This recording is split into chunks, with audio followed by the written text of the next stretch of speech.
네, 인사드리겠습니다. Good morning, ladies and gentlemen. I am Jeon So-young, the MC for today's conference. Nice to meet you all. Thank you very much. Before we get started, let me give you an introduction to today's program. First, we will hear opening remarks from the chairperson of NRC Korea, and then followed by welcoming remarks from President KIET and also Vice President of ITIF, and congratulatory remarks from National Assembly person Min Kyung-han.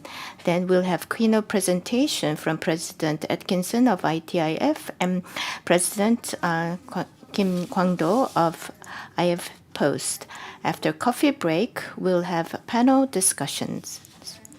For more detailed program, please refer to the booklet that we have distributed to you. Now, please turn off your mobile phones, or we would appreciate if you could put them in silent mode, and if you could stay in your seats while the presentations and discussions are ongoing. It will be very much appreciated. Now, 2022 GTIPA Seoul Summit will start with the title of Industrial and Innovation Policy at a Crossroads, New Challenges and Opportunities. We'll get started by introducing some of the VIP guests. Then if I call your name, kindly stand up and greet the audience. Now we have President Jung Hae-gyu of NRC Korea here with us. And from KIET, President Ju Hyun.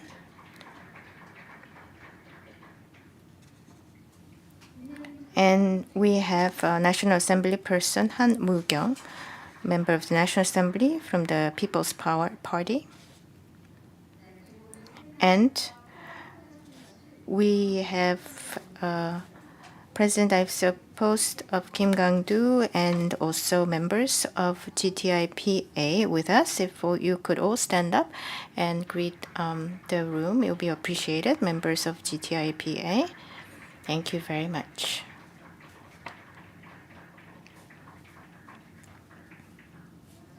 Thank you so much. So let's move on to hearing the opening remarks from Chairperson Jung Hae-gyu of NRC Korea. Please welcome him with one round of applause.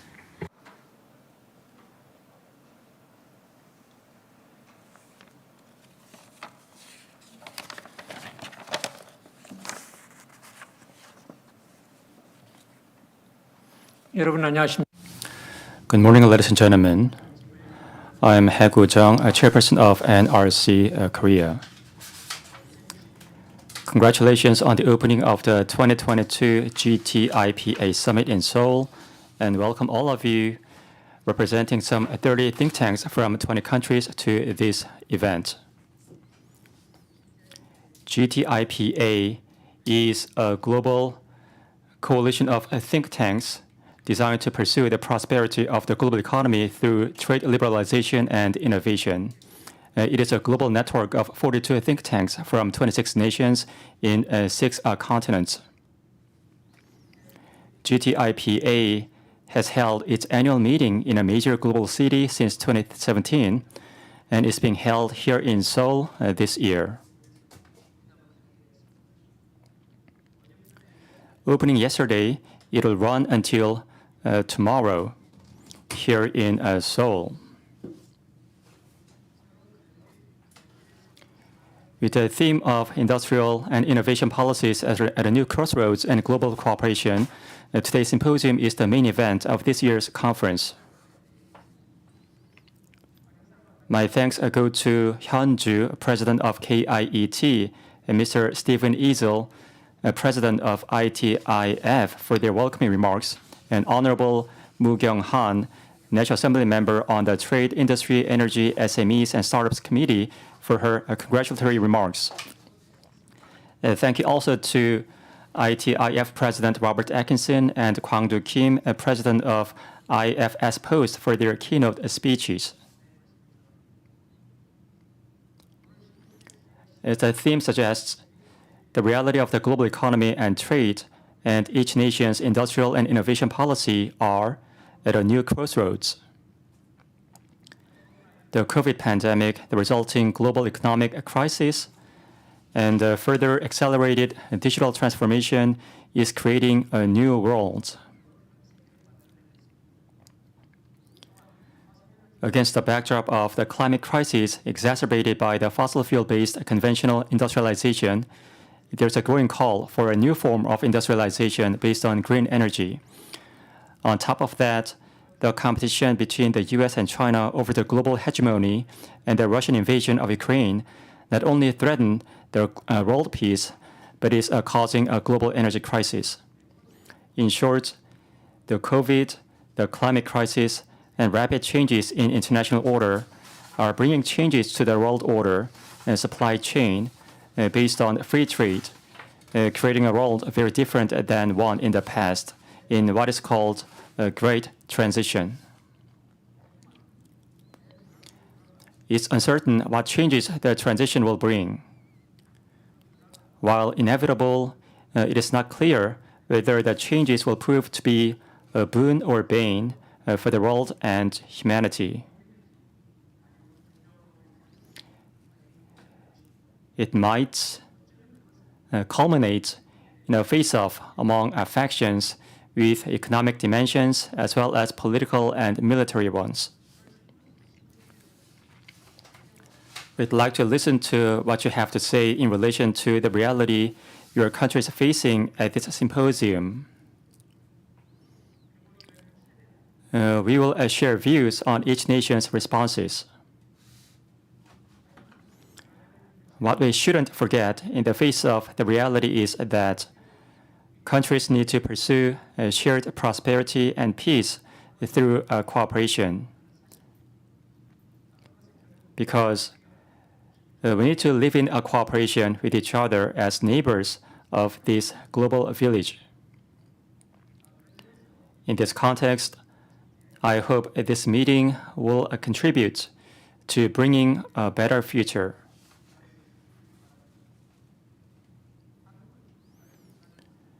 Korea went from one of the world's poorest countries to a developing nation and then a developed nation recently in a short period of time.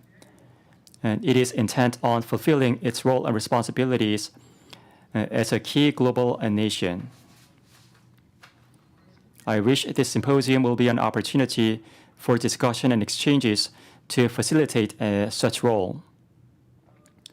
In closing, I'd like to thank KIET staff for putting together this event and wish all of you joining in person or virtually all the best. Thank you. 네, 정예구 이사장. Thank you very much. Next, I would like to invite President of Korea Institute for Industrial Economics and Trade, Dr. Ju-hyun, to the stage for his welcoming remarks.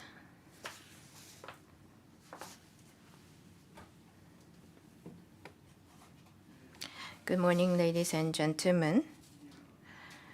As introduced, I am President Ju-hyun of KIET, co-organizer of this 2022 GTIPA Seoul Summit. This event will be held for 3 days in Seoul, capital of Republic of Korea, and it's very meaningful, and I'm very pleased to see that we are one of the co-organizers. First of all, I would like to extend my welcome to the experts of the GTIPA global think tank from more than 20 countries for visiting Korea for this important event.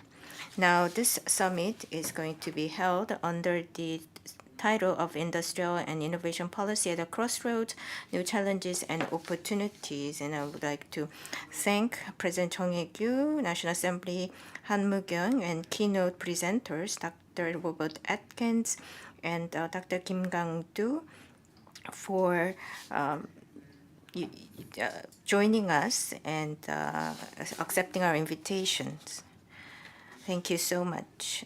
With the rapid global industrial changes in Korea, there are more concerns about our future, and to prepare for uncertainties of the future, many are focused on how our industrial policies will fold out going forward.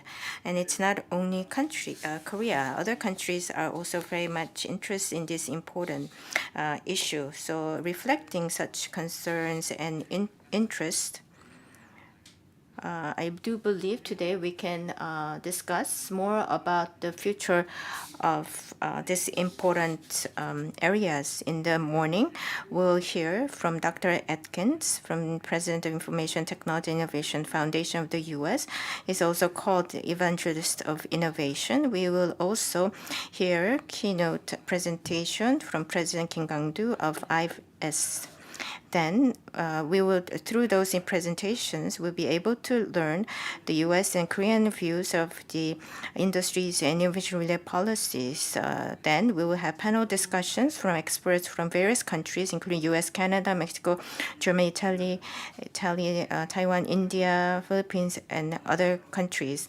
And through panel discussions, we'll be able to reviewed where we can globally cooperate, as well as the direction, and learn more about the direction of the various countries' industrial innovation policies. The GTIP, Korea joined first in 2018, the second GTIP Milano Summit, and it's now proud member and collaborating in various areas with other GTIPA members, and GTI participate in more than 40 global think tanks. For example, we have also co-authored research paper on quarantine and also economic shock of the COVID pandemic with 20 other countries 2020.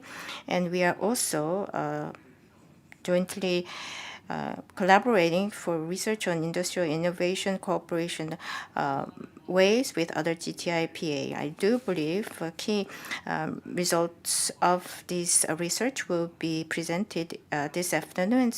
So we are committed to the research, and I hope that you will keep your interest to today's summit. And again, I would like to conclude by thanking everyone for being with us today. Thank you very much. 네, 주연 원장님 감사합니다. Thank you. Please go back to your seat. Now we'd like to invite Vice President Stephen Ezel from the ITIF to deliver his welcoming remarks. Please welcome the speaker with a big round of applause. Well, thank you, and good morning. And welcome to the 6th Annual Summit of the Global Trade and Innovation Policy Alliance, the GTIPA. I'm Stephen Ezel, the Vice President for Global Innovation Policy at the Information Technology and Innovation Foundation, ITIF. We are a Washington, D.C.-based science, technology, and economic policy think tank, and we serve as the secretariat for the GTIPA. The Alliance represents a global network of now over 50 independent, like-minded think tanks from over 30 countries across 6 continents, ranging from Chile and Brazil to South Africa, Bangladesh, and the Philippines.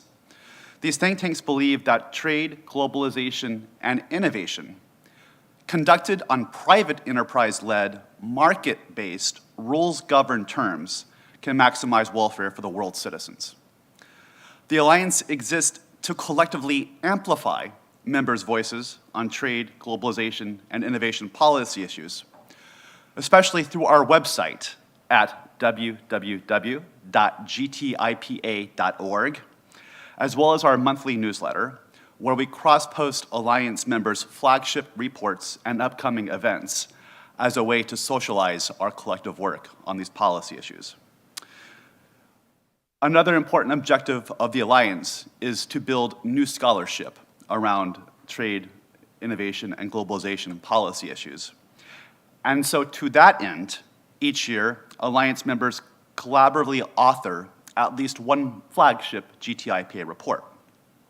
Our 2019 report, titled National Innovation Policies, What Countries Do Best and How They Can Improve, examined the most effective innovation policies being introduced across 24 GTIPA member nations, as well as these countries' greatest opportunities for innovation policy improvement.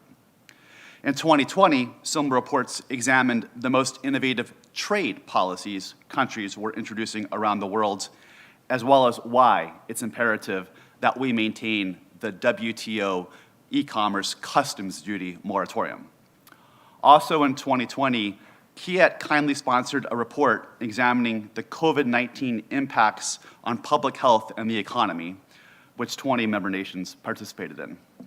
And this year, our 2021 report is titled GTIPA Perspectives, Clean, Renewable Energy, and Sustainability Innovations. It features examples of entrepreneurs, startups, large companies, government agencies, and university and civil society organizations from 17 nations that are working to develop and implement innovative solutions to the climate change and sustainability challenges the global community faces. From tapping into countries' unique geographical features to unlock geothermal heat, oceanic wave energy, or plant biomass, to efforts worldwide to build more efficient electric vehicles, electric batteries, photovoltaic solar cells, wind turbines, and even novel fission-based nuclear reactors in Italy. The report provides a treasure trove of examples of innovative companies developing climate solutions that we desperately need to scale, socialize, and disseminate worldwide. A second report, again kindly sponsored by KIET, which we will release at the start of 2023, will examine how GTIPA member countries can deepen their trade, economic, and innovation linkages with South Korea. Well, this year's 6th annual GTIPA Summit comes amidst a significant turbulence for the global economy. The war in Ukraine, simmering US-China trade tensions, the hangover from the COVID-19 pandemic, the continued disruption of global value chains arising from these three forces, as well as increasing inflation now averaging 10% globally, against a whole backdrop of climate, technological, and social change, means that we really have to work hard to come up with creative solutions to address these global challenges. And that's precisely the point of why we hold GTIPA summits. As noted, our summit this year will feature the theme of industrial and innovation policy at Crossroads, new challenges and opportunities. We'll get started with presentations by ITIF President Dr. Rob Atkinson and Gwon-do Kim of the Korea Institute for the Future, and they'll examine how nations' industrial and innovation policies essentially stand at a crossroads, attempting to balance trade-offs between the benefits of trade and globalization on the basis of specialization, comparative advantage, and access to large markets against the interest of stimulating greater domestic manufacturing, especially in advanced technology industries. Then, as noted, we'll move into a series of panels that examine issues such as how to deepen trade, economic, and innovation linkages between the US and Korea, and a panel specifically looking at the results of this clean energy report. I should also note that our summit today will be recorded and available for subsequent viewing on the websites of both KIET and ITIF. Finally, I would like to extend the most sincere thanks of the members of the GTIPA to the Korea Institute for Industrial Economics and Trade for hosting this year's summit. In particular, I would like to thank KIET President In-Shul Kim, Jae-Han Cho, Director of KIET's Innovative Growth Policy Division, Yon Kim, Associate Research Fellow, as well as their colleagues Han-Hin Kim, Soo-Jin Lee, and Yi-Ju Chung. Thank you for your excellent organization of this year's summit. Well, we hope you enjoy the program, and we look forward to continuing to work with our partners from Korea and beyond as we continue to advance a positive view of innovation, trade, and globalization for the benefit of humankind. Thank you. 스테판 에잘 부회장님 감사합니다. 자리로 모시도록 하겠습니다. Thank you very much for that welcoming remarks. Next, I would like to invite National Assembly Person Myung-guk Hang for congratulatory remarks. Please welcome her with warm round of applause.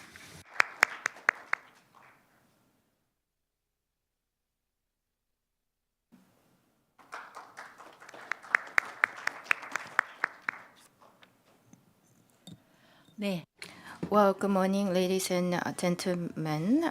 It's rather chilly outside, but still, there are a lot of people joining us today. So thank you very much for coming to this Seoul Summit. I am Han Mugyeon, National Assembly person, and as well as Secretary of the People's Power Party, and also member of the National Assembly Industry, Trade, Resources, SME Venture Committee. First of all, let me extend my warmest congratulations to the opening of this 2022 GTIPA Seoul Summit, a gathering of global think tanks. I've known President Hyun Ju for a long time, so thank you for giving me the opportunity to give you this congratulatory remarks, and also President Jung Hae-gyu. It's nice to see you again, and I would also like to extend my welcome to the GTIPA think tank experts for visiting Korea despite the pandemic situation. And I would also like to thank the organizers of this GTIPA Seoul Summit, President Jung Hae-gyu of NRC, and President Ju-hyun of KIET, and also others for organizing this event. And also our keynote presenters, Dr. Robert Atkins, and also President Kim Gang-do of IFS Post. Thank you for your presentation in advance, as well as GTIPA member experts who are going to participate in the panel discussion. The trade tension between China and U.S. and Ukraine-Russia war, and other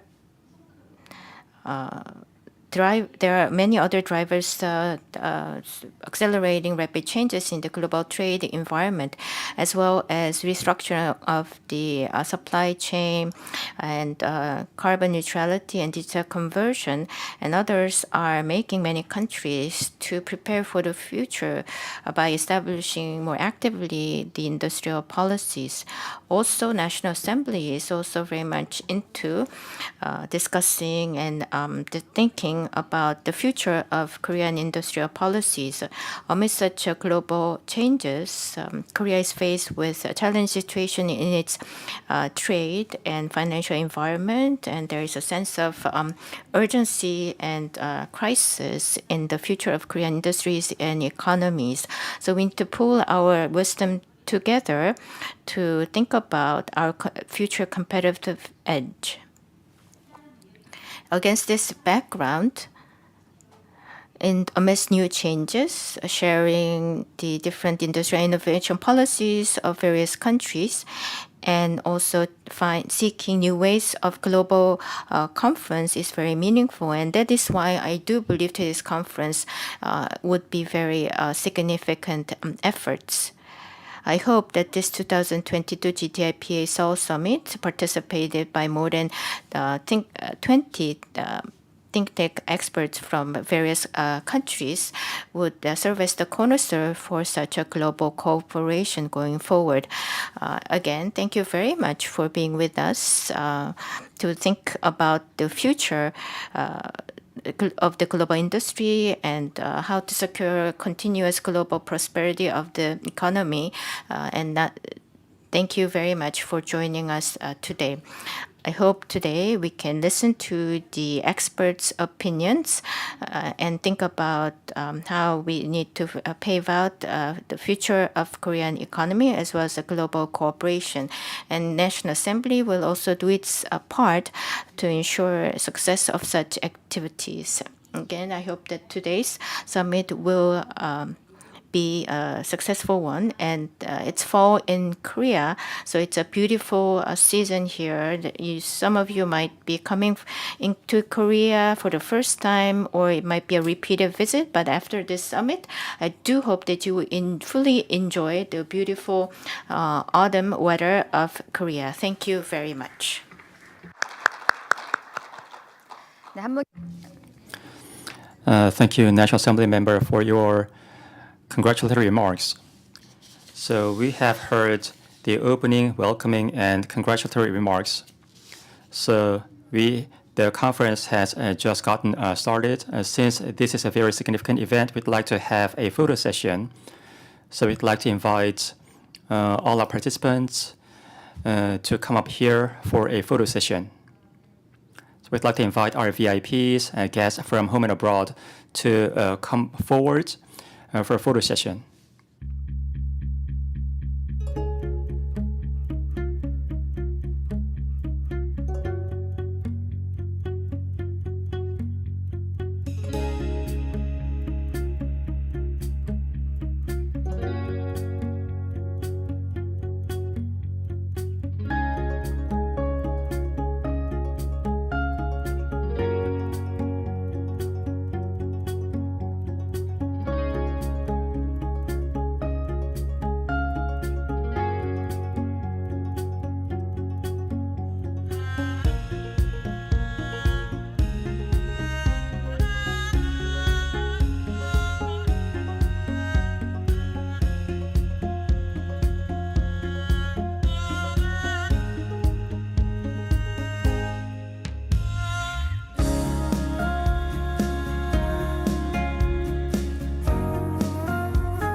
네, 사진 촬영까지. So that concludes the photo session. We will now start with the Seoul Summit program. Introduce our keynote speakers today. First, we'll hear from Dr. Rob Atkinson.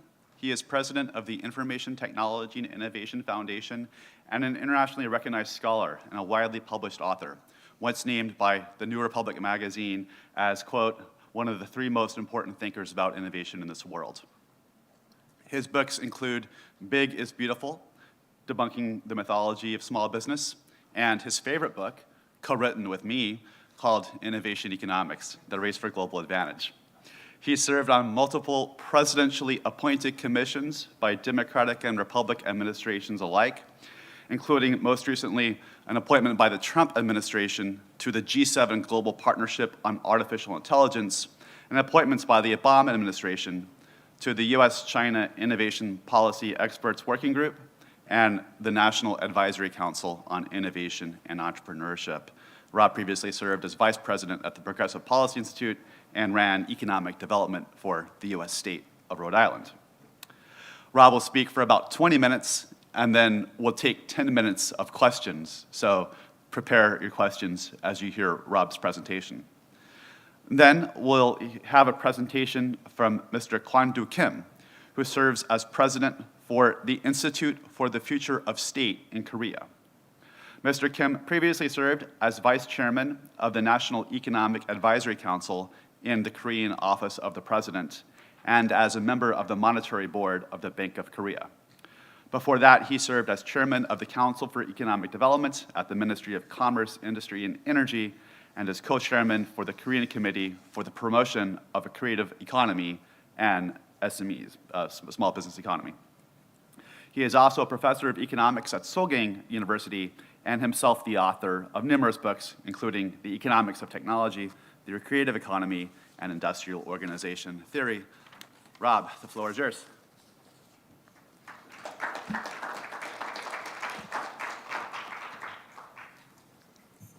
네, 잠시 오케이. 그럼 한국어로 소개를 해드려 보도록 하겠습니다. Well, if I may also make the introduction in Korean. Now, Dr. Atkins will talk for about 20 minutes on the title of the U.S. view. And thank you, Stephen, for all your great work and leadership on the Alliance, and thank you for KIET for really just fantastic host of this event, and thanks for everybody who came. So I think it's an appropriate title for this talk, for this event today, because we've been on a road, and essentially that road is, you got two choices. One path or another path. I think the choice of staying on the road we've been on is no longer a choice. There is a crossroads, and the question is, which way is that crossroads going to go, and where it should go, and importantly, what role we can all play in making sure that we go on the right road. Okay, so I'm just going to talk a little bit about from the U.S. perspective, and then jump at the end a little bit about how we see this path and this transition from the global perspective. One of the things I think that's important for the U.S. is a different path that we're on, is we're no longer the global technology hegemon, I would argue. We're no longer the global technology leader. And that is a shock to the system for the United States. So for 2 generations, if not longer, we've assumed that we're the leader, and with all of the benefits that comes from. And now we realize that that leadership is either gone or at risk. This is a study we did recently, just a few months ago, where we looked at value added by country in 7 major advanced industries: semiconductors, machinery and equipment, biotechnology, information, et cetera. And the size of the circle is the size of the output for that, and the global market share, and then also how specialized each country is. So, in other words, if you've got a lot of this in your country relative to the size of the country, you're going to be higher up there. And there's Korea. So Korea, of all the 70 countries we analyzed, Korea is second in terms of specialization in advanced industries, second most specialized. Only Taiwan is ahead of Korea. If you look at the US, we are now below the national average. Think about that for a moment. And if you take out information where the US, it leads, sectors like, for example, firms like Microsoft or Google, if you take that out, we are 0.8%, 80% of the global average. So think about that for a minute. We have less advanced industry production as a share of our economy than on average all the other countries in the world. That is a wake-up call for America, and that is a core reason why you're seeing a new path in the United States towards a more active national industrial technology strategy. Okay. You can see the same thing there. These are essentially 1995, 2006 to 2018.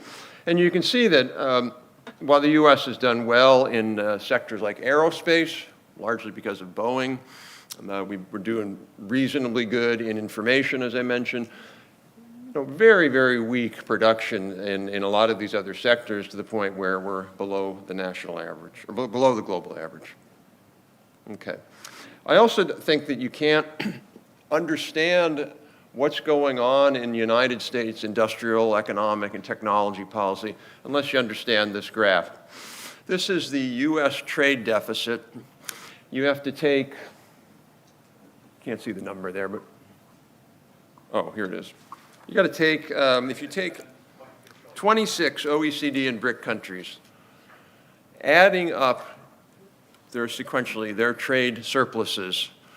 You have 26 countries with trade surpluses that don't even match the U.S. trade deficit. Only China, Germany, and Japan are not in there. So in other words, the U.S. is the importer of last resort, and we were that for a long, long time. And what's happened in the United States is there's a recognition that we can't do that anymore, that massive trade deficit, which will be over $1 trillion this year, $1 trillion trade deficit, is no longer sustainable. You can argue that that's good or bad, however you want to argue it. It's just the political reality that has kicked in, and that's why you're seeing some of the things that you're seeing from the Congress and the Biden administration. And then, of course, overriding all of that, or underpinning all of that, is the fundamental change in China under President Xi. There was a long hope that China would become a, quote, normal country, would embrace more openness, more freedom, and more market-based economic policies, and that clearly has not happened. And again, you cannot underestimate how much that has changed U.S. policy. 5 years ago, if any of you have been to Washington, you know Massachusetts Avenue. That is the home of many, many think tanks. Not us, of course, because we're on K Street, if you know DC humor. But and 5 years ago, almost all of those think tanks said globalization is great, there's no problem, China's fine, U.S. is going to lead.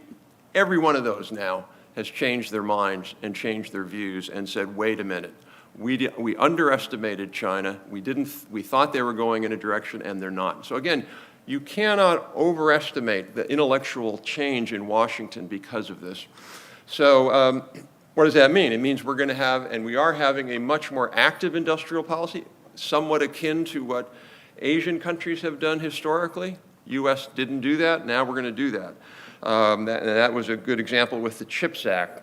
The CHIPS Act, by the way, was an act that Stephen played a central role in helping create, initiate, and get across the finish line.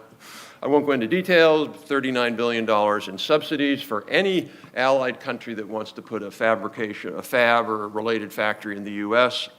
A big tax credit for machinery and equipment. $13 billion or $12 billion for advanced R&D, which, by the way, could, should, and hopefully will be done in collaboration with our allies, so countries like South Korea, Taiwan, Germany, and others. So U.S. is much more in the game now, if you will, with industrial policy and technology strategy. Second, as you all, or many of you know, a lot of these new initiatives came with Buy America provisions. So importantly, the Inflation Reduction Act, which had nothing to do with inflation, but it was a nice name. It really was much of it was really a clean energy bill, clean energy products, clean energy technologies, tax credits, but importantly for this conversation, tied to domestic production. So if you are a Hyundai, you want to get benefits of that for an electric vehicle, you got to make it in the U.S. And thirdly, getting tough on Chinese innovation mercantilism. There's a huge misunderstanding, I think, about American politics that the, quote, trade war was started by the U.S. and it was really sort of this Trump aggression. Neither one are right.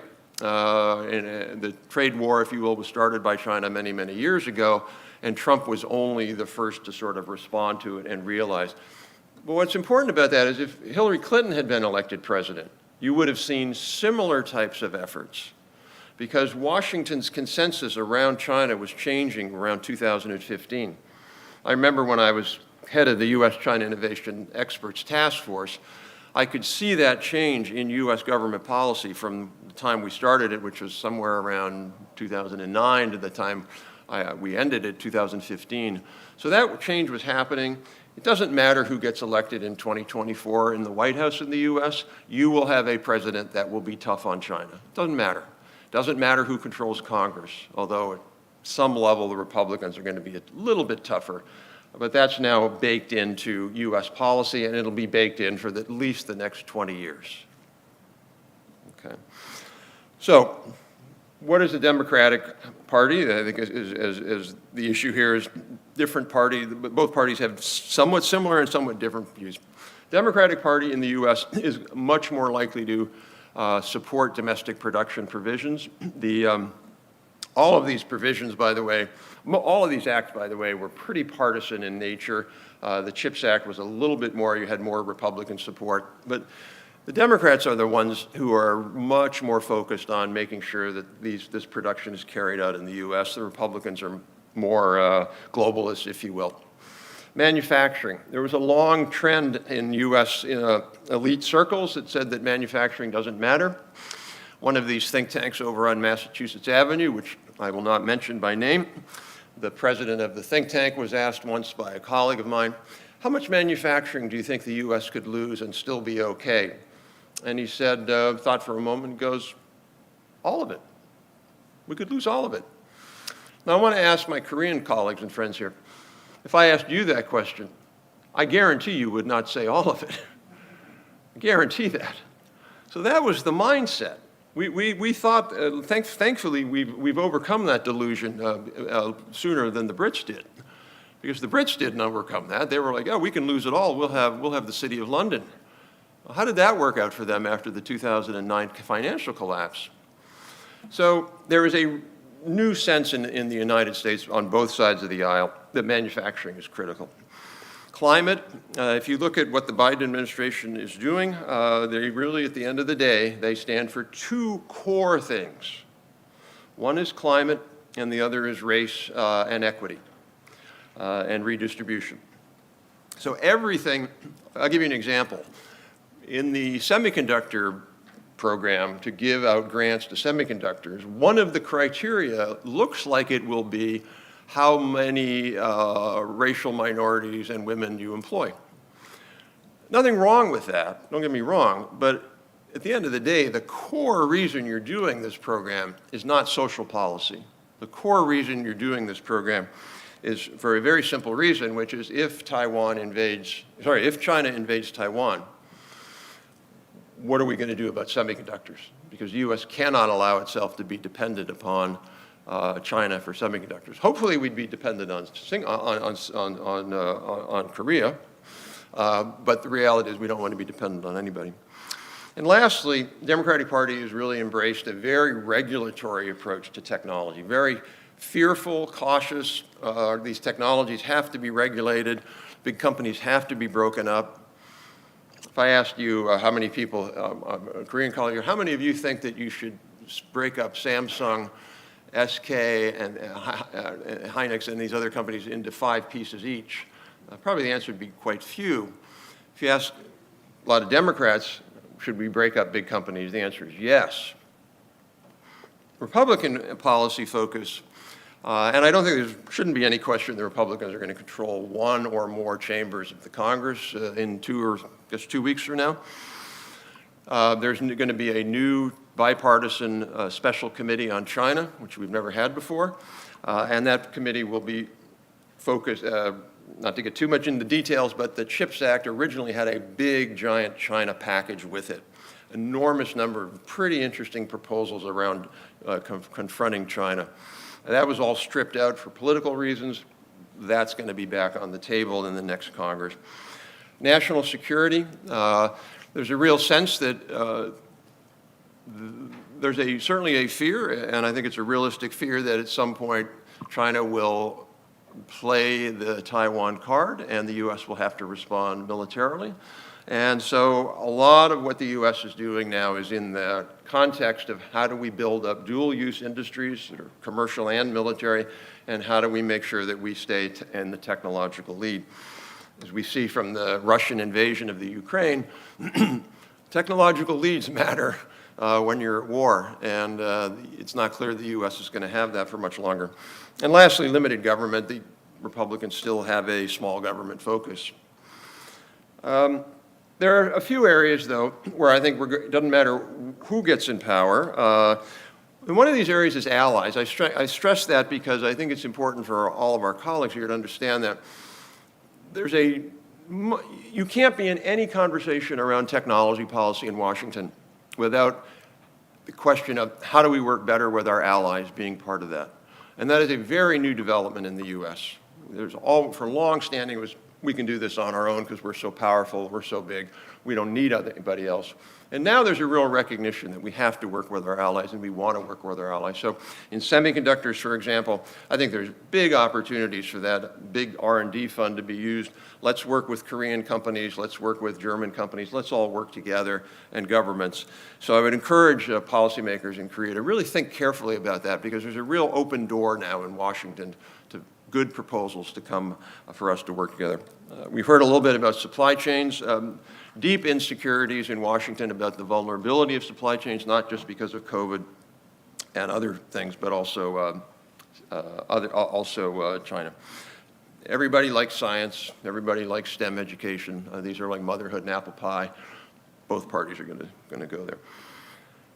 So let me just finish up by saying, what do I think about these issues in terms of the fork in the road, if you will, globally? Absolutely, clean energy innovation is important. We're not going to solve climate change without better and newer and cheaper and more effective technology. I don't think it's not even up for debate, and that's what ITIF has been focused on with our Clean Energy Innovation Center. But what I think there's a risk of, and we see it particularly in Europe, particularly in the Biden administration, is that everything becomes green industrial policy. Aerospace, pretty important technology, semiconductors, machine tools. There's a lot of technologies, a lot of areas, a lot of industries that have really nothing to do with green that are critical for countries to be focused on. So I think there's a real risk that green will overwhelm the technology policy of the future. And to me, that would be a huge mistake. Just to be clear, yeah, we absolutely have to focus more on climate and clean energy innovation, no question. But it can't be everything. Apologize to my European friends. I think there's a real risk here. If you look at how the Europeans are going about looking at these technologies, it's basically from a precautionary principle. It's like these technologies are inherently going to be problematic. Market forces alone are not going to solve the problem. These companies are just going to go out there, and you're going to be inundated with artificial intelligence that's biased, that tries to addict you, that manipulates you and cheats you. And so we better regulate it. And if you look at the European AI Act, that to me is emblematic of that. Now, what's wrong with that? What's wrong with good regulation? Nothing's wrong with good regulation. The problem is, I think that a lot of these regulatory proposals are massive overreach, and they will end up hurting innovation and innovators.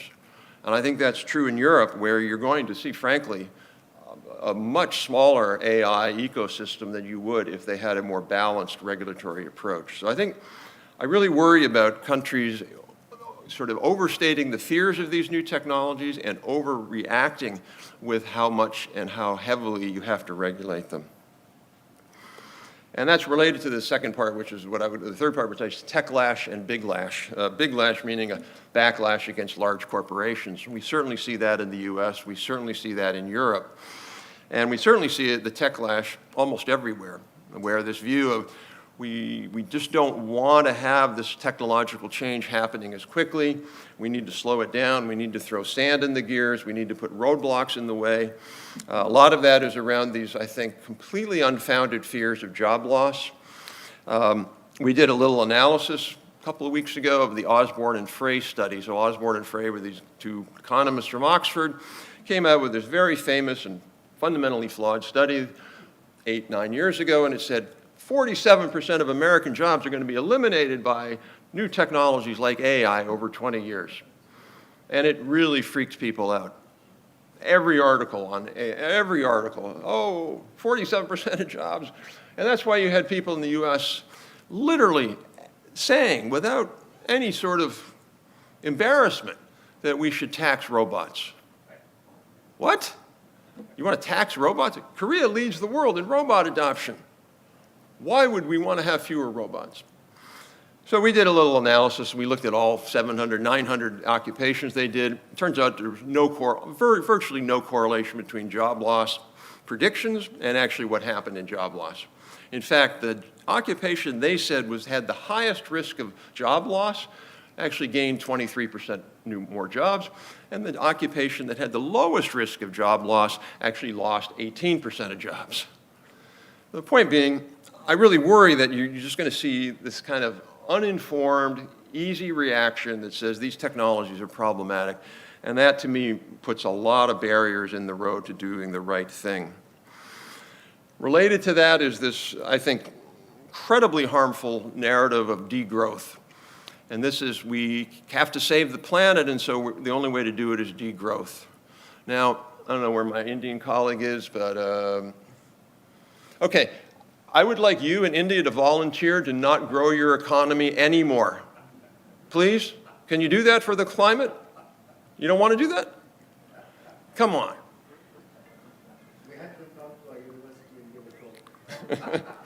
So the point being, degrowth is a nonsensical term, and it's an oppressive term. The idea that we would want countries that make less than $20,000 per capita a year to not grow is, I think, obscene. And yet, that is now the narrative. You hear it from people like Klaus Schwab. And I think it's a terrible thing. So I think it's a risk. We've got to, as think tanks that are for pro-innovation, we have to be pro-progress and pro-growth. Now, can we have growth that's clean? Absolutely. Absolutely. The idea that you can save the planet by keeping India poor is the worst nonsensical idea you can have, and yet it's taken off. And lastly, there's a real risk, at least of some countries moving towards deglobalization and localization. We see it all around the world. Our colleague Nigel Corey's done all this work on data localization. Countries wanted to keep data inside their own country, even though when the same countries that embrace global trade and free trade. I don't think we're going to deglobalization. I think what we're going towards is somewhat of a separation from China with certain advanced industries. But we're not going to tell Procter & Gamble not to sell soap in China, and we're not going to not import toys from China. But I think it's a real risk that people have lost faith in globalization and see it as inherently. You saw that with Rana Farrar's new book from the Financial Times, praising localization. I don't know about you, but I do not want my 787 beautiful carbon fiber plane to be made locally. Just don't think that's going to happen. There's a reason why you have global supply chains and big corporations. So at the end of the day, what is our job? Our job is to help make sure that we go on the right road. And the famous quote by Carl Sandburg, I took the road less traveled or less taken, and it's made all the difference. So I don't know whether we want the road less taken or more taken, but we want the right road. And I think we all can and are playing a key role in making sure that we go down that road. So thank you so much. And I think we've got some time for some complaints from my European colleagues and questions or comments. So. Anybody want to? Yeah. Hold on, Mike. Oh, sorry. Thank you very much. Hubertus Barth from the German Economic Institute. So that's not a complaint, it's just a question. And it's not about tech regulation, it's about deglobalization. How would you assess the risk that deglobalization can be also caused or become more problematic due to protectionism around the world? And I include local production regulation, for example, subsidy raises we have. And my fear a bit is that as a reaction to China, we are becoming more like China. And that wouldn't be, from my point of view, not the answer the market economic countries should give. So I have there's a journal in DC called the Journal of International Economy, and they just asked 10 experts in the latest issue what the role of China in globalization, and are we at the end of it or all? And my argument was pretty simple, which was the globalization backlash is too strong, because if you still poll Americans in public opinion polls, there's still a lot of majority support for global integration. But my argument has been, if China had played by the rules, this would have been a significantly reduced problem. This is not, we're not complaining because because you Germans are selling us Mercedes. It's not the complaint. We're complaining because China has manipulated the rules, and unfairly so.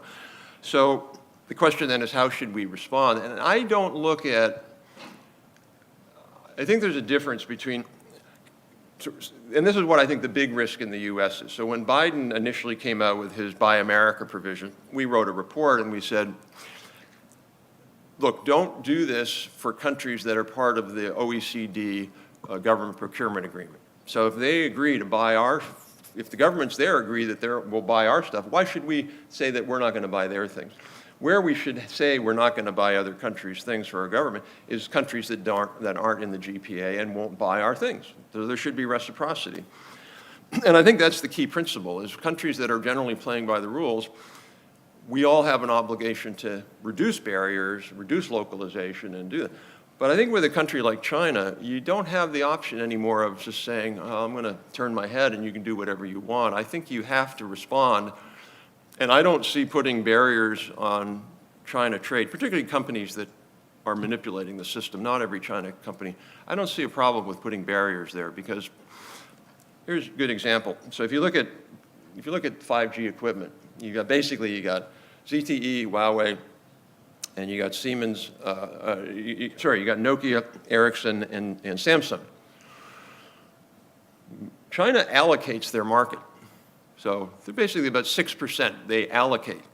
They tell the carriers, buy 6% of your stuff from foreign companies. It's not a market. It's not free. It's basically the government saying, we're going to allocate 6% to these other companies. And the reason they don't put it as 0 is because they want to say, oh, look, we're open. Yeah, Ericsson can get. And then what they do is they punish the company they don't like, and they say, okay, China Mobile, you got to buy all your stuff from Ericsson, nothing from Nokia, or vice versa. I just don't see any way you deal with that without some kind of reciprocal measures. That's how I'd look at that. So what I worry about is that those reciprocal measures spread, and that would be a mistake. I think the issue really is a few countries, particularly China, who are manipulating the rules, and we should respond, in my opinion, in kind. So, and Germany seems like they're moving in that direction. So, yeah. Thanks, Rob. My name is Rajat Katuri. I'm from Shiv Nadar University in close to New Delhi. Rob, let me take that answer you just gave and pose it in the context of big tech in the United States. I agree that it'll be a futile exercise to break up big tech because of the network effects. They'll probably become as big as they were. I don't know how you look at the breakup of AT&T, whether you classify it as a success or not, but things are a lot sort of better in terms of technology today than they were in 1996, and therefore big tech will probably become big again. And so they've grown not solely by innovating. There's a narrative, Rana Farour's narrative or the other narrative. They've grown in the United States and elsewhere by actually sort of not complying with the rules. So that was the argument that often big tech made in the United States. We lose the AI battle to China unless you allow us access to all this data without being compliant with the rules. So if you take that argument, you need to regulate big tech, not because they're innovating and growing big, but they're not compliant with the existing rules. So that's the answer that you gave. You can't look the other way. Applies as much to big tech as it applies to China. So that's my point here. Okay. Pretty much disagree. But here's why. First of all, in 20 minutes, I got to give the snippet. So if I was giving the more nuance to you, I would say, number one, any technology company, any company, no matter where they're doing business, has to comply with local rules. So American companies comply with the GDPR. They have to. In the US, though, there's this mythology out there. So, for example, if you get a Facebook ad, you're using Facebook and you get an ad, and I ride my bike, so I might get an ad for a bicycle component or something, and I'm like, oh my God, they know that Rob Atkinson rides bicycles. No, the bicycle company doesn't know that. It's an algorithm in the thing that just says, matches this thing up. So number one, I think there's an overreaction to the privacy issues. It's not like these companies know who you are. They're just doing a blind match. Secondly, they by and large don't sell the data. There's some bad companies, I get that, but none of the big companies sell the data. That would be the worst thing in the world for their business model. And lastly, we have been arguing at ITIF for almost 15 years for a national privacy law. So we should have a national privacy law, and it should have good rules. I'm not a libertarian here in this space. The point being, are there going to be good rules or bad rules? And so we did an analysis of if you did a sort of pretty good system in the US that allowed users to opt out, gave them ability to have data portability, had cybersecurity, a whole bunch of good things, and you did it in a good way versus using GDPR and the California privacy model, the compliance cost difference annually would be $125 billion difference. $125 billion. You think how many kids at low-income schools you could feed for $125 billion a year? So my only point is not to say that countries shouldn't have regulation. Of course they should. But the regulation should be designed in a way that balances the privacy and other needs with the needs of the data economy. I was on a panel once with Andrus Ansip from the EU, head of technology, and Vice President Ansip was saying, we want to be the data leader and the data innovation leader and big data and all that stuff. And I said, well, look, there's one thing you need to do that, and that's data. And the European system does not allow much data. I mean, when the GDPR was undertaken, there was one of the major groups that was opposed to it was the oncology researchers, cancer researchers, because they said, we think that this is going to limit our ability to do cancer research. I want data to be used for cancer research, for finding out things like health research, all of these really good things. And you have to find a way to regulate privacy without limiting anonymized use of data for all these good things. So that was really my point. If we're out of time, okay. 네, 감사합니다. Thank you so much. 네, 로버트 에킨스 회장님의 연설까지 들어봤습니다. 자리로 다시. Please go back to your seat. Thank you for your keynote speech. And I would like to invite Kwan-Doo Kim, President of IFS Post, to deliver a keynote speech on industrial and innovation policies and tasks at the Crossroads, South Korean perspective. Please welcome him with a big round of applause.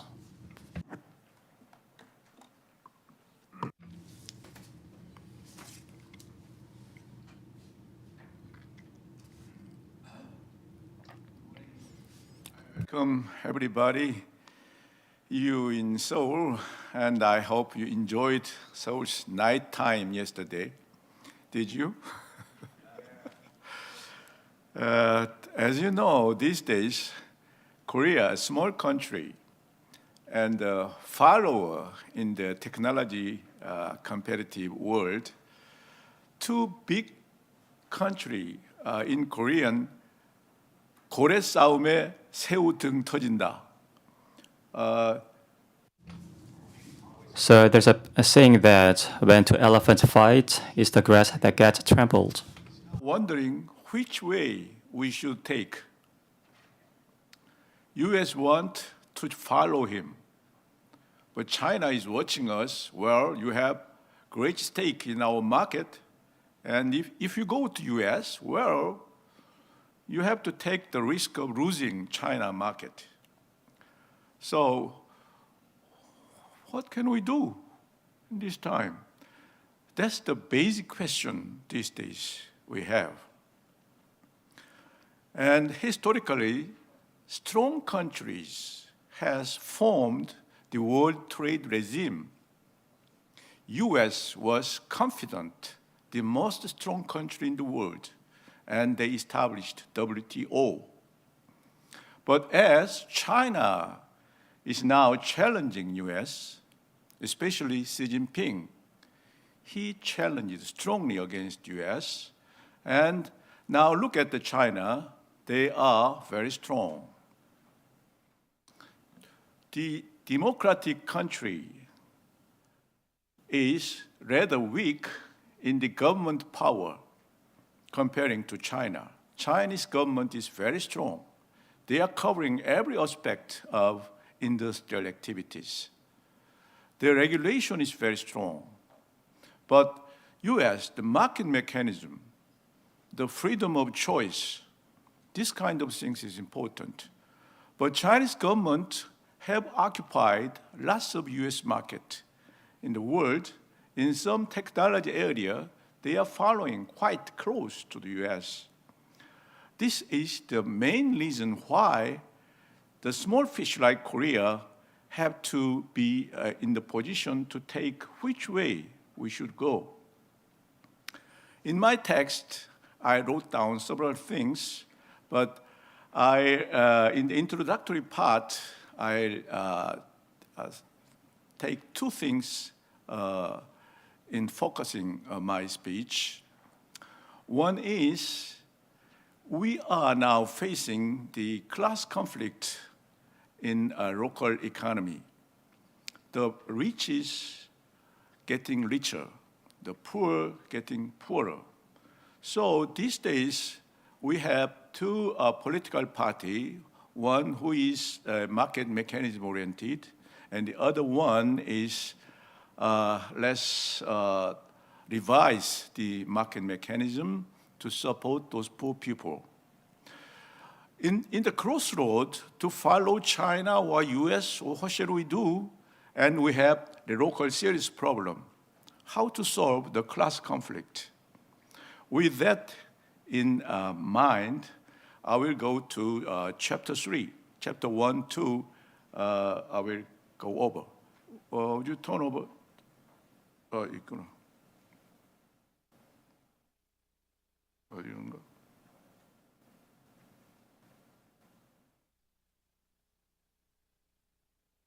Yeah. Because we have some time limited, I'll go to chapter 3. And from now on, I speak in Korean. First of all, I'm sorry, I'll speak in Korean. 우리는 we cannot underestimate the Chinese market. China is our largest market. And second, the U.S. is leading the way to form a front to keep China in check. The U.S. is building many of those alliances. Chief among them is ITEF. CPTPP has not been joined by the U.S., so it has its own limitations. The IPEF is a chief mechanism which started in May. We are in the process of creating the framework in IPEF, a topic which we are interested in and taking part in. And on the domestic front, there's a tension between the rich and poor. We need to address this issue from the standpoint of industrial policy. So here I summarize 7 key concerns. The first and second and seventh concerns are macro ones. The third, fourth, fifth, and sixth concerns are the areas for industrial policy and the focal point of my presentation. First, with the digitalization, the business around the world are becoming more platform-oriented. And in the platform business, if you have just one core technologies, then others can be outsourced. That seems the main concept for carrying out your business. So please refer to this diagram, and just shows how the iPhone is made, and it shows that all the key parts are being made overseas. iPhone HQ focused on the operation OS and designs, but these are the core areas and has the highest value add. This means that for Korea, which is technology follower, in this platform, we need to squeeze in to this platform for our survival. And creationist platform is created by big countries and big companies from US and other countries. So for Korea, as an KIET follower, we need to squeeze in some part of this for our survival. Hence, to guarantee our survival, we have to go into the platform and which are the technologies that we need to squeeze into this platform. Knowing the answer to that is very important. Now, squeezing into this platform is not easy. Big companies in the US, what they really need, and saying that this is very trustworthy, this is competitive, we need to have those technologies to be member of that platform. So the key is how can we secure the core technologies in the important industries. Took the example of automobile, shipping, mobile phone, semiconductors, and bio industries. So these are what we think are areas that require a lot of investment.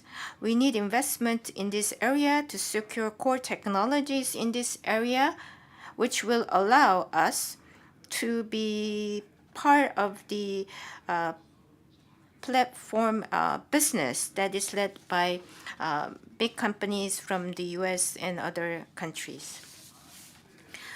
And when it comes to semiconductors, they say Korea is competitive, but we are competitive only in the memory area. When it comes to system chips, we are still rather weak. So we need to compensate for that. And in the automotive area, luckily, as of now, we are competitive in batteries area. But for like autonomous driving platform, which requires sensors and what's not, we are lagging behind. So for these technologies in the areas that Korea lacks are listed up here also, and these are the areas that across the industry we find as our shortcomings in Korea. So now let me talk about what we need to change in Korea to secure those things. So in 70s, we had a trouble in introducing electronic exchange in the phones due to resistance of existing companies. And there was a shampoo that helps to hair growth, but that is used in other countries, but not in EU. So they banned also use of the key material that goes into the hair growth shampoo in Korea, and it was adopted because that shampoo was actually developed by a small company in Korea. And also we have a lot of examples showing you if you use latest technology, it takes too much time for approval, hence dragging technological advancements. This is happening because our Fair Trade Commission, when new technology-based products come into the market, they cannot regard blocking the existing industry players, blocking such new industries coming into the market. They cannot block that, the Fair Trade Commission, because all the fair trade related rules and regulations were created before high tech become the industry that is today, when we had kind of the legacy industries. So if it's new product based on new advanced new technologies, then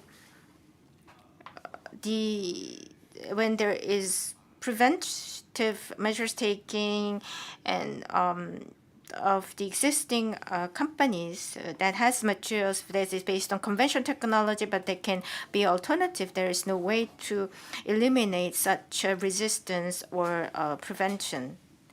and we don't have experts that can determine what are these new technologies. Are they safe? So there's no experts at Fair Trade Commission that can make such a judgment. So as of now, the new technology-based company, if they complain to Fair Trade Commission saying this is unfair, it's blocking market access, then Fair Trade Commission actually asks for judgment to outside institution that has experts like the Patent Office or KFDA. So they ask their opinion. But currently, Fair Trade Commission lacking such a function by law and in terms of human resources must be changed. New technology-based products. I mean, I talked about what happened in the 70s in Korea, and globally, for us to be one of the leaders, then we need to create a regulatory environment where Korean companies has the freedom to make such a cutting-edge products. But as I said, Fair Trade Commission does not have the tools to support that. Then at Fair Trade Committee, if they have new products and how they are different from the existing products, how they're in competitive dynamics to existing products. As I say, they seek the judgment from other public entities like KFDA and Patent Office. And now, since the pandemic, even the we have the Center for Disease Control play a more important role when we have the quarantine office and various agencies that does the performance assessments.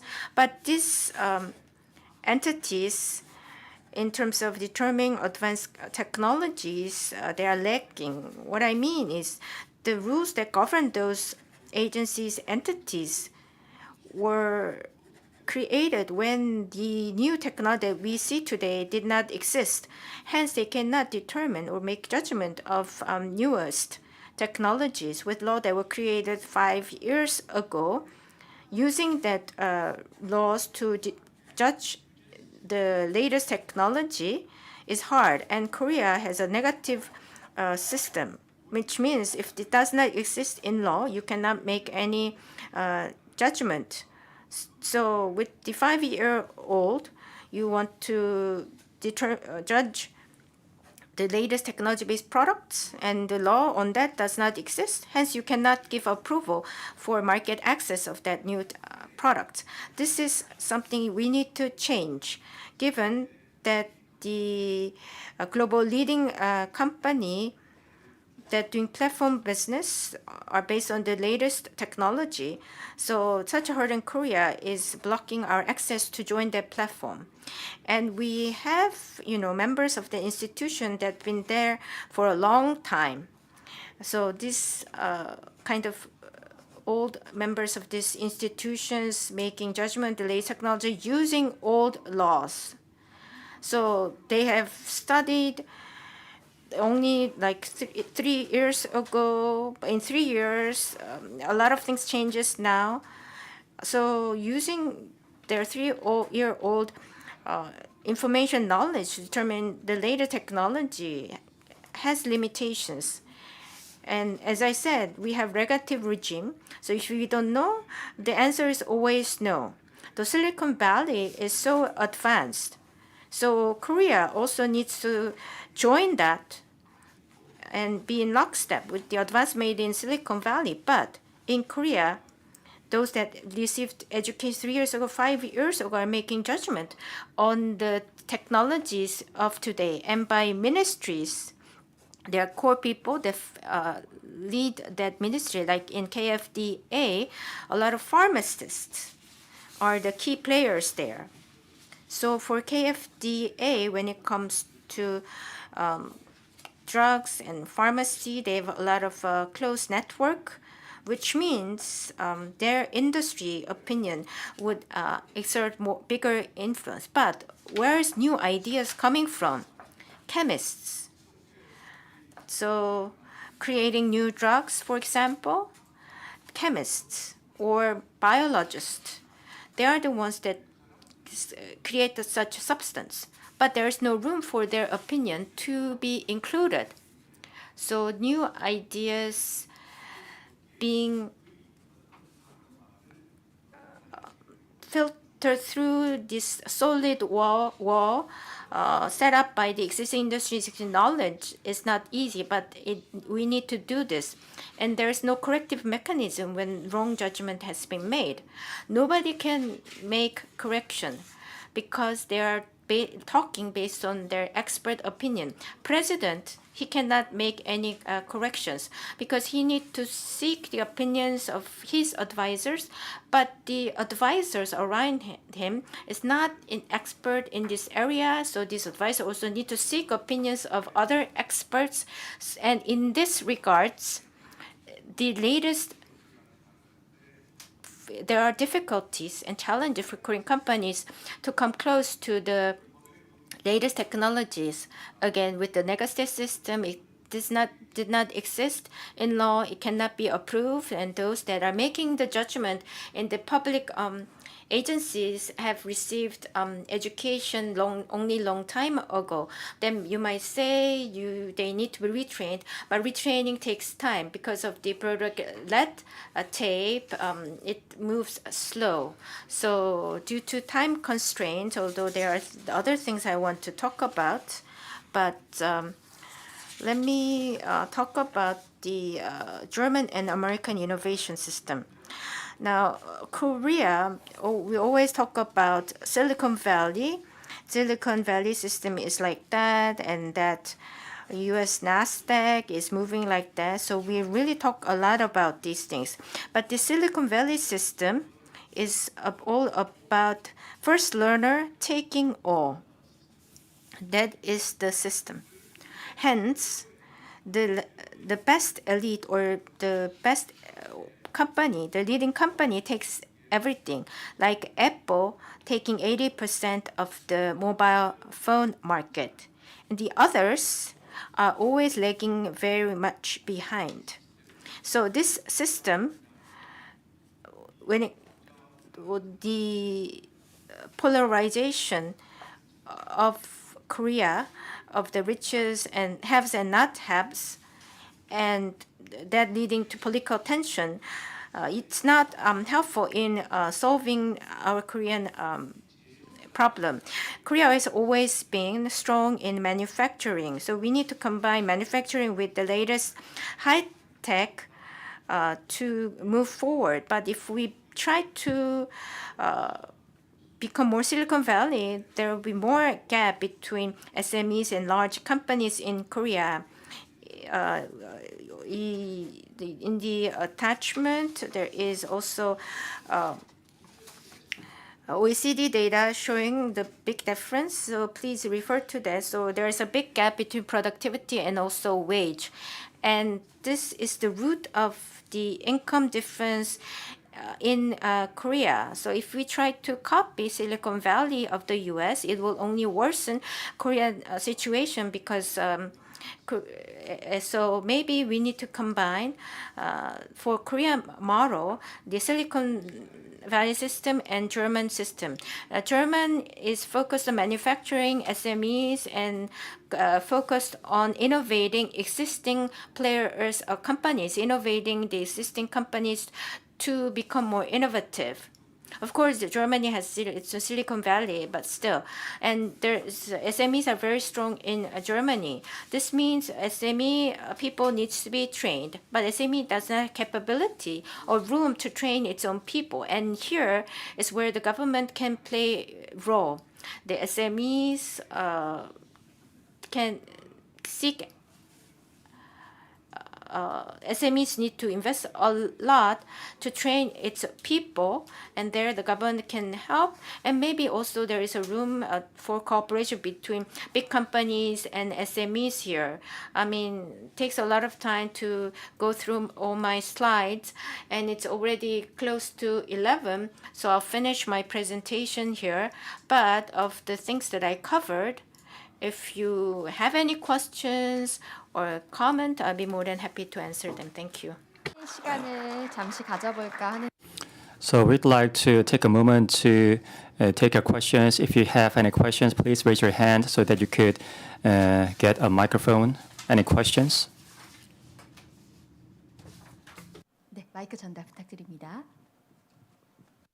Please provide a microphone. Thank you, Mr. Kim, for that excellent address. I wanted to ask you a little bit about the growing disparity that you spoke about in the beginning. What do you think is the reason for that, and what are the sort of solutions you think could address that? Would transfers do it, or creation of more jobs? What is the solution that Korea is contemplating? You mean the disparity? Disparity, the growing inequality. What do you think is the cause of that, and what is the solution? I told you already the cause, the small and medium firms and big firms. There are two parts in Korea. The big firms' productivity is very high, and small and medium firms' productivity is very low. So the income who are employed by the small and medium firms is around 30% of the big firms' employees' income. What I think as a solution to that issue is the education to improve their productivity.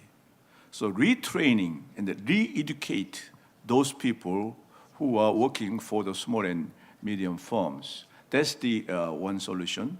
And the another one is the cooperation between small and big firms. But the cooperation should be on an equal basis.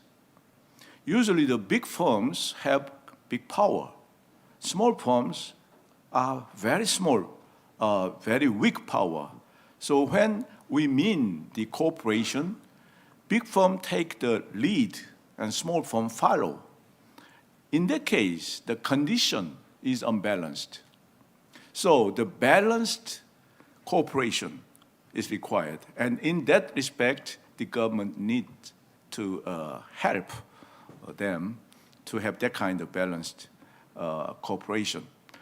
The main focus is, in my opinion, is education and retraining of those people who are working for the small and medium business.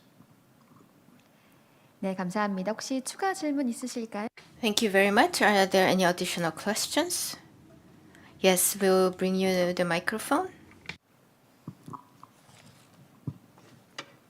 Thank you very much, Mr. Kwangdo.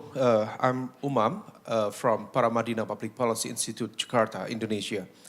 I'm very admired of South Korea because we know that this country in 1960s may be one of the poor country in the world during the war within the Korea. But now it's successfully upgrade and jumping its GDP per capita maybe more than 300% since at that time. And then when you talk about the combination, the best part of German and American innovation system, especially for South Korea, I'm wondering when you talk about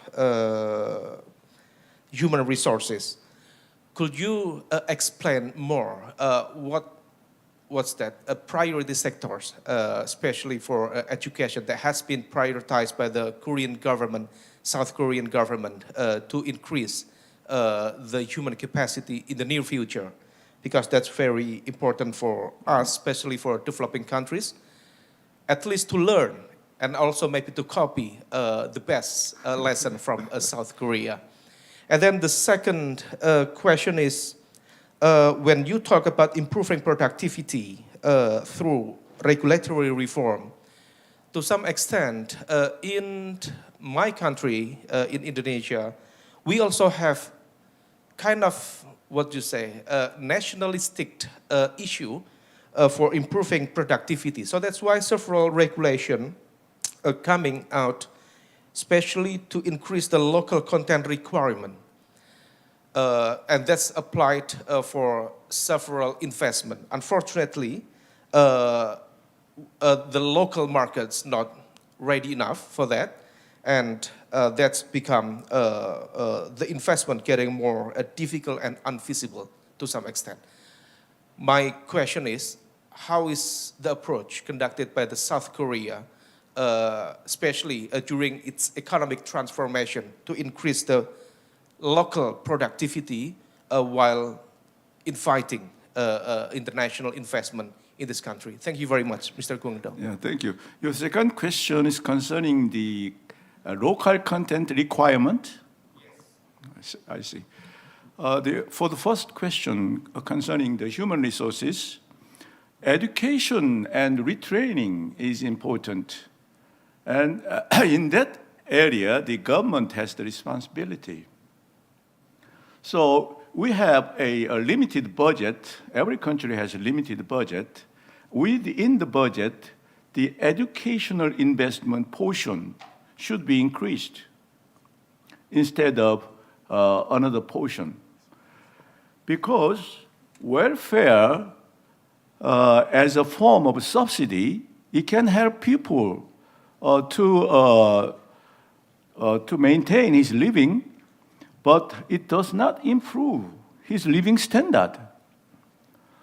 But education and retraining can help him, his own talent and his productivity improvement, so his income will be increased.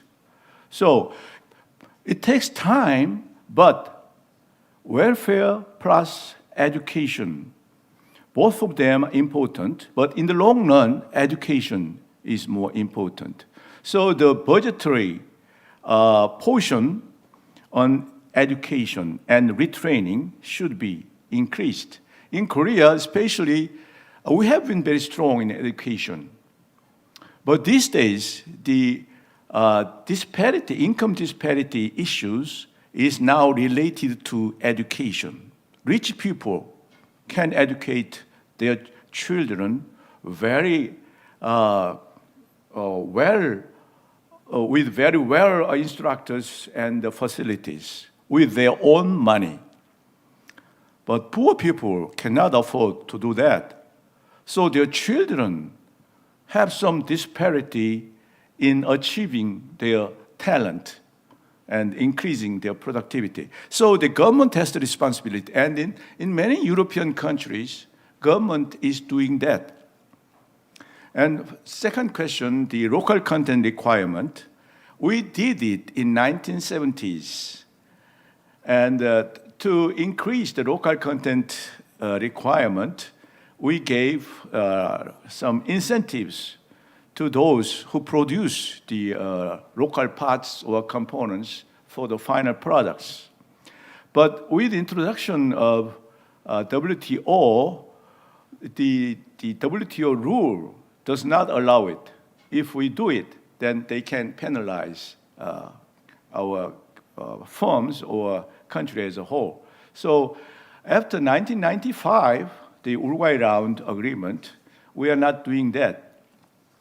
But as the new World Trade regime is now coming out, the two parts, Chinese parts and US part, is now departing, a kind of deglobalization, but not total deglobalization. In that course, another value is now emerging, that is stable supply. Stable supply of parts and components and some very rare materials. So to meet that new trend, we need to increase our local content in some area in which the supply is unstable.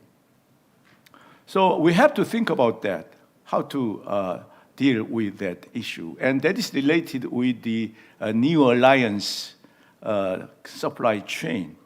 For example, IPEF, within that frame, if we don't have any constraint on that kind of parts and component supply, then we can go as we are doing now. But within the new frame, we have some problem, then we should find out a solution. as the China, before the China is against the US, then we imported lots of that kind of very low-cost parts and components and materials from China. But now the US want us to join their part and to limit some part of the relation with China. Then we have to cope with that issues. So we have to think about that. Thank you. 네, 감사합니다. 혹시 추가 질문 없으시다면 이것으로 If there are no further questions, we'd like to conclude the keynote session. Thank you. Once again, please give him a big round of applause. So we listened to the two presentations. So there will be a panel discussion, and it is 11:09.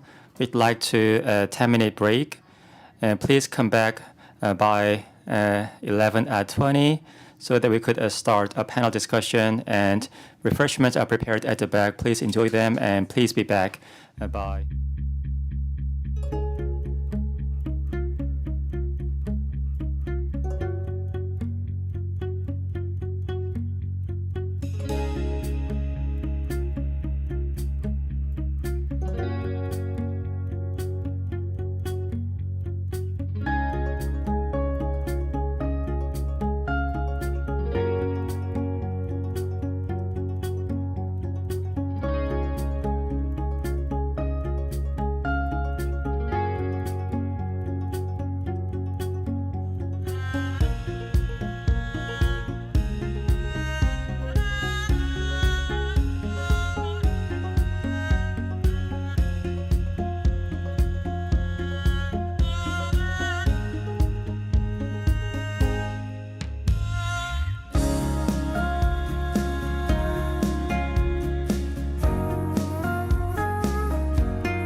the coffee inside this room, so you can't. Sorry, I mean it's their policy, not ours. So just the juice.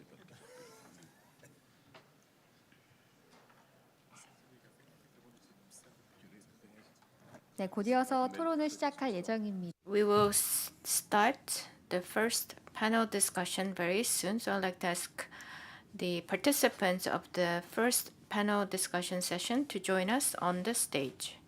Thank you.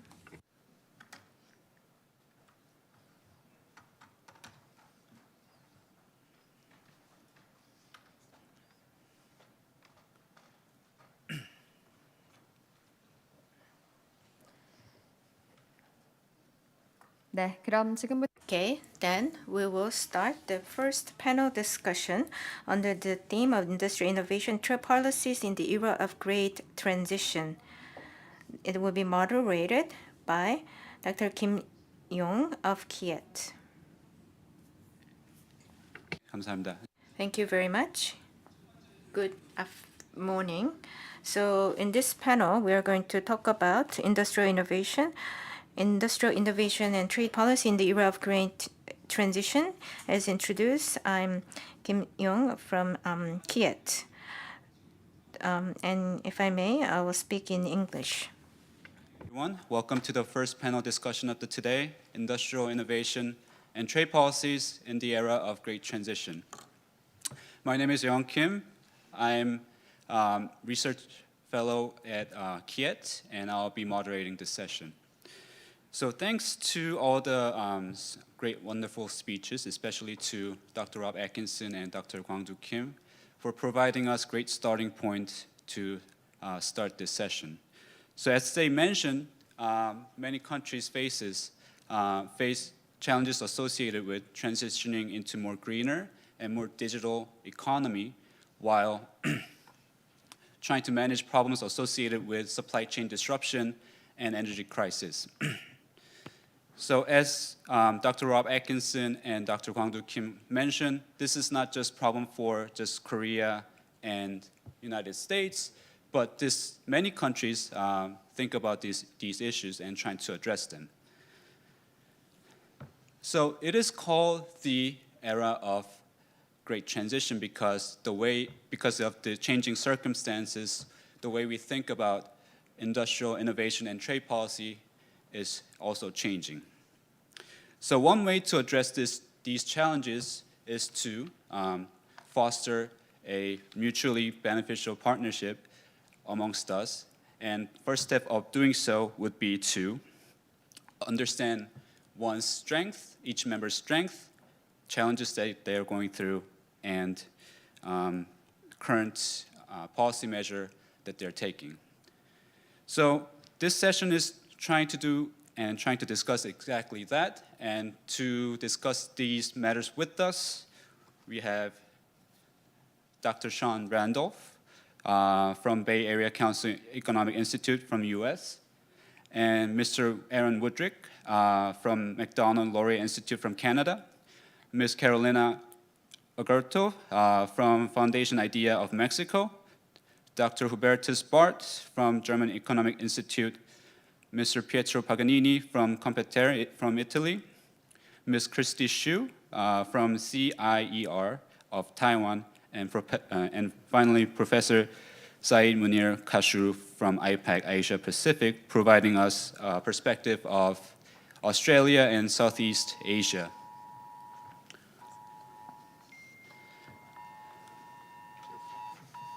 Okay, so we'll start this panel with a common question, and we'll go by the region, starting from North America, Europe, and Asia Pacific. So the common question to all panelists would be, what is the most challenging issue associated in the era of great transition, and how is your government responding to this challenge?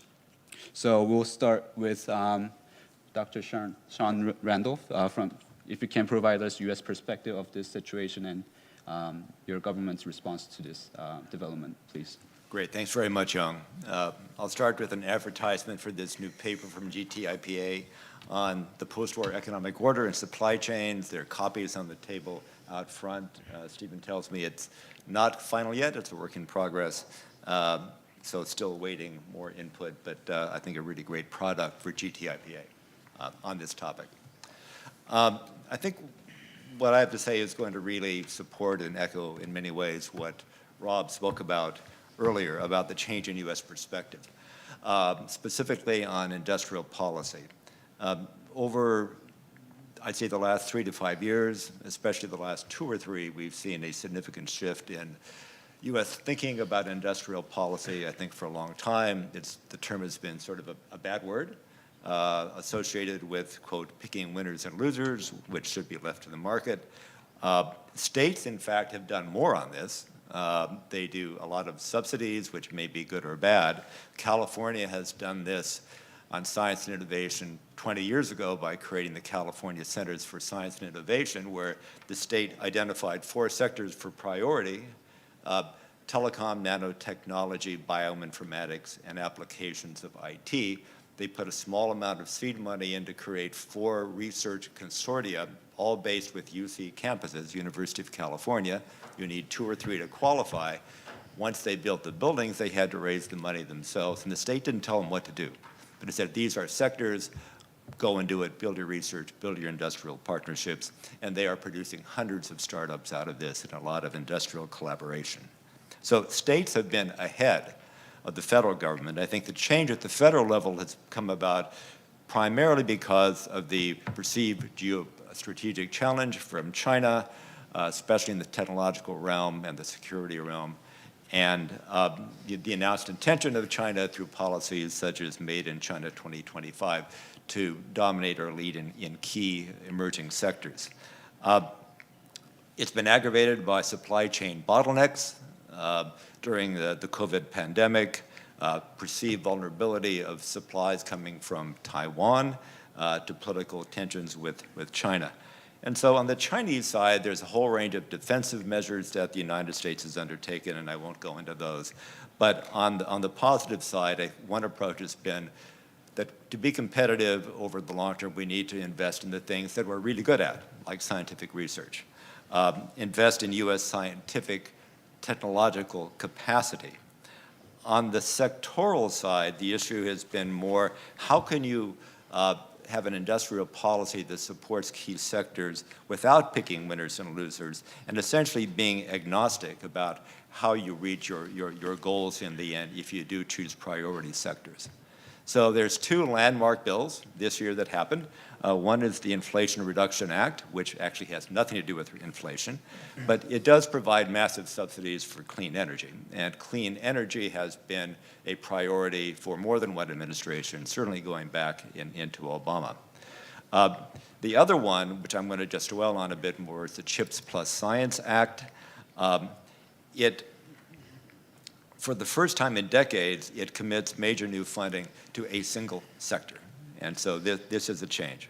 There are 2 parts to it. It's CHIPS plus science. The science part is that big investment in research capacity, about $200 billion that will go into that particular field. What is interesting about that is a lot of this goes into the National Science Foundation.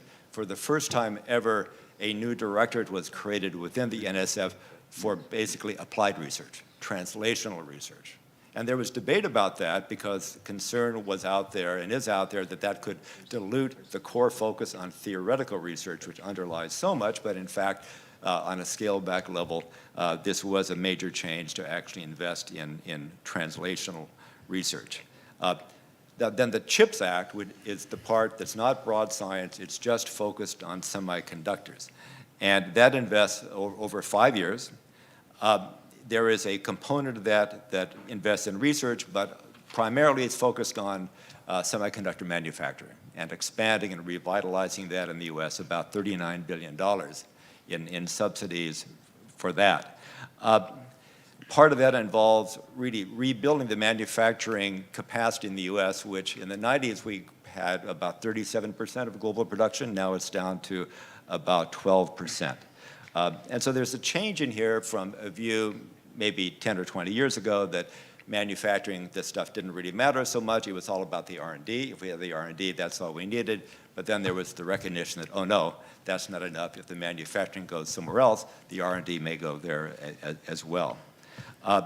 So this involves rebuilding local manufacturing in the US. It involves diversifying global supply chains, especially with aligned partners and allies around the world. And there was really a bipartisan consensus about this. Not a complete consensus, but let's say broad bipartisan agreement, which is pretty rare in the US. I think what's really significant about it also is that it's designed as a comprehensive approach. You've got the subsidies, but there's a lot of investment in workforce development, workforce training. There's 3 manufacturing institutes that are created, or up to 3, around semiconductors.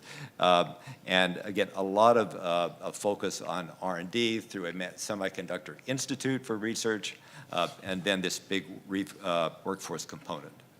So I think the key thing, I think for a group like ours to consider is that it's really important that this be a global undertaking. It not be all about only what happens inside the US. So overseas partners, semiconductor companies are eligible to participate in the funding, and $500 million is allocated in the bill to the Department of State to support cooperation with friendly countries and allies on the security and building out global semiconductor supply chains. So this is a major change from what we've experienced over the last, say, maybe 30 years. I think it is intelligently a comprehensive approach. It's not just about manufacturing, but everything that goes into the semiconductor ecosystem. And it's really important that it be, from our perspective, a global undertaking. But I think we're on a fairly new track here that's going to go on for a long time. Okay, great. Thanks for the more detailed view of new focus of industry policy of United States. Now let's move on to Canada.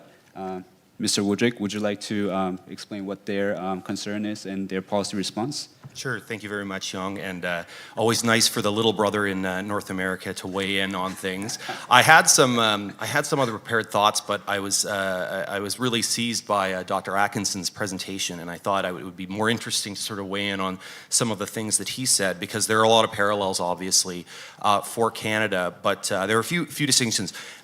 I should say the 2 things that stood out to me most was the focus on green. We have to get that balance right. Of course, fighting climate change is important, but I think particularly in Canada, we have a government which is almost singularly focused on the issue of climate change. To hear the debate in Canada, it seems the fate of the world depends on Canadian climate change policy, even though we're a country of only 40 million people and account for about 1% of global emissions. But the debate in Canada is almost as if we don't do this, this could be the decisive factor. So I think that, and there are trade-offs to that, of course, because the decisions we're making there are having impacts on areas such as energy policy, which have become all the more relevant, and I think we'll talk about a little bit later on. But the main differences, I would say, in Canada to the challenges that the United States face, first of all, is the size. Of course, because we are smaller, we are more dependent on our trading partners. We're a small, open economy. Historically, the United States has been far and away our largest trading partner. We've benefited from having a close relationship with the United States. The uncertainty of the last decade has sort of thrown that into flux and made policymakers question whether the United States will continue to be a reliable trading partner into the future. For example, in free trade agreements, there was obviously a lot of consternation when Donald Trump renegotiated NAFTA. I think Canada managed to pull that out of the fire. But then when there was a change in administration, Joe Biden, who was assumed to be going to be a better friend to Canada, was also sort of giving us the cold shoulder. So I think regardless of who is in power in the United States, that has ramifications for Canada. The second thing is the composition of the economy. Of course, Canada is the second largest country in the world for land, but almost nobody lives there because it's very cold in the winter. So we have a lot of natural resources. We have a lot of energy, agriculture. We can feed the world. We can power the world. And while we do have a large service economy, the proportion of primary industries is just larger in Canada.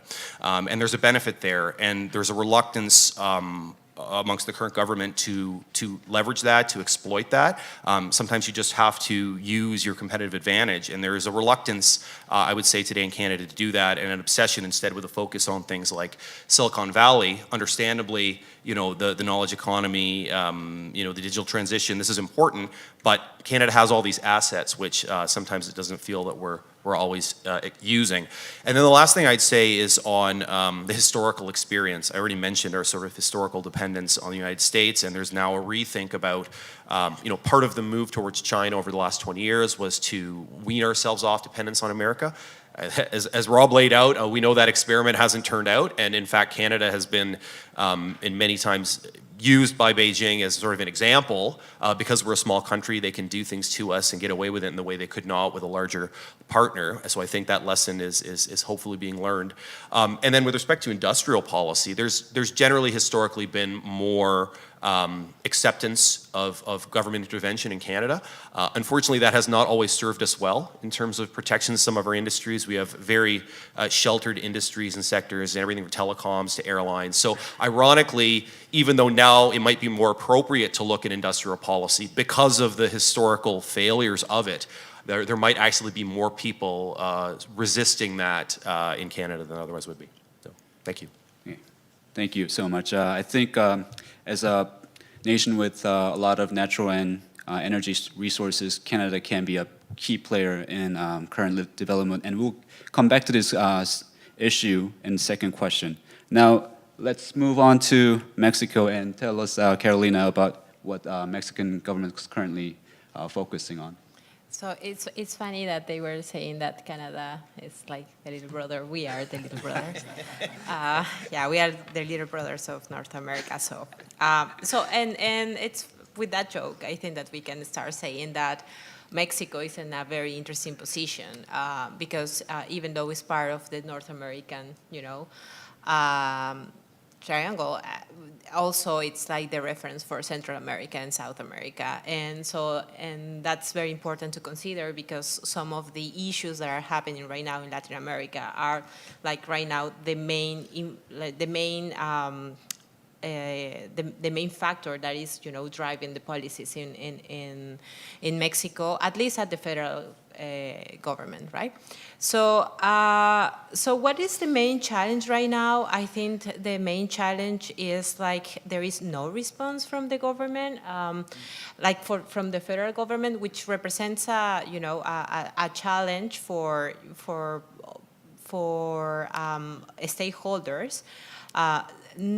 But also it's an opportunity for local governments to stand up and also to try to drive some changes, from the inside. And when I talk about like local governments, I'm not only referring to state governments, but also municipal governments in Mexico, which right now are important.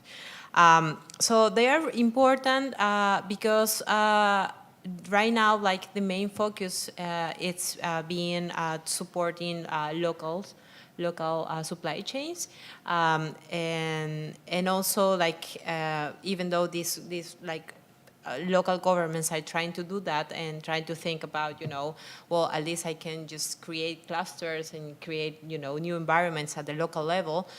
They also trying to use this as a support for the federal government, and they have to use like this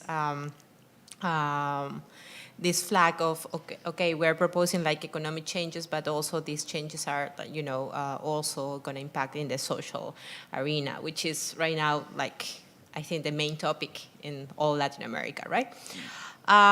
So the main challenge right now is like, how we can use, local actions to impact in global actions. So, and for us, the USMCA platform, I think that we're going to discuss this later. The USMCA platform is very important.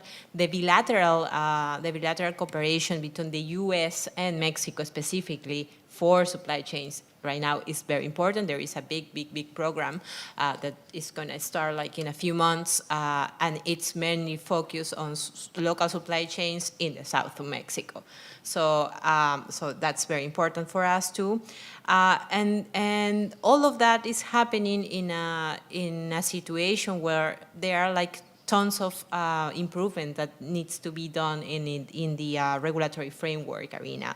And if we are talking about, industrial and also technology, all of this transition that, COVID-19 was, the main driver for this. We are seeing there is a huge potential right now because, as SMEs were like the ones that were trying to drive this, but also we are seeing that, and with good, indicators, like more than 85% of SMEs, which counts for more than 90% of, type of companies in Mexico are, trying to do to start a path on digitalization, for example. But there is also, a challenge while you have, these local governments trying to push things. There, for these changes to happen or to be sustainable on time, you need to change, some regulations. So we are seeing that there are challenges regarding cybersecurity, the use of data, and also how to improve the workforce, right? In terms of these supply chains, but also new sectors that are being developed at the local level. So I think I will just stop there because we can discuss more about cooperation later. Sure. Hopefully the discussion today will go to Mexican federal government so they can take more initiative because they can take more advantage of this current development. So let's move on to European countries. So we'll start with Germany. So since you guys are leading these policy changes on industrial and innovation front, so what are your most pressing current concerns and how do you managing it, Bart?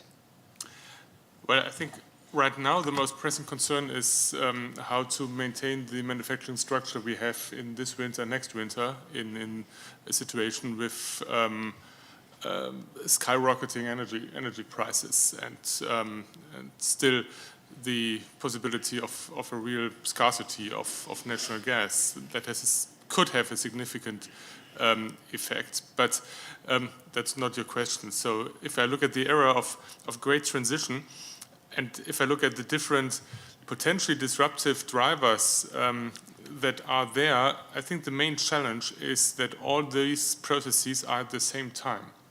It's not that we can think about one thing and then about the other. They're all at the same time, and there's very much interaction and interdependencies between these drivers. So the main project of the current government was, or should have been, decarbonization. So not only decarbonization, but how to demonstrate that strong manufacturing in a decarbonized world is possible.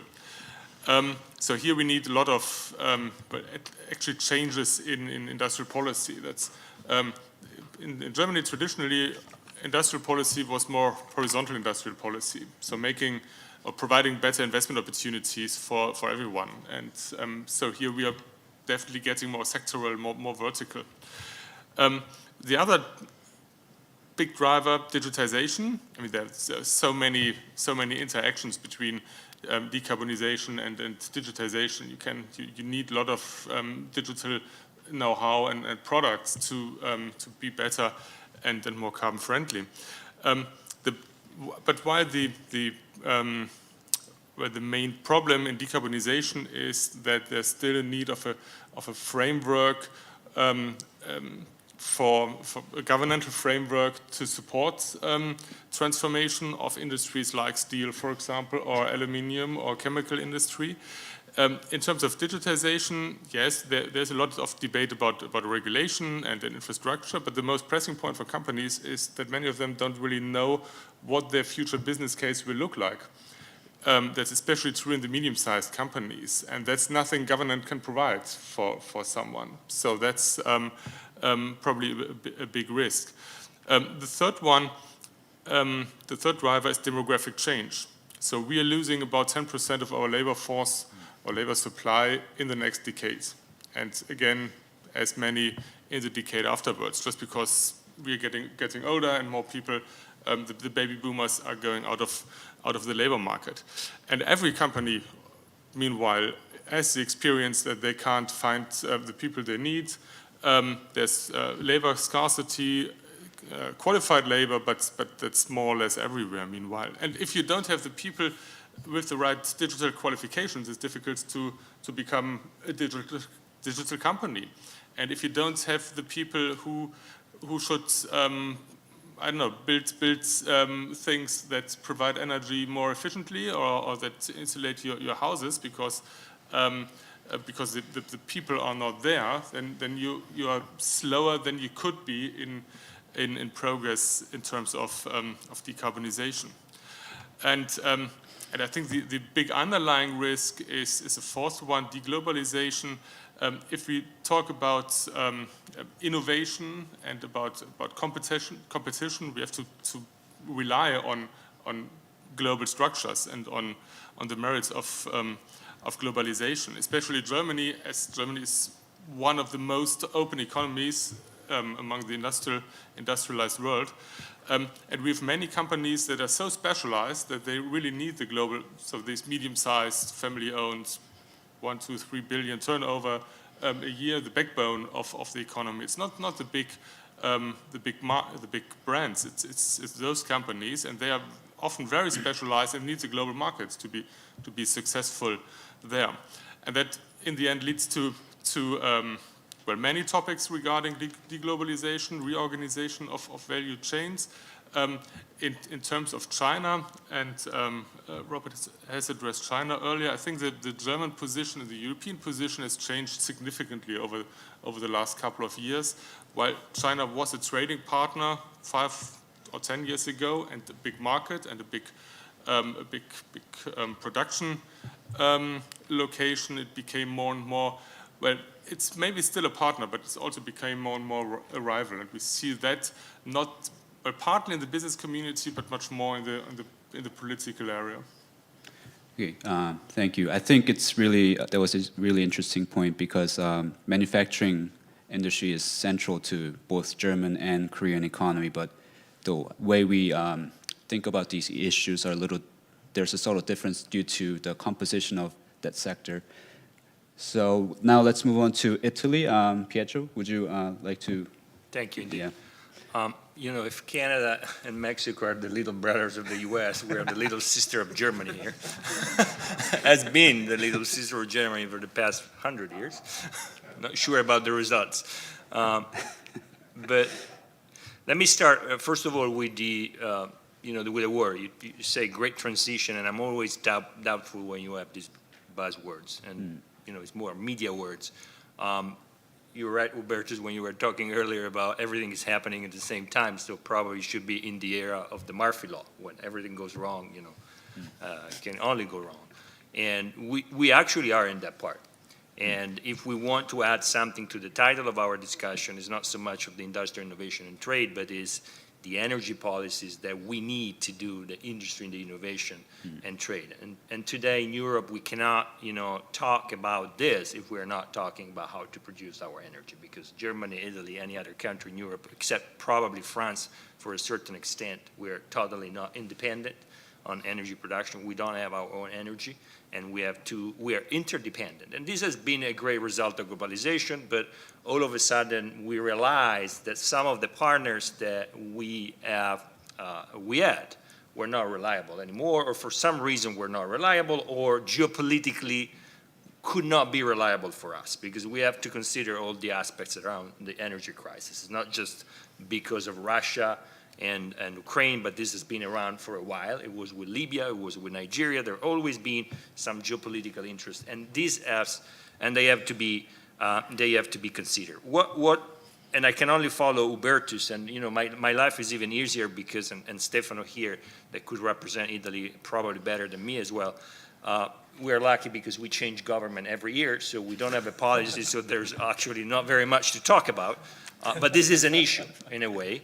At the same time, luckily, we have an European issue in the sense that most of the innovation and industrial policies are also driven or also pillars of the European industrial and innovation policies. But if I talk about the energy, and I'm not going into details, obviously during the past 2 years we have experienced something big that was not just driven by the pandemic, but it was driven, what was mentioned earlier about the supply chain bottlenecks. This has been around for a while, and it's enough that you have a small strike in London or in Taiwan or here in Korea that you have disruption all along the supply chain. So what we have experienced in the past years, and not only because of the pandemic and not only because of the conflict in Ukraine, is the disruption of the supply chains. And this disruption of the supply chain has very much affected small, medium enterprises. The question is how governments are reacting to that. And the answer is that governments are not reacting to that in Europe. They're trying to react on that. But since we are 27 different entities, putting us together, and I think about the energy cap, for instance, the cap on the price of gas, that is a demonstration, it's very hard to find a common policy on that respect. So my focus is mostly on trade, and I can tell you that on trade, we aim to achieve resiliency, but we don't have policies for resiliency. So if you ask me, how are you dealing with supply chains? I honestly don't know, but I am very much impressed that small, medium enterprises that are, what Uberto said earlier, the ground of Italian economy have survived for the past 2 years.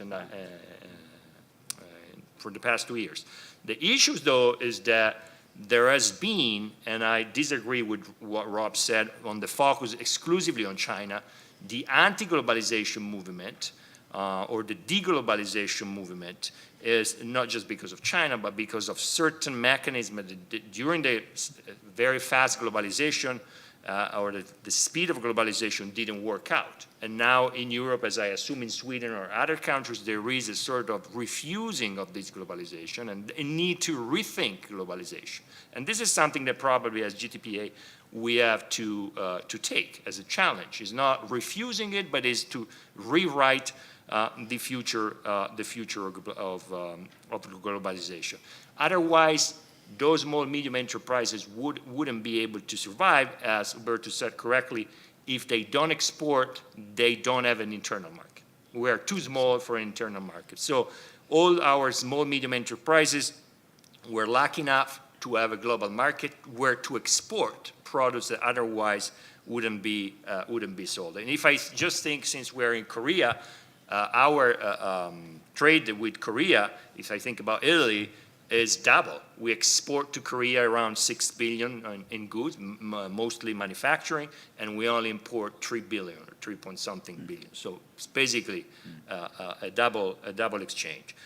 So this is telling us that we need the globalization. The problem is that most recent governments are opposing that idea of globalization, and when we think about trade, is more we need to produce internally. The question is, can we produce internally?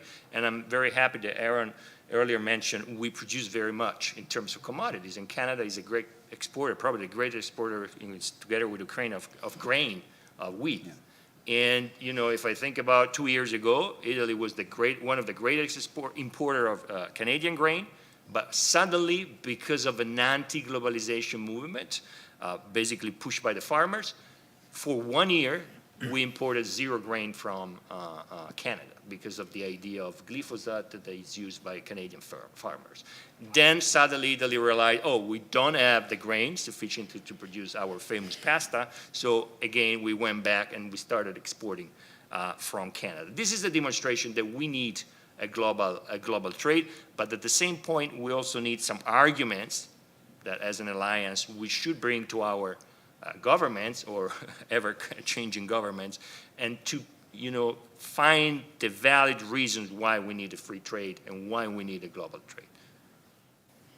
Okay, great, thank you. I think, like Pietro mentioned, these problems have been present before COVID and war in Ukraine ever happened, and it's now we take time to seriously think about recalibrating globalization, and that's what we're going to do in afternoon sessions as well.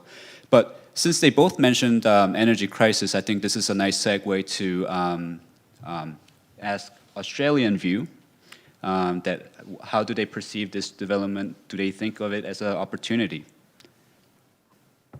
Yeah, go ahead. Yeah. Thank you. I mean, this energy thing, I'm sure, is one of the most talked about in the last 6 months.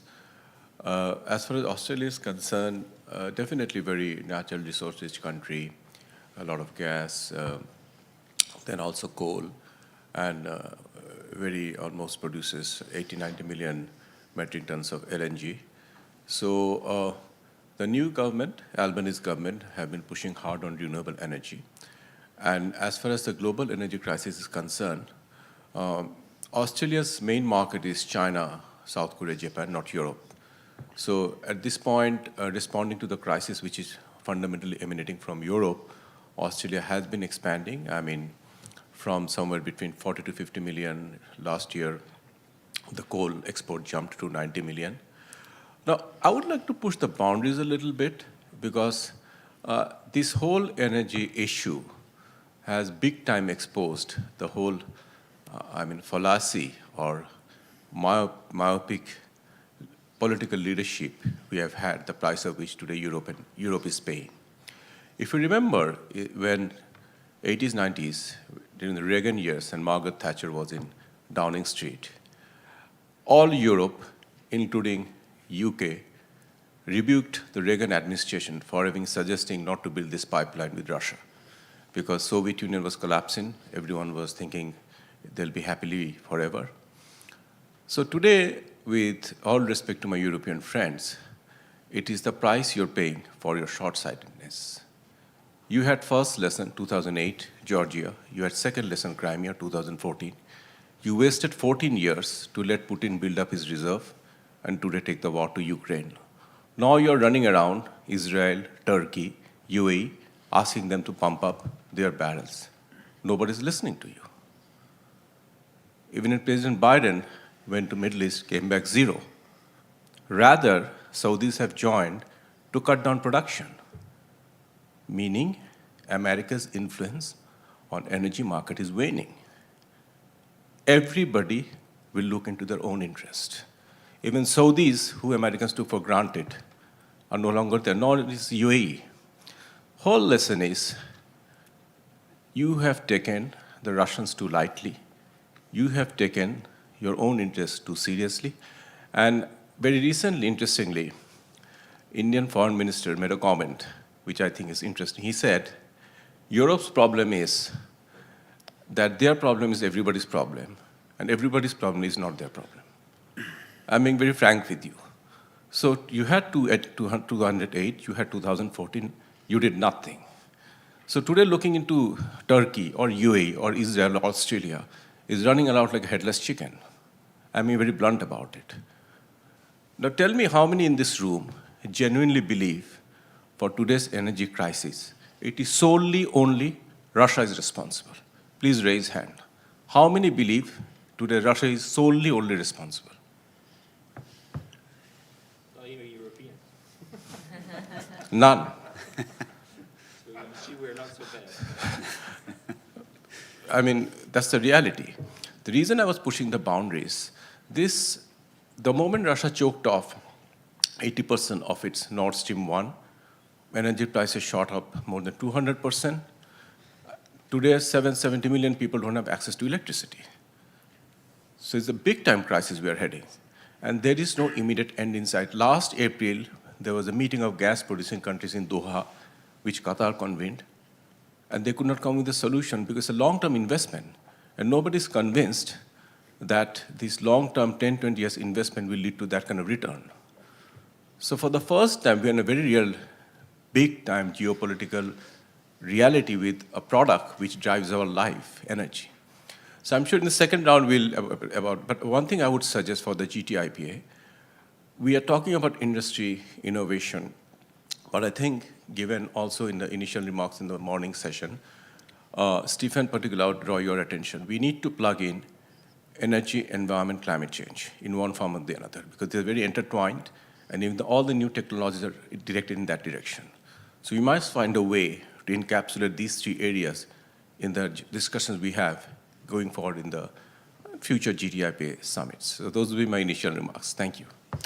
Thank you so much for your current view on the situation and suggestion for future research. Now let's move on to Taiwan's perspective. As a economy built has a similar structure to Korea, what are you guys most concerned about, and how are you dealing with this? Yes, thank you very much. As the Korean speaker in last session said that when two powers, two giants fight, Korea is caught in the middle because Korea is a small fish, and Taiwan is even a smaller fish because we are half the size of population of Korea. So I'll mention about 4 challenges facing Taiwan since 2020. 2 old ones and 2 emerging or 2 new ones. The first emerging or new challenge is, of course, the escalation of geopolitical tension between U.S. and China.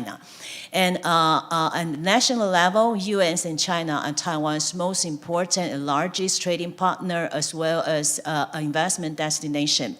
And at firm level, especially for large listed company, they have either China or U.S. as their largest and second largest markets. So a lot of companies are actually shocked by all this escalation of tension in the past 3 years. And on the one hand, all these Taiwanese companies have large market share or large investment in China.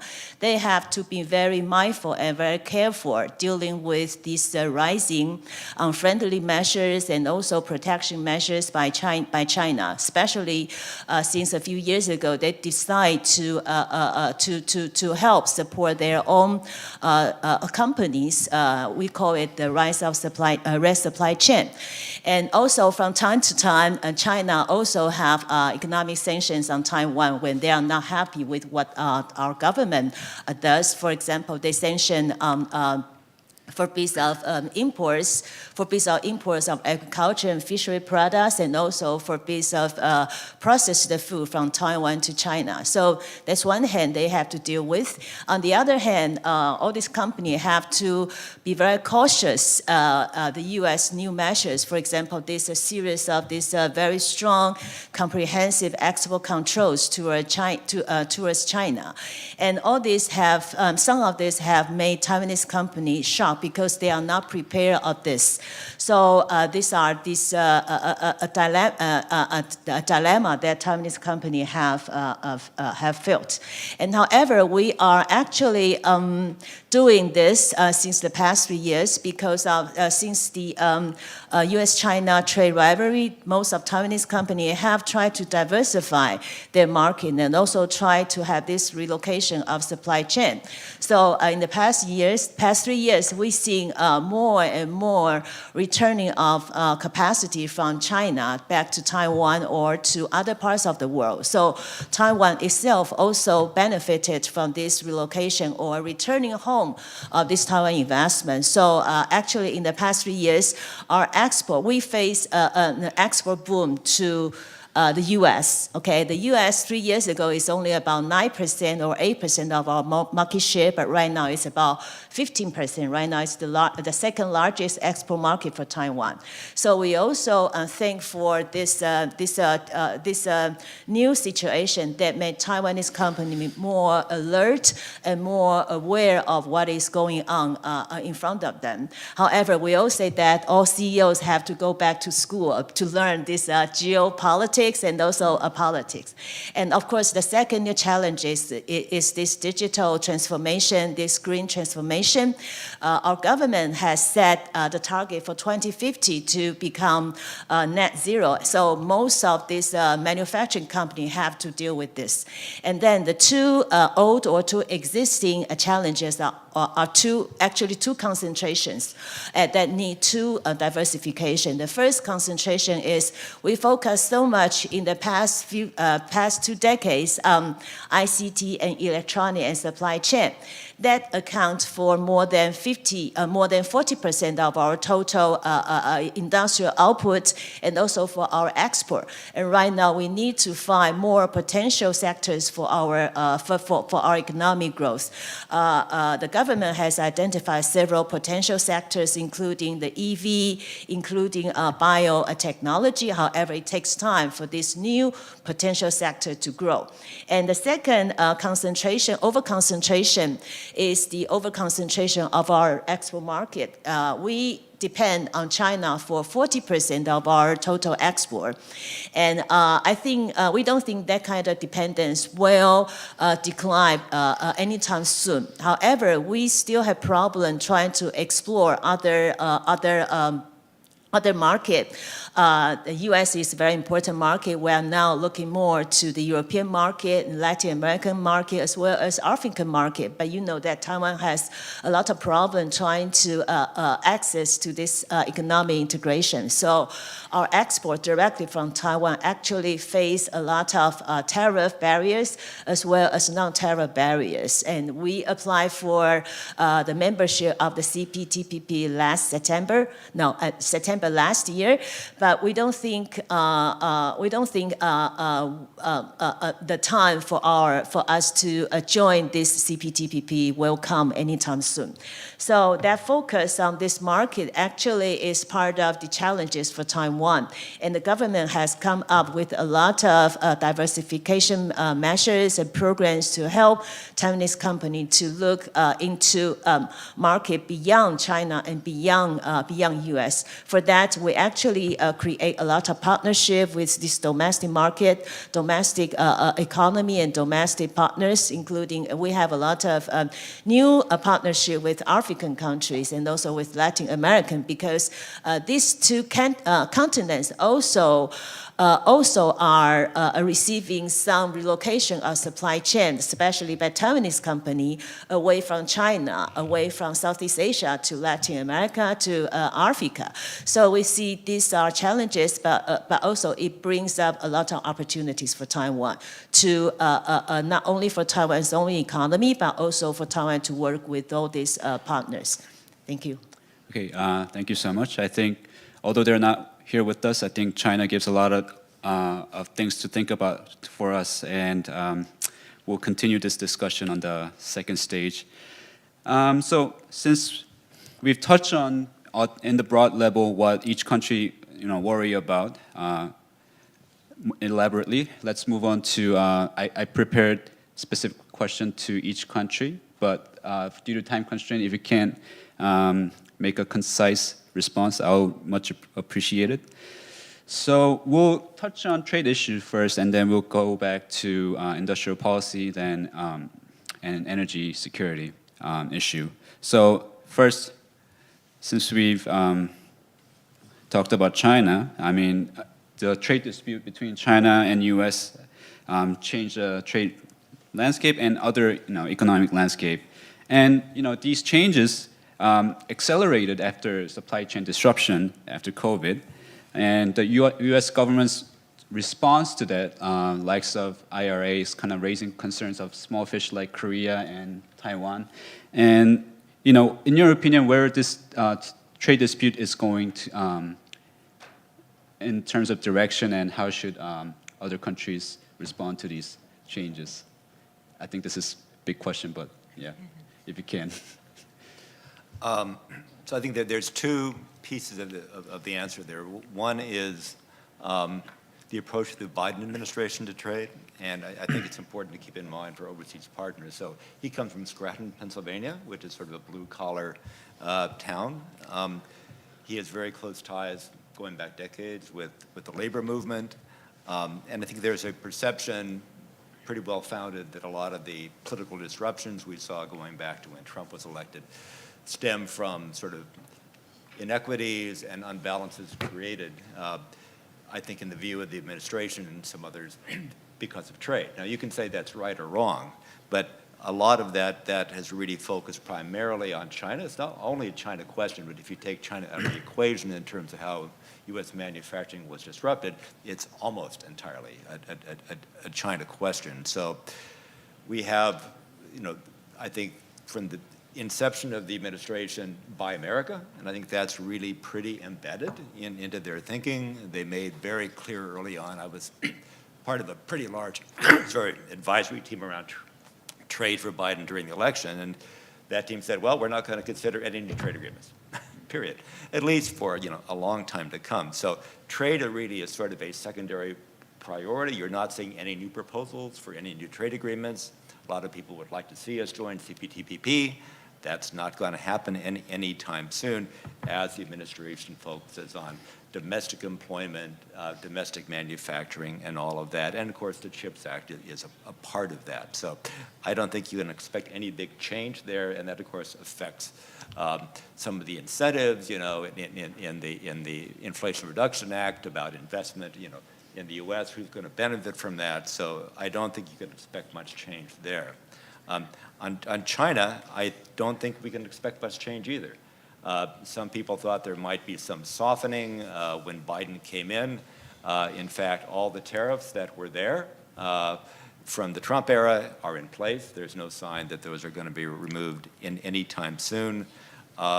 We have restrictions through the Committee on Foreign Investment in the U.S. on Chinese inbound investment. Those are continuing to be expanded, and the resources for enforcement are continuing to be expanded. Export controls are being expanded with new controls extended deeper into the semiconductor sector for exports of U.S. technology or equipment or chips to China. There's the entities list of companies in China that have security ties or ties to the PLA that are a no-go zone. That list is being expanded. And then in the new Congress, I think there's every reason to believe that more restrictions will be coming. Whether it's a Democratic Congress, Democratic House or Senate, or Republican or mixed, I think there's enough of an agreement between the parties that this is a road the U.S. needs to go down. So I think when you think about what happens in the next 2 years after the election in a couple of weeks, I think there's more of that to come. And I think what happened last week in the Party Congress doesn't give us anything to hang on to about any likely change in Chinese policies that would give the U.S.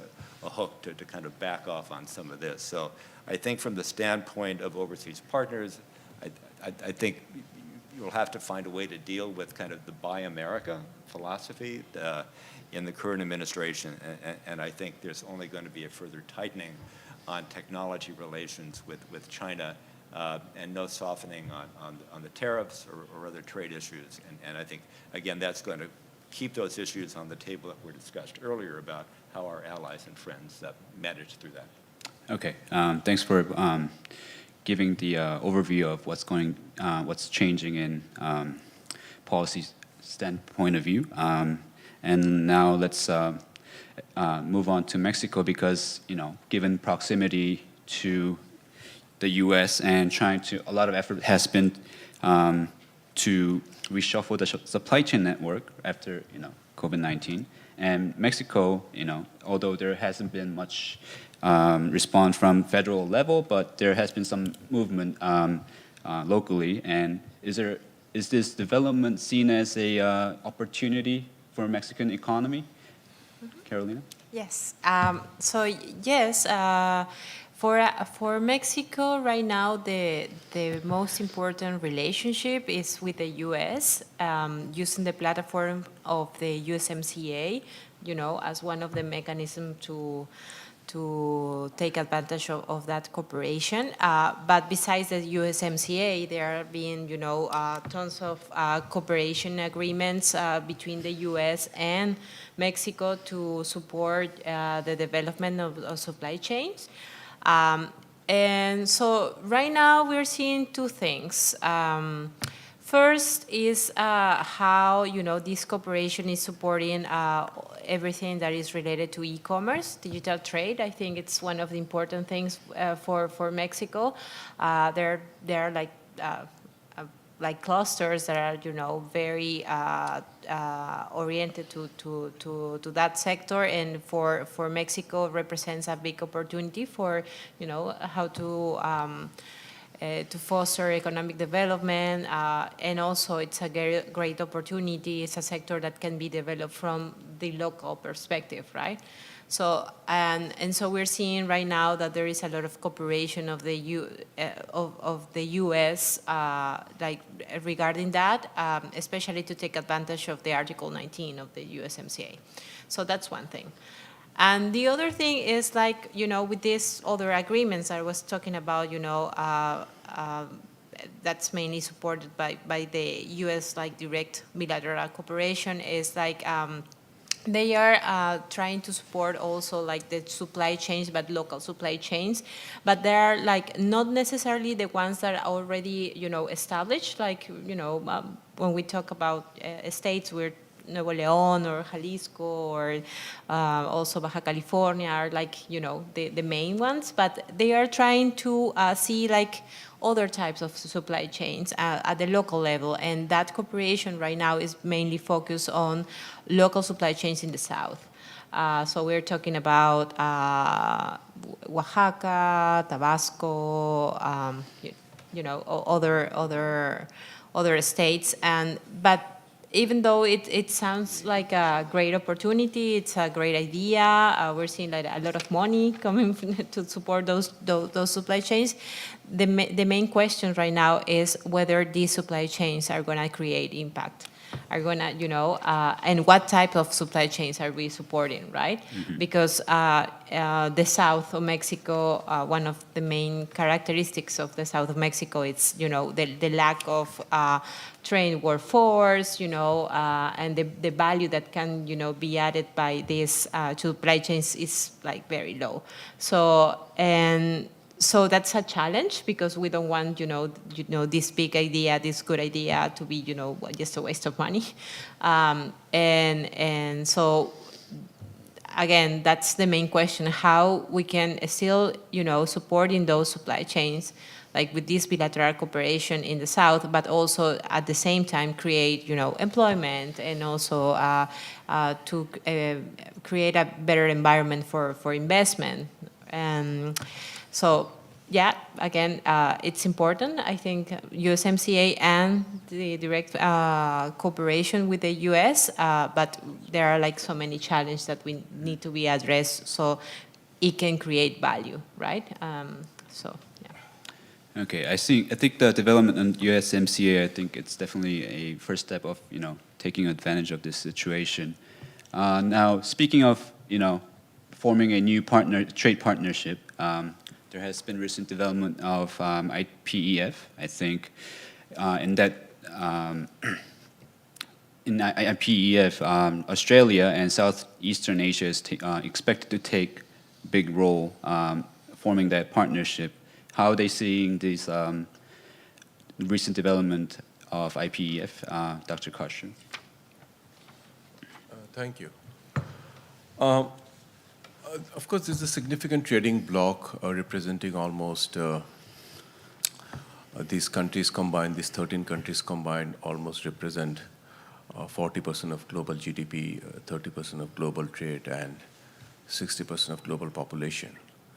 And largely it is seen, perceived as a sort of trying to contain China's sphere of influence in the region. And China, as you know, has been building this over decades and has very strong ties with ASEAN countries, South Asian countries, even with countries which China may not see eye to eye, like India and others. It has very strong trade relations. Now, the fundamental issue here is, or the elephant in the room is, America has been losing a lot of reliable friends in the last 2 decades. Because in economic relations, China, given the nature of the government, you know, it's a one-party state, authoritarian regime, it's easy to maintain the direction of their policies. While in US, you have this, like in any other democracy. But what happened in last 8 years with Trump coming and going, the sort of disruptions that was seen has really shaken the core of confidence of a lot of US allies in the region. So the concern here, even traditional allies like Singapore or Philippines or Thailand, who America used to more or less take under its fold, is no longer happening anymore because these countries have become very well entrenched with Chinese trade investment, and even smaller countries like Cambodia, Laos have very solid Belt and Road Initiative investment. So as much as this pact has potential, it largely and quite significantly depends on continuity of US policies and strategies in the region. For example, if there's a change of power in next US election, and there's an again reversal of policies, like US getting out TPP, next time around, you won't be counting the Asians to come on board.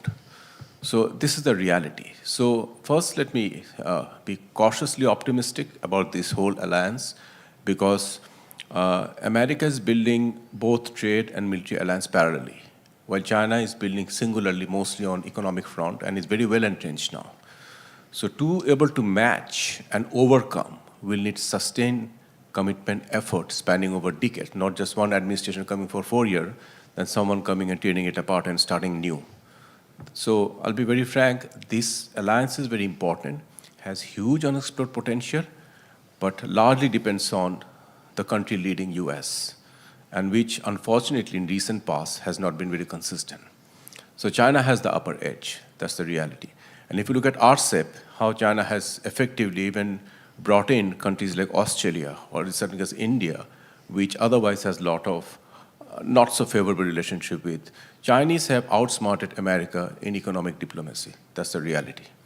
For America, it's now a catch-up game. So how far they will do remains to be seen in the next at least a decade. That would be my initial response. Thank you. Thank you. I think a lot of Asian countries have strong ties to China in terms of economics, so it's hard to move around it with this current change. I think that's a good point. So for the last issue on trade, let me go back to Christy. And you mentioned that because of Chinese change of policy, the factories of semiconductor companies like TSMC has been moving factories back to Taiwan, but they're on demand from Japan or US, providing them large tax benefits to build companies in their country.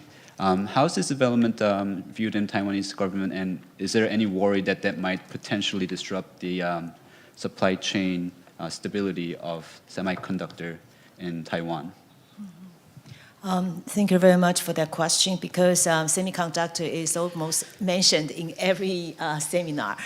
It is quite ironic because about a year or a year and a half ago, Taiwanese people were so proud of our TSMC and so proud of our semiconductor development, and also people talk about this silicon shield. But in the past few months, and then we began to hear people, especially the American, saying that we rely too much on TSMC and it's very dangerous for US, and then it's better that US will depend on South Korea. So we'd rather hear that the US or other people, other countries will say that we will work with Taiwan to make sure that evasion will not happen, okay? So the semiconductor has become a global issue now, and the TSMC has already set up, beginning their construction of the factory in Arizona and also in Japan. However, I don't think that will hurt Taiwan's access to or Taiwan's stable of a supply chain, because Taiwan is actually manufacturing and export supply a semiconductor for the global world, not only for Taiwan. And for example, I just had a number before COVID. Taiwan's fabrication actually we accounted like like 75% of global market. And for IC design, it's our market share is about 20%. And for assembly, testing, and packaging, it's about 58% global-wide. So actually, it's for global market instead for Taiwan market. And having said that, having all these companies, whether on voluntary basis or they are invited to invest in other countries, I think it's better because they are going directly to the destination market. Okay, the U.S. and also Japan are actually a very important market for TSMC and for other Taiwanese companies. So they are actually diversifying and go directly to the destination market. And also, it's also important for semiconductor because they feel so comfortable at Taiwan because we have the most completed ecosystem in Taiwan. It's most cost-effective operation. But right now they have to deal with all this new environment and new sentiment. I think they need to go outside. But I think it also needs to understand, especially for the host country, that just fabrication is not enough because you also need to have, for example, you need to have the downstream industry. For example, for the U.S., TSMC is not alone. It's not the only thing you need. You also need to have packaging and testing, etc. So we would appreciate that if there are more discussion on how Taiwan can work with the U.S. and other countries in terms of relocation or in terms of developing the whole supply chain instead of just having TSMC to build a factory there. Because only build a factory in the U.S. or in Japan will not be enough to have these countries to have their supply chain, not to mention to have the ecosystem. Thank you. Okay, I think that's a really great point. I think this current policy benefit has to take into account whole industry supply chain instead of just final manufacturer. I think that's a really good point. So let's move on to, I think we're a little bit running short on time, but industrial policy. So we'll keep talking about China, but it's inevitable. With Chinese manufacturing industry growing rapidly, competition within that industry is intensifying. South Korean government is worried about this development, trying to preserve competitiveness of our companies. For Germany, is there any response to this development? How are they trying to keep the competitiveness of German manufacturing companies? Yeah, thanks for the question.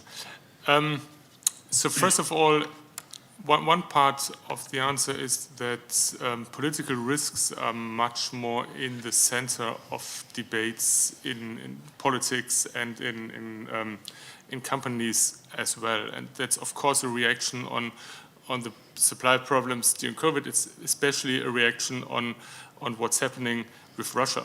The logic in the past was that there's not a one-sided dependency, but an interdependency, like a tit-for-tat game that no one can break up without enormous costs. And so no one, I mean, there's always one, but there was no real expectation that this tit-for-tats would be broken up and that Russia would invade Ukraine. It's looking backwards, it's well, man, it seems easy to say should have done better, but that was the logic before. The same logic is true, and the question is, what does it mean when we look at China and dependencies?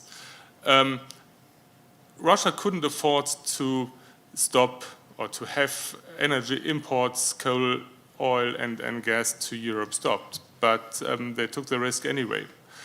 And China couldn't afford to stop trade with the Western world. But does that give enough security or not? So that's something that is very much discussed and sometimes dominating the debates about global trade and the German or European position there. Regarding China, the next topic is then identifying, better understanding how that system really works, where are the market distortions created by China and how to address them.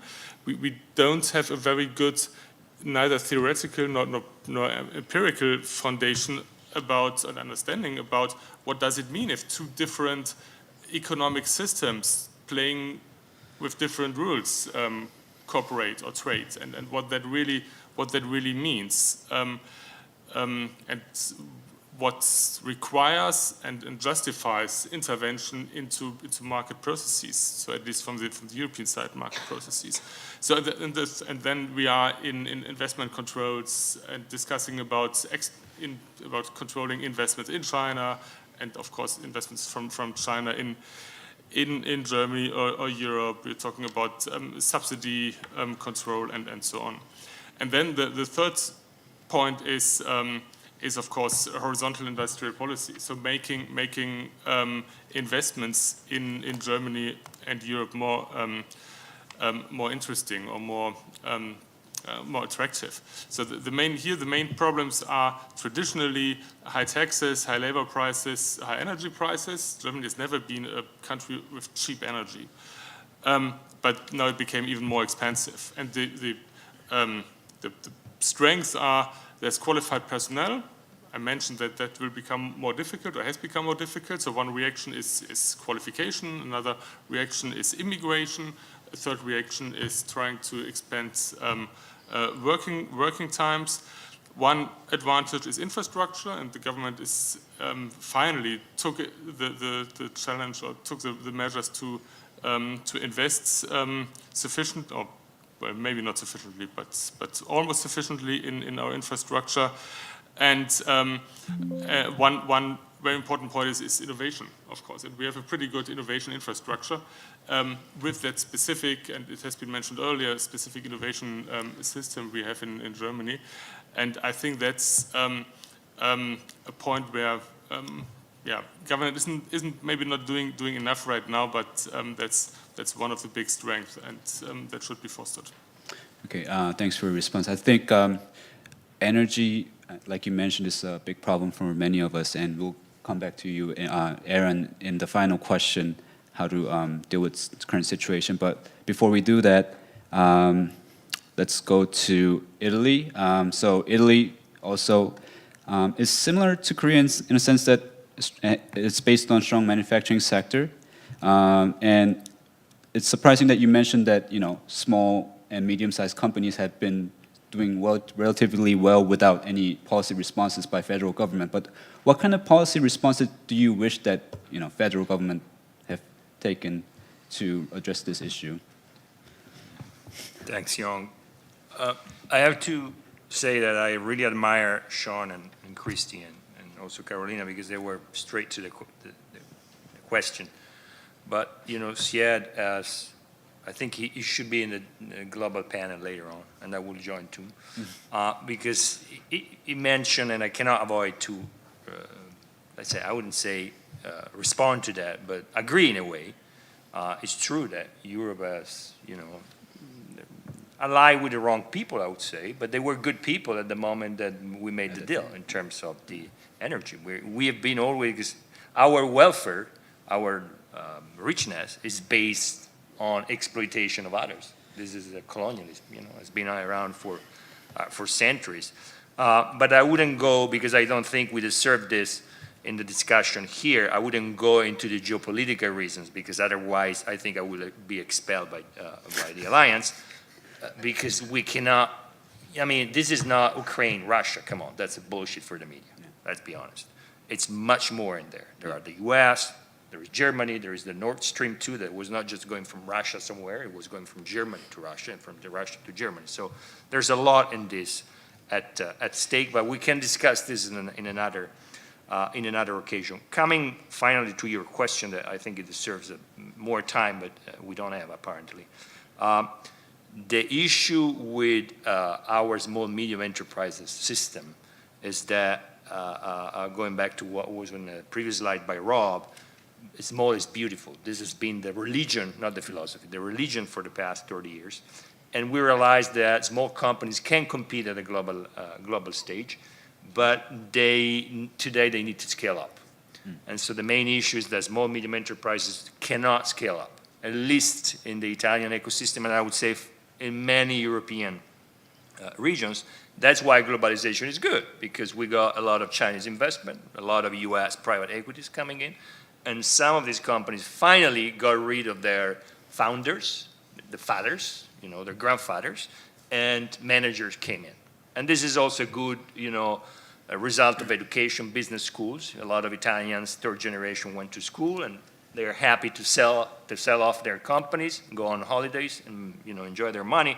And these companies are finally run by managers. And this is something that is part of globalization, but still, many in Europe, many in Italy don't agree politically with this, because it means losing the control of Italian firms. And then again, we can discuss about who should control Italian companies, China, the US, what's their policy behind, and so on and so forth. But there are certain challenges that need to be addressed. One, as was mentioned earlier, is the digital transformation. Hard to transform small, medium enterprises into digital companies or into the automation, although as also was a discussion at the GTIPA in Milano, as Italy has been great in automating the medium-sized company, hard for the small-sized company. We have, and Hubertus was perfectly right, a big issue with demography. And today, with what in the US you call, using the same buzzword as great transition, quiet quitting. A lot of people are quitting, and companies are really having a hard time to find educated talents. There is a problem of green transition. Here it's great transition, but we can call it the green transition. And the problem with green transition is how this company can move into the next wave of green energy. And we go back to the point earlier. We depended on Russia, but if we move into the renewable, we will depending on the sun, on the wind, that so far are free, free of charge, so far. But somebody will colonize the sun soon. But there is still a problem. We depend on China because solar panels, tell me a company that is producing solar panels outside of China, not even Tesla, I guess. And the same with batteries and the same with windmills. So if we move in that direction, it means we leave Russia and we leave Qatar and we end up into the hands of China, okay? Or we move to a hydrogen, and that will make Korea happy because you guys are very advanced in that. So these are some of the questions that policymakers should address. There is, though, one problem when we talk about policies, and I go back to Rob's initial statement, is that Europe, unfortunately, most of the legislation in Europe, in Germany, in Italy, in France, come from Europe today. More than 75, 80% are coming from Europe. But in Europe, we don't really have a parliament-government relationship. We have a commission that makes directives that the parliament can amend for a certain extent. So as long as we don't solve this mechanism that nobody's really talking about, then we will have a small group, an elite, Hegelian elite of people that will try to solve these problems based on politically correctness, based on ideology, and we see this on data or artificial intelligence, but also on food systems. And they will then pass to the parliament. And the parliament today is a parliament that lives in an abstract world where the real problem is driving a bike or riding a bike downtown in Amsterdam without polluting, without realizing that in a way the transition has a cost. We can move to clean energy, but still, that will take a long time. And it will take a lot of investments in even better clean energy. Because if we think about today hydrogen is here. Europe should move to something that is not even here, that is really in the future, if we want to be competitive. Because again, if we just focus on solar and wind, that's not new. That's not a revolution. It's something that anybody else is doing. Probably Korea is doing even better. So what Italy and Europe and Germany and the 27, probably England as well, should do is to think about the next policies. But again, the question is, can a commission full of bureaucrats make these policies? Yeah. Okay, I think that's a very insightful point. I think we all agree that we eventually have to go to renewable energy, but there is this matter of transitioning into that and currently we're trying to scramble for securing energy. And Canada, as one of countries blessed with natural resources and energy sources, is there any current development of Canadian government with other countries to get that energy partnership going? Yeah, much delayed, unfortunately. I'll be quick. I know that we're running late for lunch. We talked on the panel a bit today about, and I agree with the panel that Russia is not solely responsible for the energy crisis, but the effect of Russia's invasion in Ukraine, it moved the idea of energy security from this sort of abstract long-term problem to an immediate tangible problem. And that's certainly true in Europe. It's certainly true overnight. The debate in Canada changed from, do we shape energy policy solely around emissions reductions, or do we have to balance that with the needs of not only our own people, but our friends and partners? And this is where I think Canada, which is a country that often spends a lot of time looking around at other countries enviously saying, well, why can't we have the entrepreneurship of America or the welfare state of Europe or the industrial cultural policy success of Korea? Meanwhile, we've sort of neglected our energy sector. And now that the world's come calling for help, we recently had leaders of Germany and Korea come to Canada and basically say, what can you help us with? And the problem is it takes time to build that infrastructure. So that's bad news for our European friends because it's going to take 5 years before we're prepared to start shipping this to Europe. That finally looks like it will happen, but it's much delayed. The better news for our Asian partners is we'll probably be ready in a year and a half. So finally we're getting there. The other challenge is just a lack of reliability. Having spoken with our other partners, Canada is a country that talks a big game but doesn't deliver on its commitments. So it's great that we have all these resources, but if we can never get them to our partners, people start to say, well, why should we bother dealing with you? And that's the consequence of several administrations sort of just not managing to get it done. So hopefully, with this LNG terminal coming online in 2 years, that finally puts that to rest and be good for Canada. And I think it would be good for the rest of the world that in that intervening time, as you say, as the world transitions, that we can be one of the key partners in supplying the rest of the world with energy in the meantime. Okay. Thank you for your answer. I think there's one point that... I'll be very quick. As much as I respect the wit and intellect of my friend Pietro, I respectfully disagree. We are a global alliance. We are supposed to talk about global issues. And energy is a global product. So we cannot talk about one singular country without tying into what's happening overall, number one. Secondly, I agree with him. European Commission is a difficult area to work in when you need consensus of 27 countries. And as a well-wisher of Europe, I would just say that unless this bureaucracy finds a way, the risk is you might have more Brexits in the years to come. Because already you're seeing what's happening with Hungary. You're seeing restless other countries. So as much as we respect the European values, Europe is under a lot of stress. Even with our Polish friends, yesterday I was seeing how Poland is coping with this migrant crisis, but Europe has not been able to come together. So at some point, with all our goodwill towards Europe, I'm sure they will find a way to work. But I disagree, there's global issues. We are a global alliance, so we're supposed to talk about global issues. Thank you. All right. Thank you. I think, unfortunately, we are over time, so this concludes the first session, but we'll continue this conversation in the afternoon session, so please join us after your lunch. We'll talk to you later. Thank you.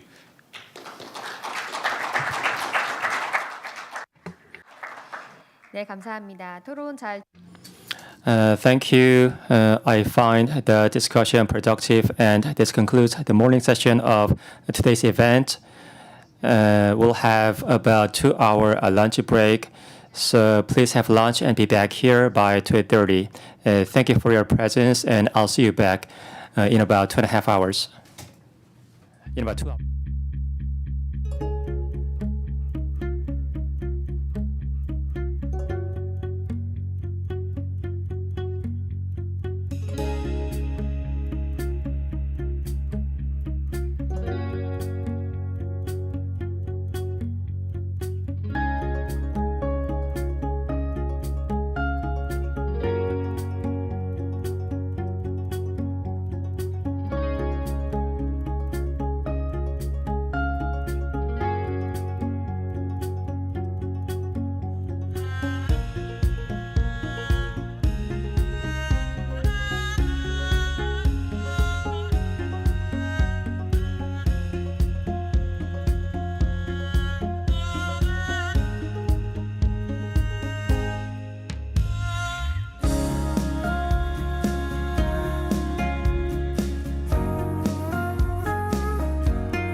starting. So let us begin with our first afternoon session. I hope you enjoyed your lunch. Let us resume our seminar. And at this point, we'll be speaking about industrial and innovation policies at a crossroads. Under the theme of challenges in the era of great transition, there are 3 sessions, each session lasting 45 minutes. Let us get on with the first session. The first session is on industrial and innovation policies at a crossroads, which will be moderated by Kyungjin Song from Innovative Economic Forum of Korea. And we have GTIPA members participating as a panelist up front. Please welcome them with a big round of applause.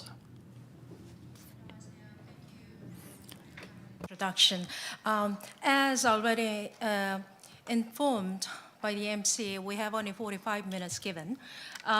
So I'll give each of the 5 speakers 8 minutes max for their presentation and leave 5 minutes for a very short Q&A. Without much further ado, let me start with Syed Munir Khosrow. Thank you. I think someone, yeah, okay, great. Who controls the slides? Oh, is this the one? Yeah. Okay, great. Basically, I'll talk about industrial innovation policies at Crossroads. Particularly, I've been requested to speak mostly focusing on Australia. So, of course, in course of my deliberation, some of the things cross-cutting will come in any case. We touch bases other countries, other continents. So given the time constraint, let's try to move on. Yeah. Just quick overview. As you know, oh, it doesn't show up there? No.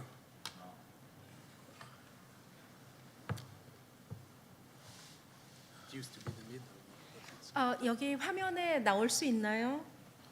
Yeah, because under 저 발표 자료 여기. So could the presenters be up,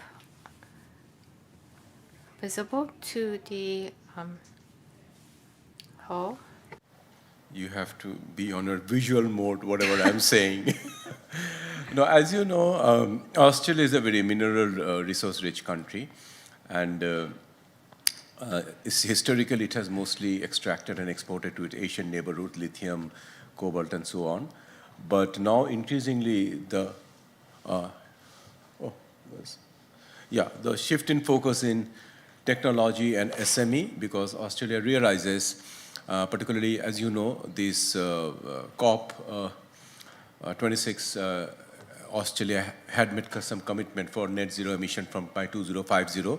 So which will means it has to decrease reliance on many of the fossil fuel sources of energy, which the government is trying to redirect towards SMEs and technologies. Moving on. Yeah. So one of the things they're trying to focus on is service industry, so which is now 80% of the economy, and also other high value added exports, pharmaceutical, medical technology. And as you know, given its core strength in mining and other industries, it makes a good amount of money from mining technology and equipment. And another emerging industry is service industry in the legal, media, and business system. I'll give you a quick snapshot of the industry so that later on I can sort of explain what are the policy implications they're having. So I'm not going to spend too much time on things probably people already know or quite self-evident in the slides I'm showing. I would rather focus on the policy part. Now, these are the 3 bedrock of current industrial policy. And as you can see, for your convenience, I've highlighted yellow so that at least you can capture the essence. First is the SME focus, capacity building of SMEs, bridging the information gap, making them more up to speed with the digital platform. Second is the Venture Australia, making more funds available for tech setups, and also focusing on life science, biomedical, medical device, where Australia has a good track record. They're trying to scale it up. Then the commercialization Australia, meaning Australian government is taking a more proactive policy to push the industrial products into the international market. So we are seeing more and more public-private cooperation in the industrial sphere moving onward, particularly of the last election, May, when the Labour government come in, the Albanese government, they've been pushing hard to sort of take Australia more into the regional Asia-Pacific and international trade more actively, aggressively than before. They're trying to cut down reliance on, very dependent on natural resource-rich exports, fundamentally basically on gas, LNG, coal, innovation. One is the tax thing, so more and more incentive on R&D, any company putting in money for R&D. And then you see the cooperative research, basically trying to bring university, academy, industries into closer cooperation. And if some of you who follow Australia may have seen, one of the recent innovations is the cochlear hearing implant, like new devices they invented for hearing aid, just to give you an example. And also, the recent budget has seen more fund allocation for new tech setups. Last one is industry innovation precincts and innovation network. Again, more and more collaboration between industry, business, government, so that it's a more coherent, multi-stakeholder approach as opposed to what used to happen in the past. We had few set up industries which were the dominant. So now it's more spread out across the whole industrial landscape. Now, what are the policy challenges? One of the things is, as expected, energy costs have gone up, so have transportation costs. And Australia, one of the interesting things is the labor productivity has been very flat. It has not improved in last 10 years, which is a cause of concern. Then the climate change, Australia is the 14th largest greenhouse gas emitter, and per capita emission is highest because the country population is not that big. And industry accounts for most of these emissions. And last not the least, Australia has a world-class education system, and after US and UK, and last year actually it took over UK as one of the most second largest source of education service provider. But what also has happened simultaneously, many of the basic things like maths and other, Australia has fallen behind. So there's no new focus on sort of putting the education sector more into track with some of the science, technology, those kind of discipline, math, so on and so forth. Policy recommendation. Historically, most of the money had gone to real estate. It's a huge country, as you can imagine. And this is one sector where people have always found it very lucrative. But now, banks are being more encouraged to loan to SMEs. And the current enterprise bargaining agreement is trying to link more productivity with pay. As I alluded to in the previous slide, that productivity has not really improved in the last 10 years. Then also the climate bill, which is trying to make more incentivized to use renewable energies. And that this government has made a policy statement in the very first week of its taking over power that they want to be the superpower of renewable energy. So they have taken it heads on. And there's a climate change authority based in Canberra. So they're working very strongly on trying the industrialization, innovation, technology, climate change, all stitched together.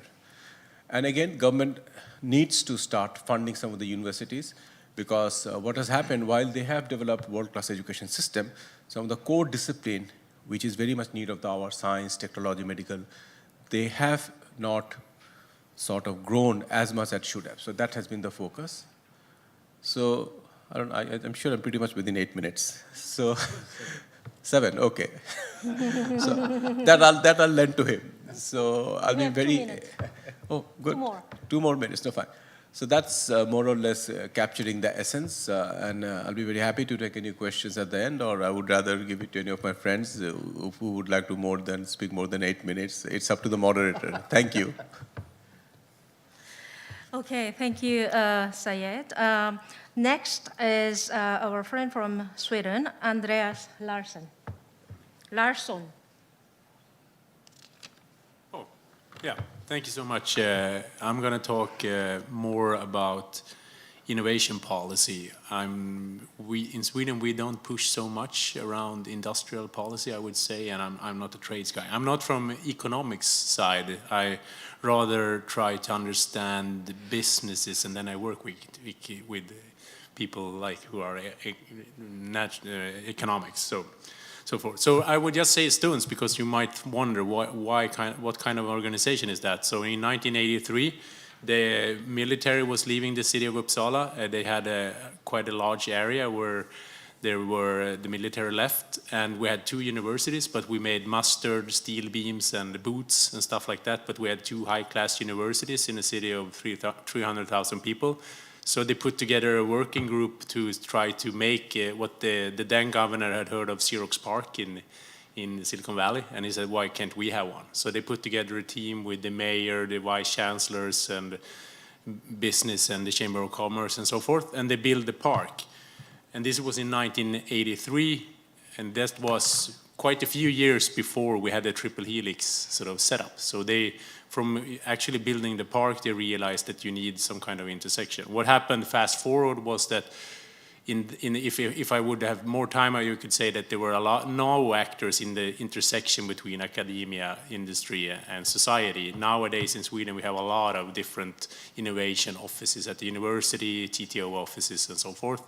So we changed to be more of a policy insight advice, but also show with projects like how you can contribute to sustainability and competitiveness. If I would have had a picture of Europe, we would be north of Hubertus, close to the Arctic Circle, where Sweden is. And if you know, many of you I know have visited Stockholm, very few know where Uppsala is in relationship to Stockholm. So it's a 38-minute train ride, and if you land in this international airport, you will land in Arlanda, which is in between. The interesting part of the greater metropolitan area of Stockholm is that if you look at knowledge-intensive activity, being academia or industry, almost 50% of the patents in Sweden are north of Stockholm, the tolls up to Uppsala. So you have the telecom cluster in Kista, which is close to the airport. You have the life science sector. You have 5 out of the 6 largest universities in Sweden in that stretch, and the business school is next to it. So you have Stockholm University, Royal Institute of Technology, Karolinska Institute, Uppsala University, and Swedish Agricultural Sciences University in Uppsala, which is, we try to paint the picture that economic activity is not equally distributed around Stockholm. It's rather north of it, which is very few know. Even Swedes don't know that. Okay, so on innovation policy, we've heard today, I took a few notes: rethink globalization, recalibrating, small fish, deglobalization, localization, protectionism. If you look at Sweden and South Korea, what do we have in common? Is that we are, as we have said, or we have said about Korea, small export-oriented economies with not much of a local own market. I was here the first time 12 years ago, and I remember when I visited the ministry, and it was a sign on the wall with a V-shaped, with birds, and it said, "We are fast followers," which I thought was pretty cool that you are that upfront with your strategy and knowing about it. And here in the plenary talk today, I was happy to hear that you also consider yourself a fast follower, because a lot of nations think they are leaders, but maybe they are having a follower strategy. So I think that's a very sound insight, and it also affects how you can create innovation policy. What else do we have in common? We're connected in global value chains, as we talked about, in manufacturing, but also I think in service offerings distributed around the world. And one thing I'm interested in is that we are both nations specialized in global innovation value chains, which means that we looked into, for instance, Swedish telecom companies. When you do R&D around the world, you do certain things in Sweden, usually headquarter function, early stage project leads of big projects. You do some parts maybe on the coast of China, some more inlands from China. You do some parts maybe in Korea, some parts in Montreal, in Canada, and so forth. And what the nation needs to know is, what is your country used for in those kind of more complex chains? Very few politicians understand that, which also means that how are you going to tailor the future of education if you don't know why, for instance, multinational companies are, what they do in each country. And we have quite little data on that. What challenges do we have in common? I think industry structure. Sweden has a tradition of many old, big companies in heavy engineering products, telecom, and so forth. And we have a few new powerhouses, but we have a hard time with the long table R&D and innovation. How do we make it stick in smaller countries? And with the current climate, I think one needs to think about that as well.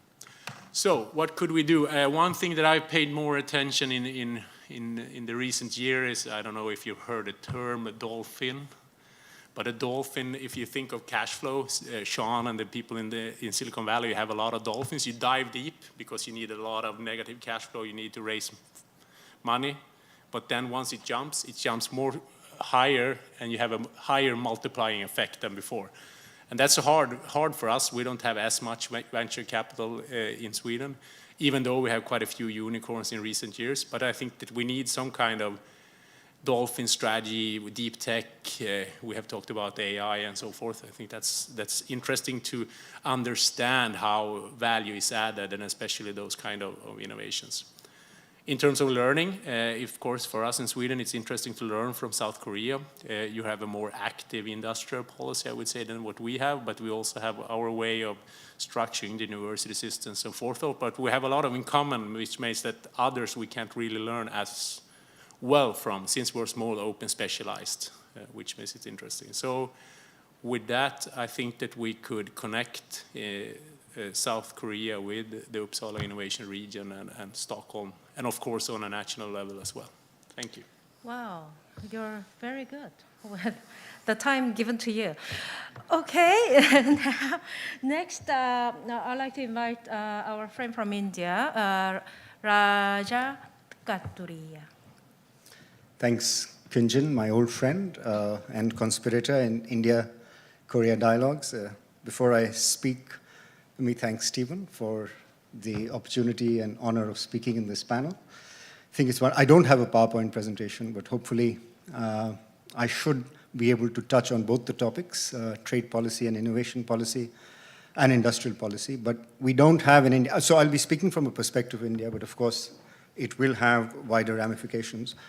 And at the end, I will talk a little bit about innovation policy, which is, I think, in its infancy, but trade and industrial policy have pretty much been there for a long, long time. In fact, India's genesis was based on industrial policy.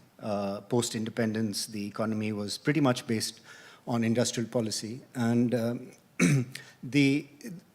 so I take you through a very quick history, saying that we're talking about markets and innovation here.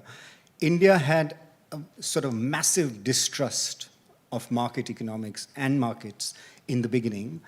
Post-independence, we were sort of large economy in the sense 250 million people. Today, 1.4 billion people going to overtake China. So where I'm coming from is this almost continental-sized proportion country which is trying to feel its way on how to treat markets.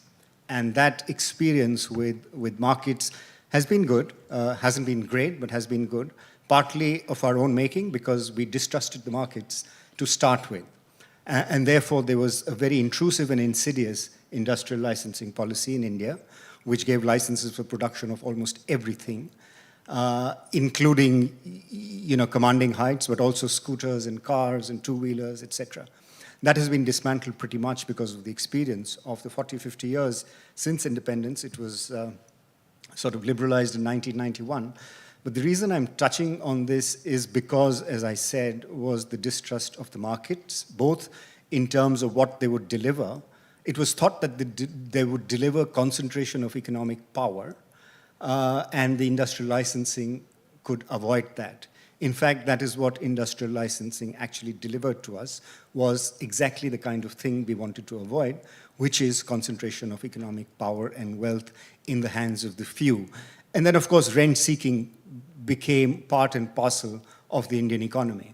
And sort of there was extreme amount of inflation, fiscal imbalances, balance of payments crisis that happened as a result of all of this in 1991. Of course, I'm skipping over a lot of details in public intrusions into market economy. But in 1991, we liberalized and have liberalized. Pretty much it's gone in that direction. Trade policy and industrial policy has pretty much been reformed and liberalized, although there are some areas of concern. But what that did for the Indian economy was it gave very large periods of growth. And if you go back to what Rob said in the morning and what we've been hearing is that, the intrusion or the coming in of private capital, whether it was Indian or whether it was foreign, private capital had a huge impact on the economy in terms of its growth rate. The distribution issues are still, we are still suspect in how the market has delivered in terms of distribution. But, I am happy to talk about that in the Q&A session. But the markets delivered in terms of growth. Private investment was very productive, much more productive than public investment. And there was exports boomed in some sense because what happened was the backward integration improved with the result that the competitiveness of India's imports increased.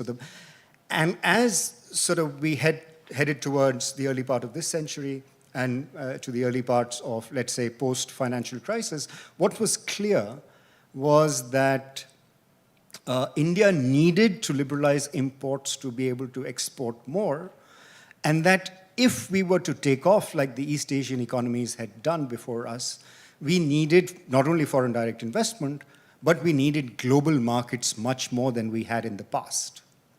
I think that realization that this was the time for India to reap the advantages of an open global economy, of globalization, the way China, Japan, Korea, and even the smaller East Asian economies had done, and it was our time. Unfortunately, what happened at that time was, the global financial crisis, and the world moved into protectionism. Of course, there's a big debate about, how manifestation of protectionism in the world, it's no longer tariff barriers, it's pretty much non-tariff barriers, and even in tariff barriers, India has a long way to go.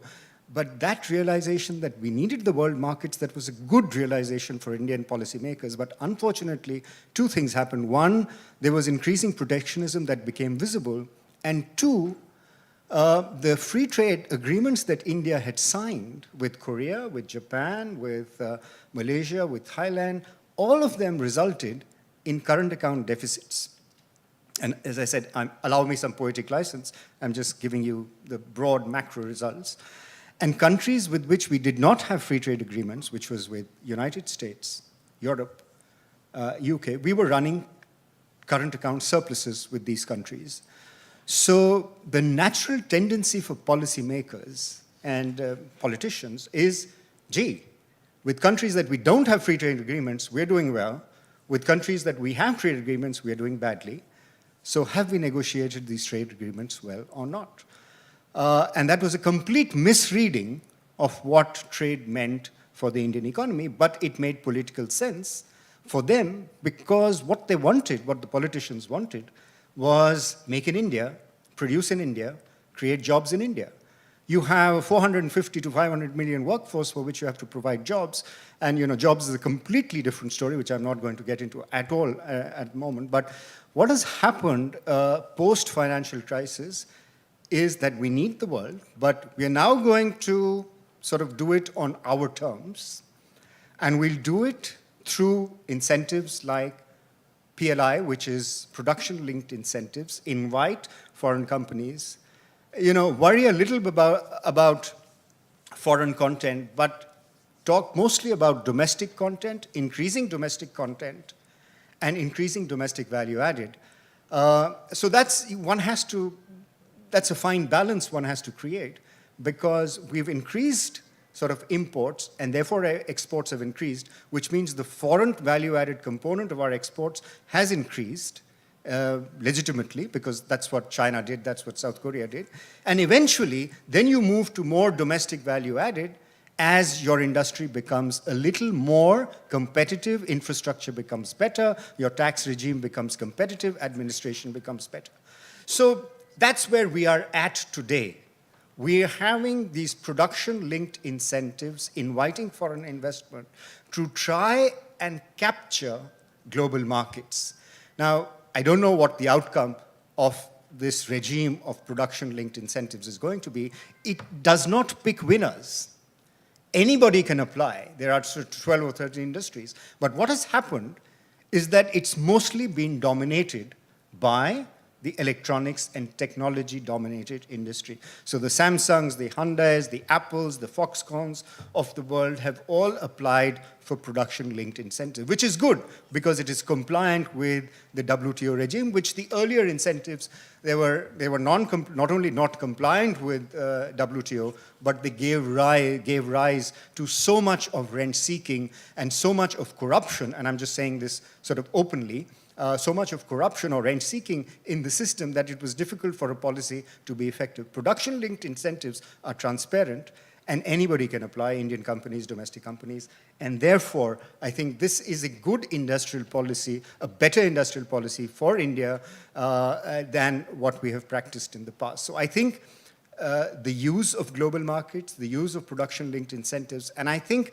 participation in free trade agreements is a must. WTO is not functioning. So we realize we need to become a part of the free trade agreements. We are not a part of RCEP, and therefore there is justifiably incentives within the bureaucracy and political establishment to try and formalize deals with Australia and UAE, which are pretty much on, they're pretty much close to conclusion, and we are beginning talks with the UK and EU. I don't know how it will work out. I met the EU delegation.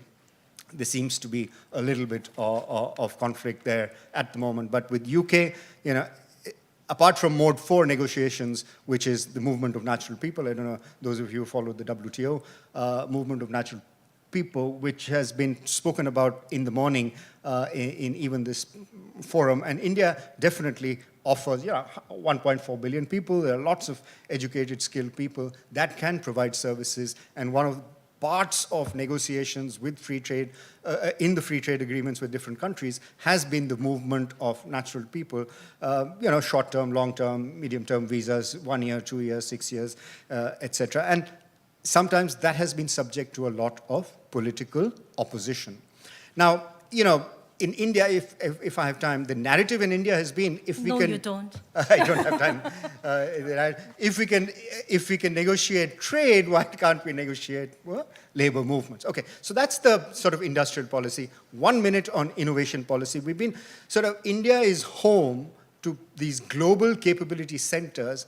From the United States, there are about 69% of the investment in Bangalore and around in the global capability centers in high-tech industry are in India. We don't have an innovation policy yet because, IPR will take some time, intellectual property rights will take some time negotiating in India and within. But if we get the we have the soft skills, infrastructure is what we need, and probably up the game on IPR, and we will up the game on IPR when India becomes an exporter of intellectual property. Today we are an importer of intellectual property. Very soon when India becomes an exporter of intellectual property, I think we will move up in terms of the standards that we hope to comply with in the intellectual property regime. I'll stop here. Thank you. Thank you, Rajat. I wish I could give you more time. India wants to upgrade the CEPA agreement with Korea, and I hope it will happen sooner or later. Well, without much further ado, let me invite Zidas Daskalovsky to enlighten us about the North Macedonian economy. Thank you. I will start. We co-wrote the paper with Maria Ristiska first, let me say this, and so we'll speak both of us on this very same topic. First, I will have one historical overview, one sentence only, about Macedonia and the history. It was part of the 4 empires, one of Philip and Alexander the Great, second of the Ottomans, the Turks, for those who don't know who were the Ottomans. Of course, in between there were the Romans. Let's not forget the Romans and the Roman Empire. So Romans, then the Ottoman Empire, and then the 4th empire, which we were part of, was the Yugoslav Empire, if you can consider Yugoslavia as an empire. Yugoslavia is a kingdom of Croats and Slovenes and Serbs, and Yugoslavia is a Titoist, socialist, communist country, whatever you want. I'm saying this because it's important to say this because basically we were, and still we are, a relatively underdeveloped and poor country. Due to the Ottoman administration, there was very little industry. Basically, the whole Balkans was very much illiterate and agricultural country region. What happened was that industrialization and socioeconomic development, including better literacy and education, started with the Fourth Empire that ruled Macedonia, which is the Yugoslav Empire. Especially under Tito and the Socialist Federative Republic of Yugoslavia, there was a big industrialization of Macedonia, 1960s, 1970s, and there was a general economic development. Now, comes 1991, 92, Yugoslavia disintegrates and we become an independent country. The 1990s and 2000s were very difficult period. Of course, the wars of Yugoslav dissolution were a very big issue. The problem of having no markets where to sell your products because of the sanctions against Serbia, because of the wars in Croatia and Bosnia, this was another problem. The chaotic privatization was yet another problem. The disintegration of the, how they are called in academic parlance, socially owned enterprises, basically the old communist-style big factories. They were the ones that were either decaying or basically dissolved, or some of them were privatized. So these circumstances, I'm telling you about all of this to tell you actually that the first industrial policy of the country, of Macedonia, was actually made in 2007 and officially passed in the parliament in 2008.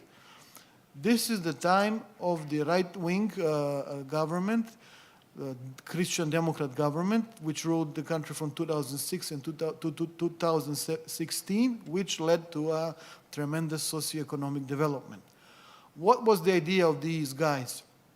They said, we're going to develop our economy and we're going to develop the industry of automobile parts, you know, getting part of the chain of producing cars, mainly German automobiles.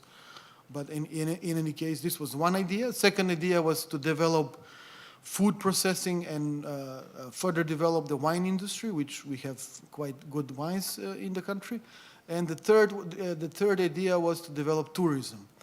Now, there was a bit of development in the food processing and wine industry. There was a bit of development in the tourism sector, or rather there is a lot of development in the tourism sector, but mostly there was a strong development in the automobile producing parts industry. And this is mainly because this government had the idea that they will develop in the so-called industrial trade development zones. These are the free economic zones where you invite investors with certain incentives to invest, like lease of land for 100 years. They pay, the government pays taxes of the employees in the factories. The government pardons the companies from specific taxes. They don't need they do not need to reinvest the capital gained and so on.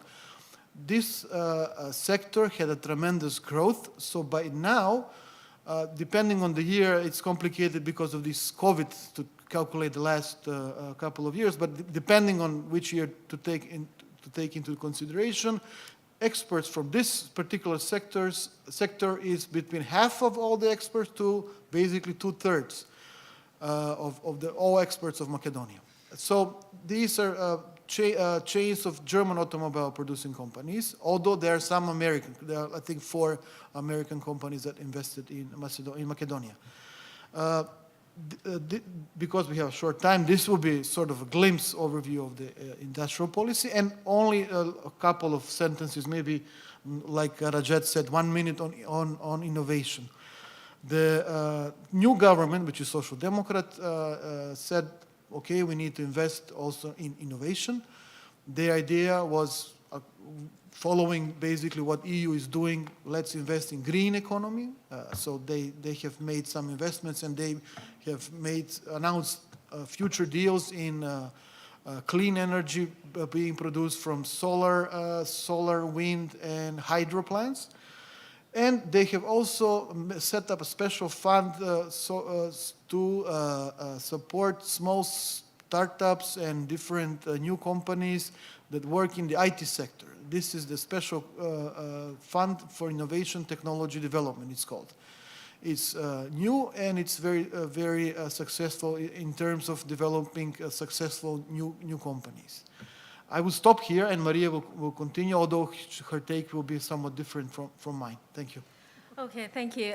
Maria Risteska will talk about her experience at the EBRD, in particular on gender mainstreaming, gender budget, gender budget, right? Yeah. Good. So I'll start where Gidas actually stopped. Center for Research and Policymaking is a regional actor, so we have a portfolio of programs and work in 7 countries.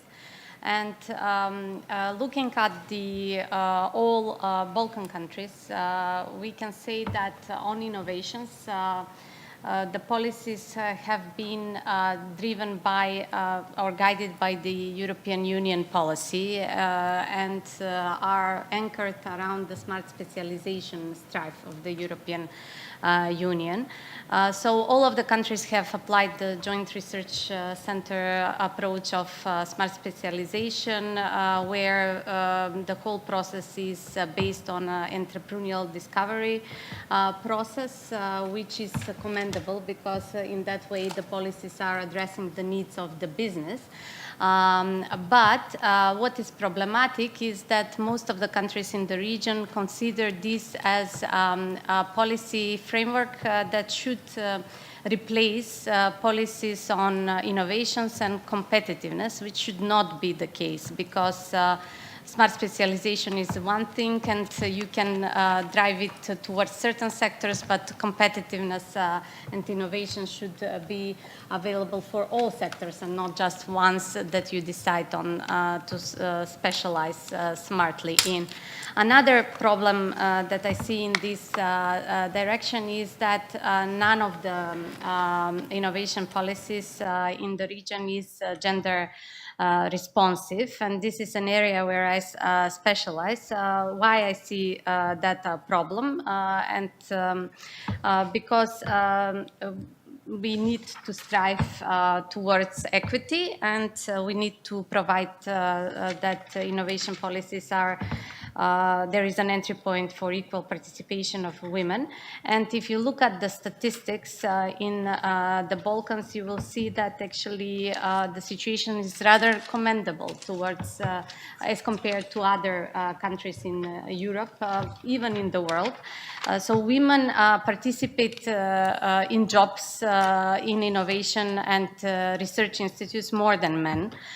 But this is not realistically representing the situation. Why? Because this is a leftover of the Soviet type of policies where these research jobs were considered as appropriate for women, so not very labor intensive, so they can actually take on the second shift at home, which is of unpaid care work for their family after working hours. But we could see a trend, very positive trend in terms of education. More women study on higher education institutions. They gain master's and PhD degrees. We don't see that trend actually in the acquiring positions in research institutes as managers or as deans at the faculty, like Rajat here. So there is still vertical segregation in this sector. And what we don't see is that they don't take leads in research projects, and their research projects remain underfunded. We need to work more on increasing gender participation in this sector. And what is more, the countries of the region have focused more on innovation in state type of research institutes and not so much linking it with the business and creating research and development centers within companies, which would become another issue for development for the future.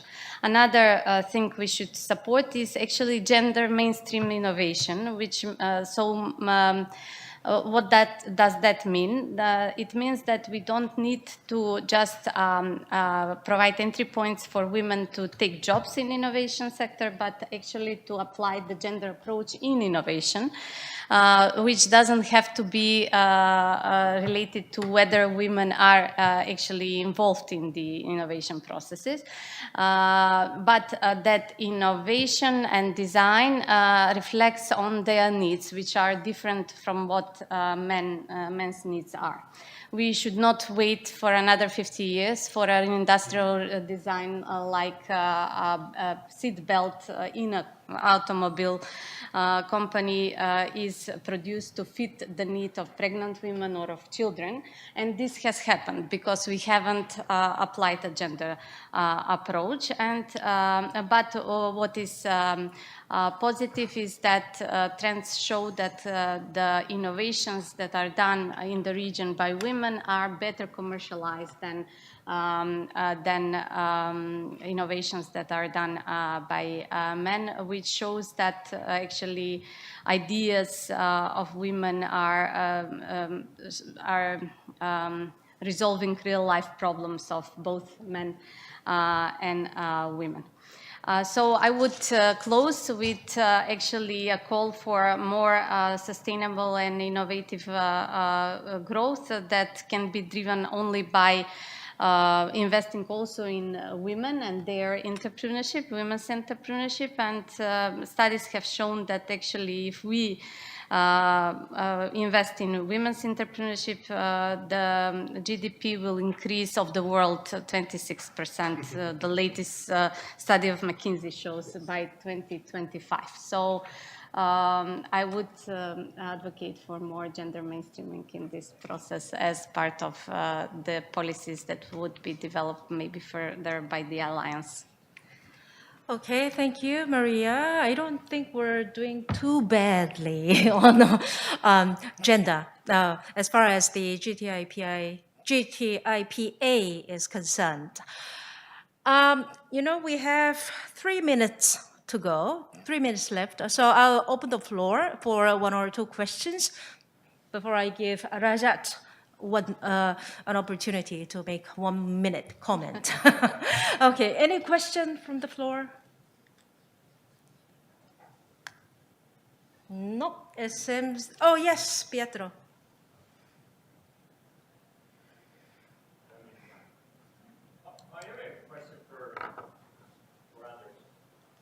저희가 마이크 드리겠습니다. Please use the microphone.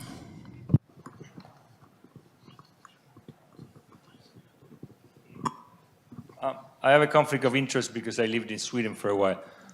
But having such a policy that you've defined north of Stockholm, isn't then, creating too much wealth and too much, startups and innovation in some areas of Sweden and leaving others without it? Or this is also, engaging the rest of the country? Thank you. It's a valid question. My view is that agglomeration effects, you got to live with them. So I think the threshold for being competitive is getting higher and higher. The competition intensifies from Asia and others. So in order for Sweden to be, and you need a labor market, and since you have the fourth industrial revolution and disciplines combining, you don't know where the new innovations are in the intersections of former industries and so forth. So I think it's a necessity. But of course, you have 30-something universities or colleges in Sweden, and you can debate whether they have the quality is good enough or there are many issues to discuss around that. Thanks. Thanks, so Peter. you have only 30 universities in Sweden. You know how Yeah, many we have in combine Korea? them, so it's colleges and universities. It depends, but you could discuss whether they are for regional purposes or if they are research intensive. You can sort of put them into different categories, so to say. Okay, Stephen?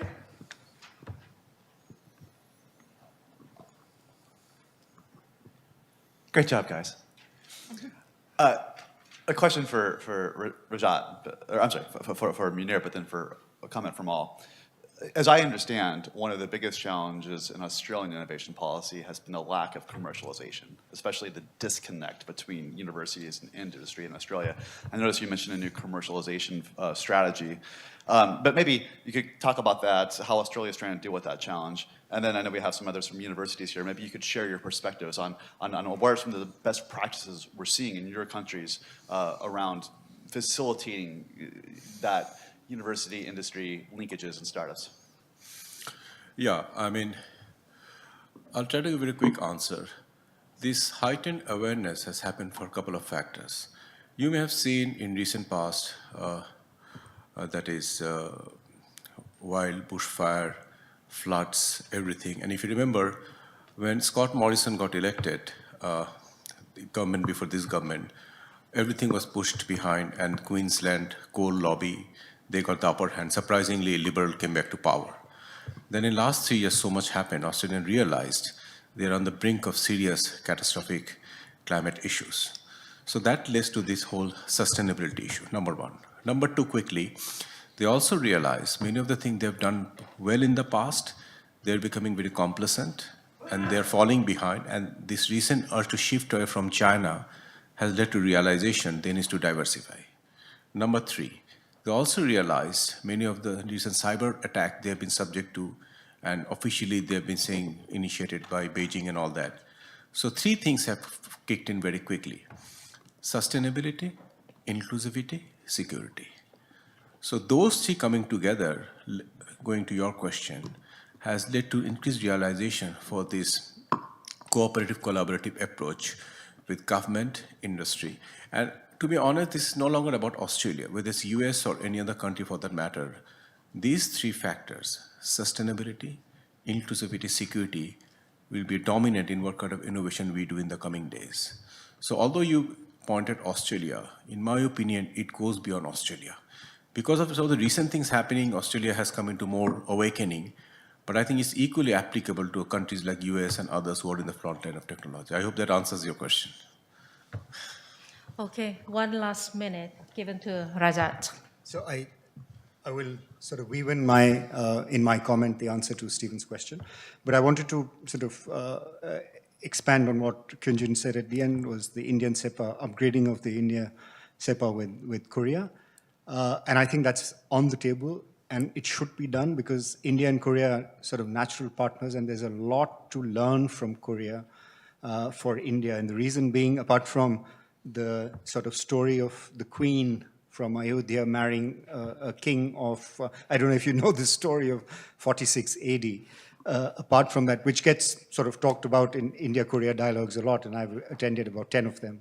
But more seriously, I think Korea and India in the 1960s were perhaps at the same level of development. And Korea today is $20,000 plus per capita income. India is $2,500 per capita income. Of course, there's a huge population. But what Korea has done is nothing short of a miracle in this period. And therefore, I think that offers a lot to learn. And there are complementarities. Of course, you know, Korea's sort of competitive advantage in hardware is complemented by India's competitive advantage in software. And I think those two can be married to get to upgrade the SEPA, and I think real sort of intensive and long discussions will need to be had, because as I said in my comments, discussions on services become a little more difficult than discussions on trade in goods. So services a lot more sort of contentious than goods, but I think we can get some sort of benefits from both. The other thing is that as India tries to move up the value chain on innovation, it hasn't happened by sort of design, and this is the answer to your question, Stephen. If India is recognized globally as its people being able to invest and deliver on innovation, it hasn't happened by design, it's happened by circumstance, because you had these engineers that were created by the IITs over so many years, and some of them found, and Y2K was one sort of event, one sort of one-off event that led to recognition, and then of course it built on itself. And then of course now it's folklore that most CEOs of global tech companies, some of them are Indians, disproportionately so. But I think this ecosystem doesn't exist in India, which they're able to get in an alternative environment. That ecosystem doesn't exist in India. It exists in small enclaves in Bangalore, but that needs to be expanded a lot more. As I said, infrastructure needs to be created to be able to attract that. But one of the things that has been conspicuous by its absence is exactly what you said. As I said, that happened by circumstance, not by design. Now the new education policy wishes to integrate the industry-university linkages to actually exploit that advantage. And it's starting at the school level, not only at the college level. We've started what is called tinkering labs at the school level, so people get a hang. It's not anymore education by rote, but education by learning themselves. And let me stop before I'm thrown out. We have an incubation center in our university, and I would like all of you to look at that. Go to our website, SNU, look at the Atal Incubation Center. We are helping incubate a number of startups, whether they are from the university or outside. And some of the Indians have great ideas to solve the problems that stare at us in the face. Those are local problems, and they could sort of lend themselves to spillover effects and address some global problems also. But right now, they're addressing local problems. And there are hundreds of local problems, and technology can overcome, if not provide the complete solution. Technology can provide the pathway to a solution to those problems that we have, social, economic, technology problems. And I think students are very well placed to do it. They're incredibly innovative if they're given the right ecosystem. And our university tries to provide that ecosystem to the students. Thank you, Rajat. I didn't know you are planning on another marriage between India and Korea after 2,000 years. Let's work on that. And well, without much further ado, let me thank all our panelists, Zedas, Maria, Rajat, Syed, and Andreas for their very concise and to-the-point presentation. Thank you very much. Thank you very much. That concludes the panel discussion on industrial and innovation policies at a crossroads, moderated by Dr. Kyungjin Song.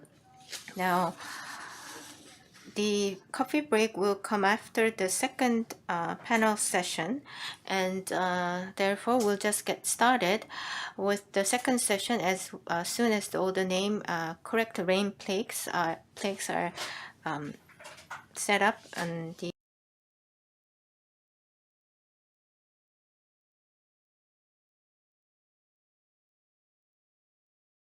inform you about the second session. It will be moderated by ITF's Mr. Stefan Ezel, and the panelists for this round of discussion, please come to the stage and take your seats. Thank you.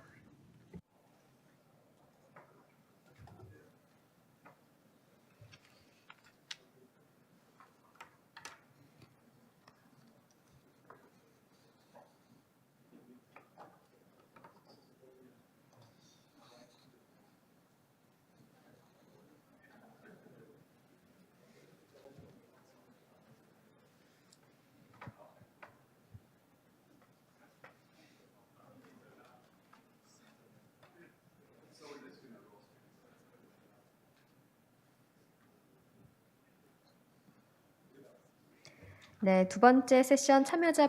So again, the panelists for the second session, please join us on the stage.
Yes, too.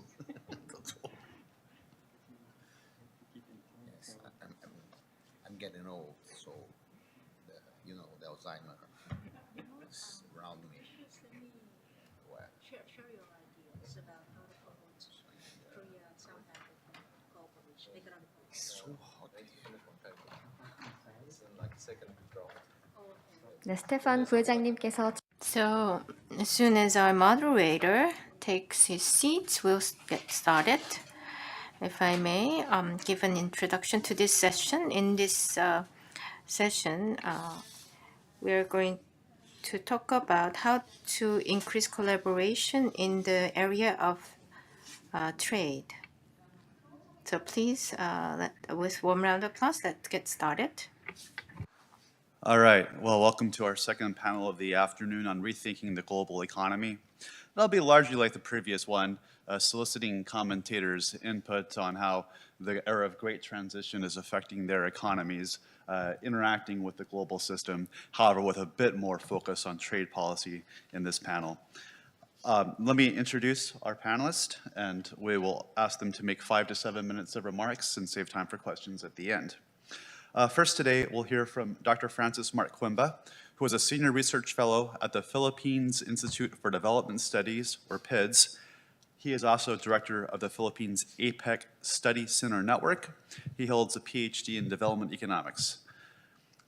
After that, we'll hear from Rubiat Ishams Anik, who is a Senior Executive for Projects and Communications at the Bangladesh-based Institute for Policy Advocacy and Governance. He holds a bachelor's degree from the University of Dhaka. After we hear from our Asian collaborators, we will turn our focus to Africa. And joining us from South Africa today is Chris Hadding, who is a Senior Policy Analyst at the Center for Risk Analysis and a Senior Fellow with African Liberty. He holds a Master's in Philosophy. Then we will turn our focus to South America. And we're pleased to be joined for the first time in the Alliance with a new think tank, the McKinsey Center for Economic Freedom. And representing McKinsey is Ulysses Ruiz de Gamboa. He is a researcher at McKinsey. He's also a professor of economics at the McKinsey Presbyterian University in Sao Paulo and a senior economist for the Chamber of Commerce. With that, let me turn the floor to Francis and take it away. Thank you, Stephen. In the interest of time, I was planning to talk about the economy of Philippines and Korea and all these details, but I think the organizer can just share with you some of my slides, so you can just check it out for some of the details. But okay, so this is the slide that I want to show you, because the Philippines and Korea benefit from multiple highly integrated industries. So 19 industries had an index of about 75% in 2011 and 2019. So the most highly integrated industry is the manufacture of medical and surgical equipment and orthopedic appliances, which has close to 100%. In this slide, I want to show you that the Philippines and Korea trade complementarity is at par with the Philippines' trade with Japan. And that's very important because the Philippines and Korea do not have an existing bilateral free trade agreement yet, although the two countries benefit with ASEAN-Korea FTA. In an earlier study that we did in 2020, we reported that 31.2% of the Philippine firms were able to utilize the ASEAN-Korea FTA in 2018. But this table shows that the Philippines and Korea have trade complementarity that is at par with Japan, a country with which the Philippines has a bilateral FTA. Incidentally, the trade complementarity index of the Philippines with Korea shows that the percentage at 60% is relatively close enough with Korea, Vietnam, again, a country with which the Korea has a bilateral FTA. So this just means that a bilateral FTA between the Korea and the Philippines is worth exploring. Now let me go to this. Okay, so Korean firms have established their presence in the Philippines in recent years. With Korea being an important source of investments for the Philippines, it is important to note that Korean companies have established their presence in various Philippine industries. The location of Korean firms in major manufacturing sectors, such as food manufacturing, electronics, and automotive, have been instrumental in sustaining their growth. Important projects of Korean companies in emerging sectors, such as electronic vehicles, manufacturing, and agribusiness, must also be noted since these sectors could be potential drivers for further economic growth for the country. The strong economic ties between the Philippines and Korea provided opportunities for future cooperation in emerging industries. So as I've mentioned in the earlier slide, Korean firms have slowly established their presence in emerging Philippine industries, particularly in the electronics, vehicles, and agribusiness.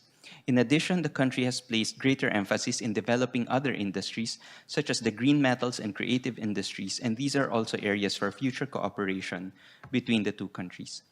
Let me just go through these very quickly. So the opportunities for e-vehicles. The EV sector has been perceived as an opportunity to strengthen the country's integration into global value chains. N Plus Co. Limited, a Korean company, is the first electronics vehicle manufacturer to register in a Philippine Economic Zone Authority. Its 5 billion peso economic vehicle plant in an island in Negros Occidental would produce electric cars and electric jeepneys, public utility vehicles similar to a bus, accelerating the development of EV manufacturing in industries. In 2018, Korea accounted for 2.6% of global market share in cultural contents industry, the 7th largest in the world. And the growth of Korean cultural contents industry has also been consistent since the late 2010. Various creative services in the Philippines, including the animation industry, which is gaining traction in the international community, are currently being promoted extensively in the global market. And the Philippines is also becoming a hub of animation and outsourcing with its sizable entertainment industry and large skilled talent pool.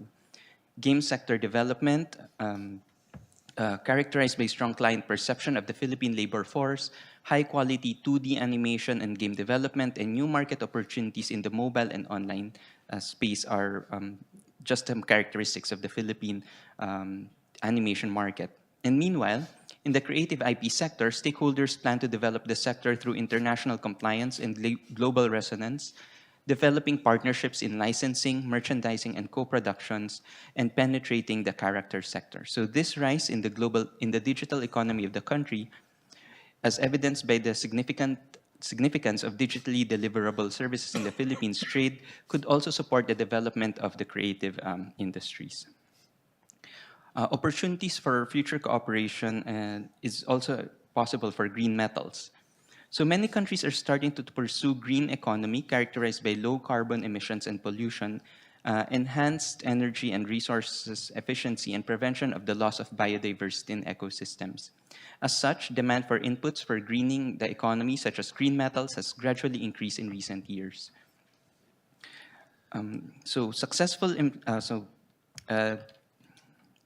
Disruptions in the supply chains could be beneficial for the Philippines. For instance, Indonesia's ban on the exports of its nickel supply could allow the Philippines to position itself as a major supplier of nickel ore.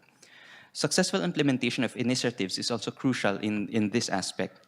So, citing the International Copper Study Group, the Board of Investments remarked that the Philippines' copper production has stabilized at 70 to 80,000 metric tons over the last 2 or 3 years, and it's expected to grow in the next 20 years.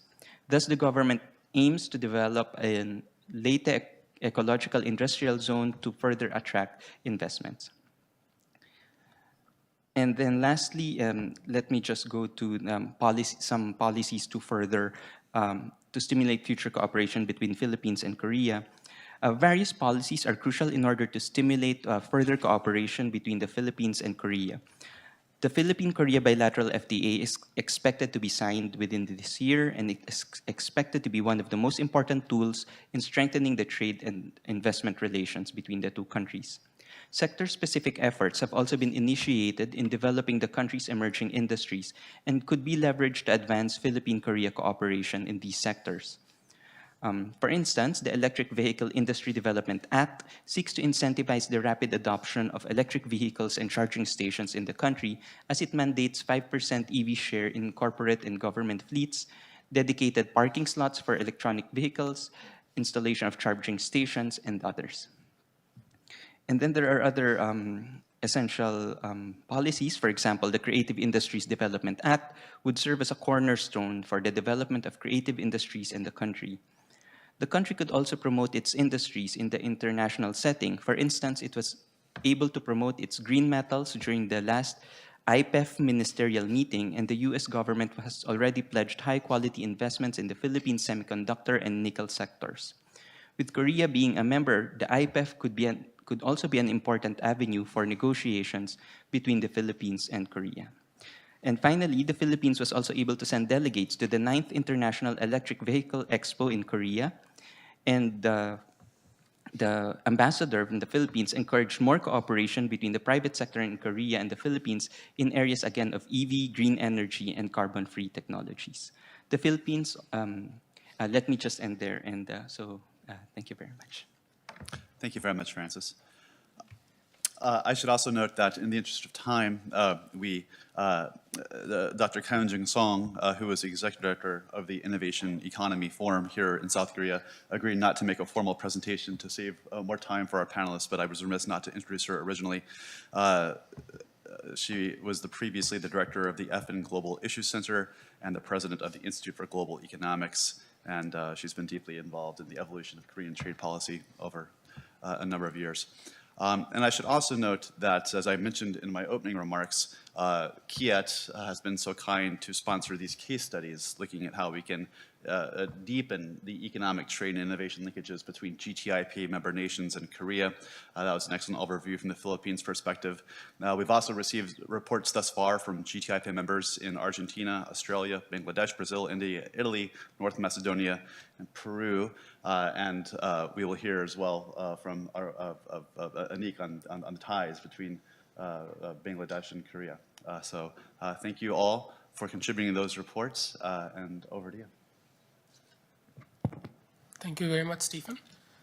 I'll start with how the pandemic has been for Bangladesh. It has not been pretty. As you know, Bangladesh is a major exporter of ready-made garments. I think represents about 6.5% of the global market share of 435 billion. So it had a great impact, the pandemic had a great impact on the garments industry itself during the pandemic, but I think they recovered well. And now, still today, they are accounting for more than 80% of our exports. And that is actually not a good thing. We need to diversify. And coming to the bilateral, basically bilateral trade between Bangladesh and Korea, Bangladesh majorly provides, the export, which is about 1.03 billion to Korea, majorly accounts, basically RMG accounts majority of it, almost 80 to 90%.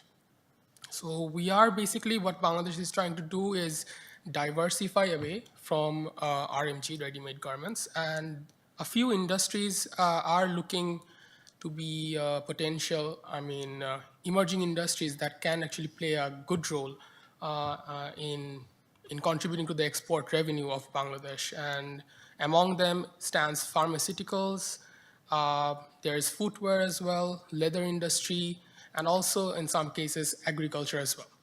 So upon an analysis of the Bangladesh-Korea trade agreements and the amount of trade that took place, the revealed comparative advantage, Bangladesh has a very huge advantage in apparel, 74.54 billion, 74.54 RCA, that is the point. For jute, it has about, for jute, it's 74.54. For apparel, it's 56.49. That basically the reason why Bangladesh is exporting so much, because it has been given good opportunities by the Koreans, especially in this sector. I think about out of 253 products that's been traded since 2008, I think it's a bit more now. Bangladesh, Korea have waived 75% among the products, 75% of them from, they are duty-free and quota-free as well. So among these, a great number of products are apparel. So that's basically why it justifies why Bangladesh is going for apparels. But if you take a look at the substitutes, what are other substitutes as well? Furniture and pharmaceuticals, these two were explored, doesn't have much RCA. That's 0.52 for furniture and 0.28 for pharmaceuticals. Footwear does actually promises something with a 4.49 RCA. And this is why we will need to diversify away. We will definitely need to have revised. Actually, we do not have a bilateral free trade agreement. There is two agreements that is in place with Korea, that is APTA, Asia Pacific Trade Agreement, which has been greatly beneficial for Bangladesh. Even Bangladesh has not been in that many regional trade agreements. It has been part of SAFTA, South Asian Free Trade Agreement, BIMSTEC. Another South Asian, includes 4 countries about India, Nepal, Bhutan, Bangladesh, maybe Sri Lanka as well, and also Asia Pacific Trade Agreement, that APTA. And this has been the most beneficial, whereas SAFTA created about 4.5% of trade, trade creation represented. I think APTA accounts for more, I think in the 7-8%. So we need something more, something like this, linked to APTA or something similar to APTA, or even, bilateral trade with Korea to improve the chances. Because one of other key advantages that Bangladesh is currently enjoying is the LDC status, least development. Bangladesh is a least development country, but it have qualified to be a lower middle income country, and it was supposed to graduate in 2023, but it will graduate in 2026. The grace period increased because of the COVID pandemic and how that affected us. So due to LDC, I think lots of products have been exported to Korea and beyond, free, there's duty free and quota free, but that will not exist, 5 years or 4 years afterwards. So we need a new trade agreement as well. It's being explored, which might be appropriate, to focus on which products might be appropriate.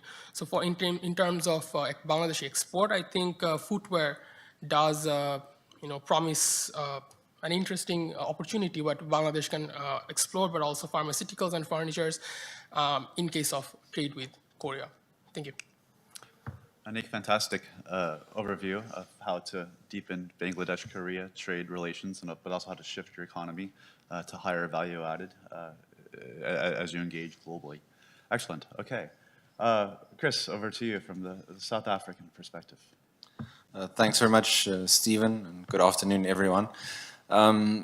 We've heard a lot about buzzwords throughout today around trade policy and investment, that sort of thing, and I think maybe no country is better to exemplify the risk of focusing on buzzwords than South Africa. So things like the just transition, looking at free trade agreements, looking at deglobalization. What does that mean for a country like South Africa that is trying to bring the vast majority of citizens into economic activity who were excluded for the vast majority of the country's history because of colonialism and apartheid? There is definitely a risk in the country of perhaps turning inward with localization master plans. So in that regard, there's an opportunity as well for foreign businesses and governments to engage with South African businesses and communities to make sure that they feel the value add of free trade agreements, that they can see the benefits of upskilling, of the exporting and importing of goods and services, components, that kind of thing, to make sure that it's a give and take and a win-win sort of trade situation and not feeding into the concerns around offshoring jobs or anything like that.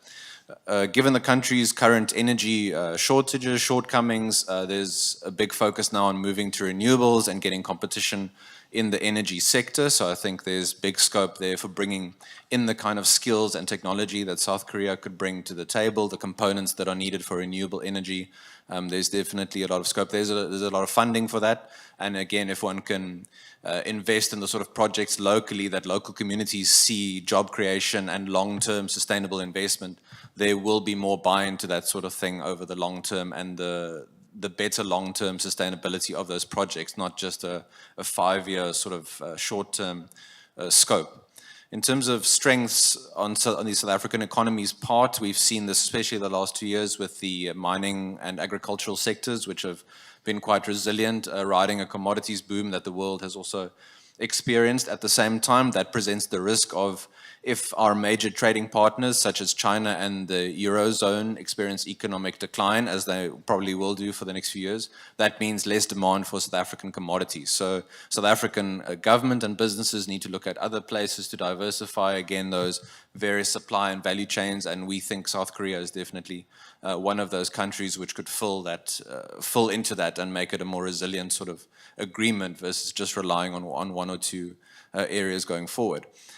Just to give a little bit of more background on South Africa's growth fundamentals, at the moment we're sitting with a 44% unemployment rate on the expanded definition and a 74% youth unemployment rate. So on the one hand, one can focus on that as, you know, how did we get there? That's, one can investigate the past reasons and all of that kind of thing, but how do we ensure that situation is reversed going forward? And in that regard, I think there's a lot of scope for foreign upskilling, sharing of expertise, that sort of thing being shared with South African businesses and citizens going forward. The South African state is under a lot of pressure at the moment in terms of its finances, debt repayments, so we see the private sector filling more of those gaps. And again, if foreign players can show an ongoing concern with the country and the country's fortunes, I think they can also get more buy-in from South African citizens themselves in terms of higher education, those sorts of training, technicons, those colleges, giving South African citizens those opportunities. It's a young population, a growing population.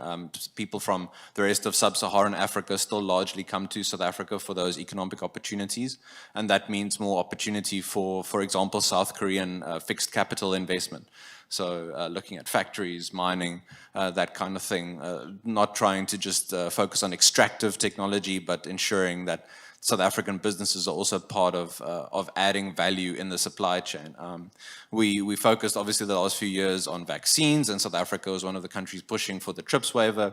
One of the arguments that we tried to make at the CRA is that it's one thing to maybe advocate for a dilution of IP, but that doesn't mean overnight that those factories and those skills are going to pop up in South Africa. So you can dilute IP, but that doesn't mean you're going to give South Africans then the skills to develop their own vaccines or to bring those out. So if foreign countries with those expertise can show South African companies and the government that they're serious about upskilling local citizens, I think those sorts of maybe short-termist views in terms of global trade policy will be prevented. And then just finally on the Africa Free Trade area, again, one of those buzzwords, but it's important then for African governments and businesses, along with foreign role players and investors, to actualize the AFCFTA and ensure that it doesn't just remain a potential of billions of dollars of just these buzzwords thrown around, but it has an actual impact on South Africans' lives, especially if we look at things like non-tariff trade barriers.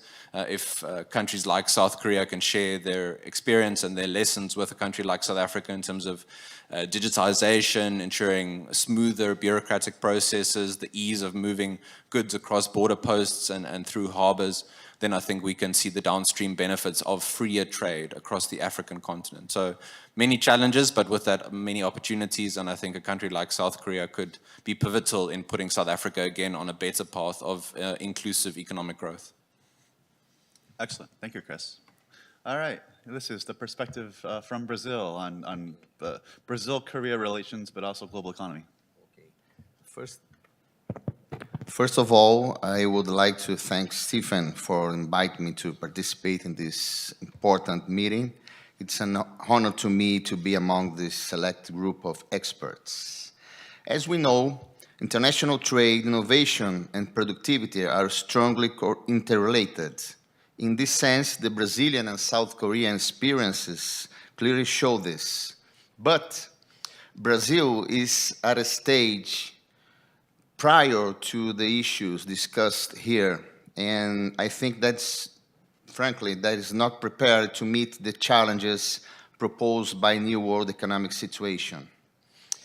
Anyway, I will address the current status in Brazil of those three variables, and of course the economic relation between Brazil and South Korea. Addressing international trade, Brazil remains a very closed economy. Our degree of commercial openness is only 22%, well below the world average. We need to open the Brazilian economy, not only by import tariff reduction, but also eliminating other trade barriers to reinsert Brazil into global production chains. The real comparative advantage of Brazil is in agribusiness, which, considering the entire production chain, reaches 30% of Brazilian GDP, involved in its supply chain, raw materials, industrial equipment, and services, like transport and financial intermediation.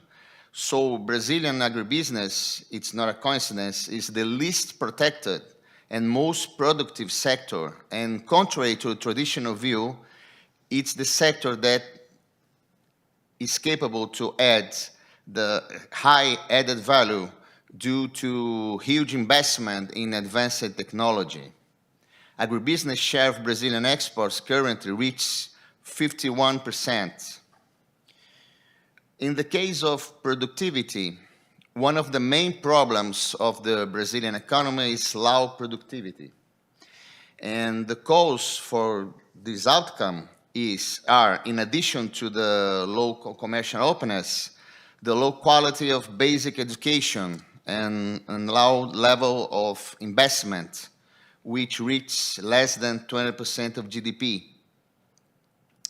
We need to carry out an education reform which, in addition to increase an investment in basic education, we need to revise the subjects taught in line with international best practices. We also need to increase investment mainly in infrastructure. And for this, of course, it's necessary to create a more business-friendly environment with less taxes, less bureaucracy, and more stable rules of the game for each productive sector. And about innovation, Brazil invests only 0.5% of GDP in R&D, well below the average of developed countries. There is a lack of financial capital to finance new projects and excessive bureaucracy for patent registration, which can take up to 10 years. It's incredible. To foster innovations necessary, so to increase the credit supply for new projects and simplify the patent registration process. And speaking finally of the economic relation between Brazil and South Korea, trade between Brazil and South Korea has expanded significantly in the last 20 years. Korea is among Brazil's most significant trading partners. Also, South Korea has an outstanding importance in foreign direct investments in Brazil and is one of the leading destinations to portfolio investment by Brazilian residents. The possibilities of increasing economic relations between the two countries are great, and they're due to huge economic complementarity. But Brazil can't sign any commercial agreement outside Mercosur agreement. So we have to wait the results of the trade agreement being negotiated between South Korea and Mercosur. Fantastic. Thank you very much. Great overviews. You're welcome. So I have two questions, and then we can open it to audience questions. And the first I want to bring Kyung-Jin in on here. So, you know, economists talk about the spaghetti soup, the noodle soup of global trade agreements. It may as well be called an alphabet soup today, because in Asia alone, we look at a number of agreements such as the CPTPP, the Comprehensive and Progressive Trans-Pacific Partnership. We have the RCEP, the Regional Comprehensive Economic Partnership. We have already an association of Southeast Asian nations, the ASEAN FTA. And now the United States comes along because it's not willing to join the CPTPP and proposes the creation of a new Indo-Pacific Economic Framework, IPEF, that was mentioned earlier, that would not offer market access, but would seek to develop high standards rules of the road for trade organized around 4 key pillars of trade, supply chains, clean economy, and the fair economy. So my question to the Asian panelist is, how do your nations assess the opportunities and challenges embodied across these regional FTAs? How do you engage and prioritize your participation in them? And what's your perspective specifically about the US IPEF proposal? IPEF, yes. Thank you. Well, no matter how entangled the spaghetti ball becomes, I think Korea should join as many FTAs as possible. In the same vein, I think Korea should, like I said all the time, Korea should join the CPTPP as soon as possible. Well, the Korean officials say, well, the US is not part of it and they're not willing to be part of it yet. Why should Korea hurry and join the CPTPP? I think that is not the right rationale that we should follow. And about the IPEF, I think IPEF is a broad enough framework that we can bring in as many issues as possible, issues that we are currently discussing, semiconductor issues, IRA, Chips and Science Act, and green economy, supply chain issues, trade issues even. So, and I think the 14 members, the governments need to expedite to, bring substance on the table, to the table, so that we can initiate meaningful discussions and produce outcomes and deliver before the Biden administration ends. Very well, thank you. Francis or Anik, do you wish to offer perspectives from your nations? Maybe I can go first. Sure. So based on the pronouncements of the relatively new secretary, because we've just recently had an election around 100 days ago, the Philippines is positioning itself to pursue high-impact free trade agreements to create that enabling environment for facilitating investments and trade resources from target source countries, for example, the US and South Korea, in terms of capital and technology. So the guiding beacon, I think, to answer your question, is really the availability of certain target capital and technology that can be transferred and adopted by Philippine manufacturing companies. As you know, the Philippines is a late player in this FTA game. We only have around 11 and only 2 bilateral FTAs.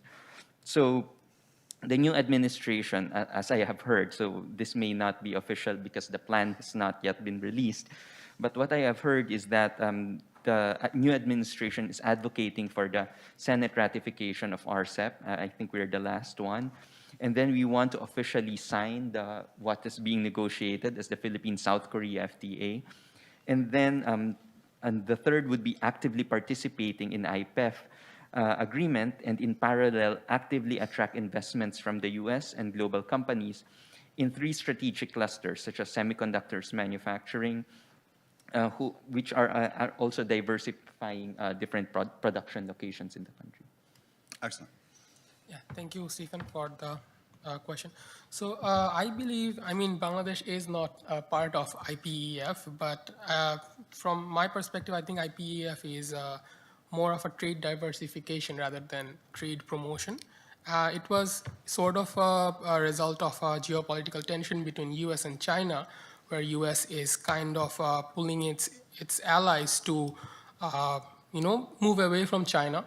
And some, basically IPEF stands for that. And standing from my perspective, we are also part of economic regional corporation, that's SARC, South Asian Association for Regional Corporations. So in that case, the free trade area that we have, SAFTA, never really worked out really well for the past, I don't know how many decades.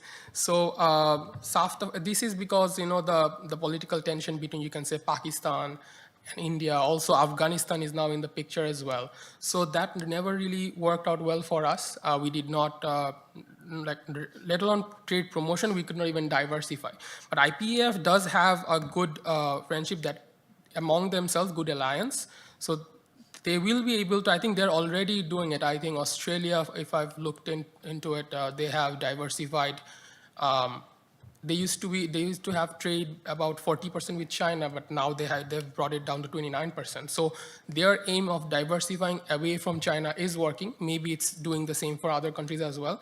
But in terms of trade, I think you should open it up if you want to actually promote trade, increase trade in volume, or however you may say it. You need to open it up and not let geopolitics interfere in global trade. Thank you.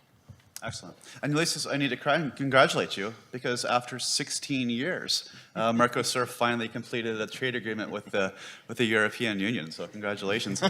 But what's interesting, of course, is I think as we've looked at the evolution of trade policy in Latin America, for many years you had the Pacific Alliance, Chile, Peru, Mexico, and Colombia, with a very open approach to trade policy. Actually, now many of those countries have moved to the left, and maybe the political economy supporting trade isn't as strong in the Pacific Alliance countries as it was, whereas maybe Mercosur, with certainly maybe the Brazilian perspective, is starting to be more receptive to it. But so maybe you could essentially comment on how you see the evolution of the political economy of trade policy in Latin America.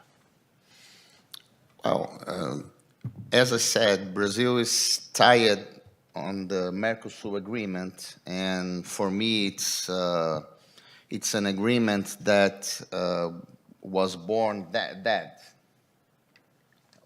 I mean, we have to negotiate with the presence of Venezuela, Argentina, so it's very difficult, and it's also difficult to reach an agreement between the countries that participate in the Mercosur.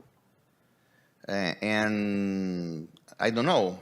I think that Brazil need to leave Mercosur and negotiate itself by itself with the other countries and I don't know, and multilateral agreements. Thank you. We did some analysis a couple of years back looking at the share of the trade sector of an economy, and it was just so clear that the Pacific Alliance countries had just much greater shares of FDI, much greater shares of export. So, from our perspective at ITIF, the best thing South America could possibly do is create a free trade agreement for South America, just like would be the case for NAFTA in Africa, as you mentioned, Chris.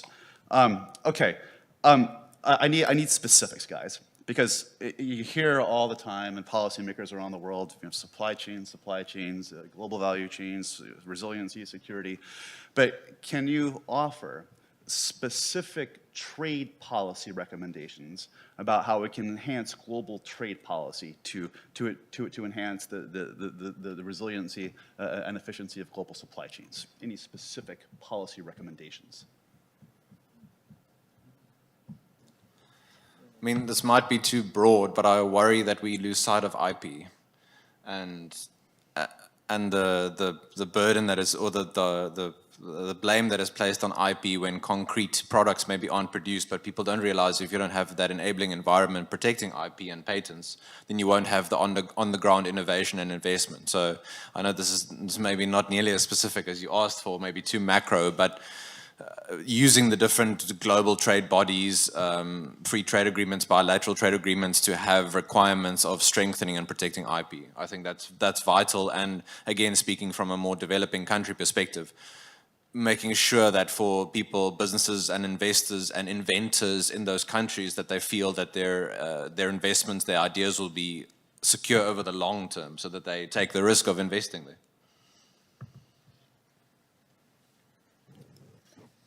Please, go ahead.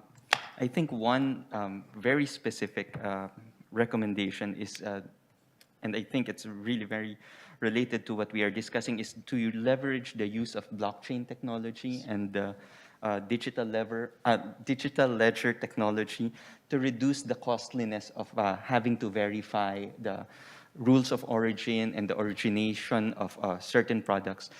Because you know the FTAs are becoming really very expensive because of this noodle bowl or spaghetti bowl or whatever bowl that we are trying to implement. But the digital ledger technology has this potential to really bring down that cost and in a way address the costliness of all these GBCs. Well, that's my recommendation as well. We need to expedite negotiations on digital trade. Korea just last year concluded a digital trade negotiation with Singapore. So we can build upon that and in cooperation with other friends and partners. Fantastic. And that, of course, speaks to the importance of including digital technologies within the new trade agreements we're writing. So things like protecting source code, protecting the trusted protection measures in technology systems. Ensuring that our digital trade rules keep up with supporting the information flow that underpins the physical movement of goods across the global economy, right, is every bit as important. I'd also add one ITIF recommendation, and that is for the expansion of the Information Technology Agreement. As you may know, the ITA is an agreement that eliminates tariffs on covered information and communications technology products, originally launched in 1996, expanded in 2015, but now there is a new initiative to bring 250 more HS codes under ITA 3 coverage, and we've estimated that doing so could add $800 billion to global GDP through the dynamic effects of reducing prices for these foundational capital goods. So go ahead. Thank you. So I would like to propose a more focused definitely within the digital trade, that is a globalized virtual workforce, as you might say. The pandemic have quite pushed the work from home culture to the point that not only within the country people can join even beyond countries, but there is no, I guess, a structure or a solid policy to promote that type of work. So a virtual workforce across the globe would actually not only help a better supply of let's say the virtual workforce, what they can digital works that can be done at desks that can be accessed by almost anyone. So the supply of that workforce is open to the world, and also it will significantly reduce costs. So maybe people from developing countries or least developed countries, especially from Bangladesh, for instance, they can provide huge digital skills at very low cost. It would also help businesses abroad to recruit them. So this is being done currently, but it's like, I would say, unofficial kind of. There is no policy or structure that could promote it. But I think this could also be looked into by the global every economy actually. That's fantastic. All right, well, in the interest of time, why don't I ask if there are any questions from the audience?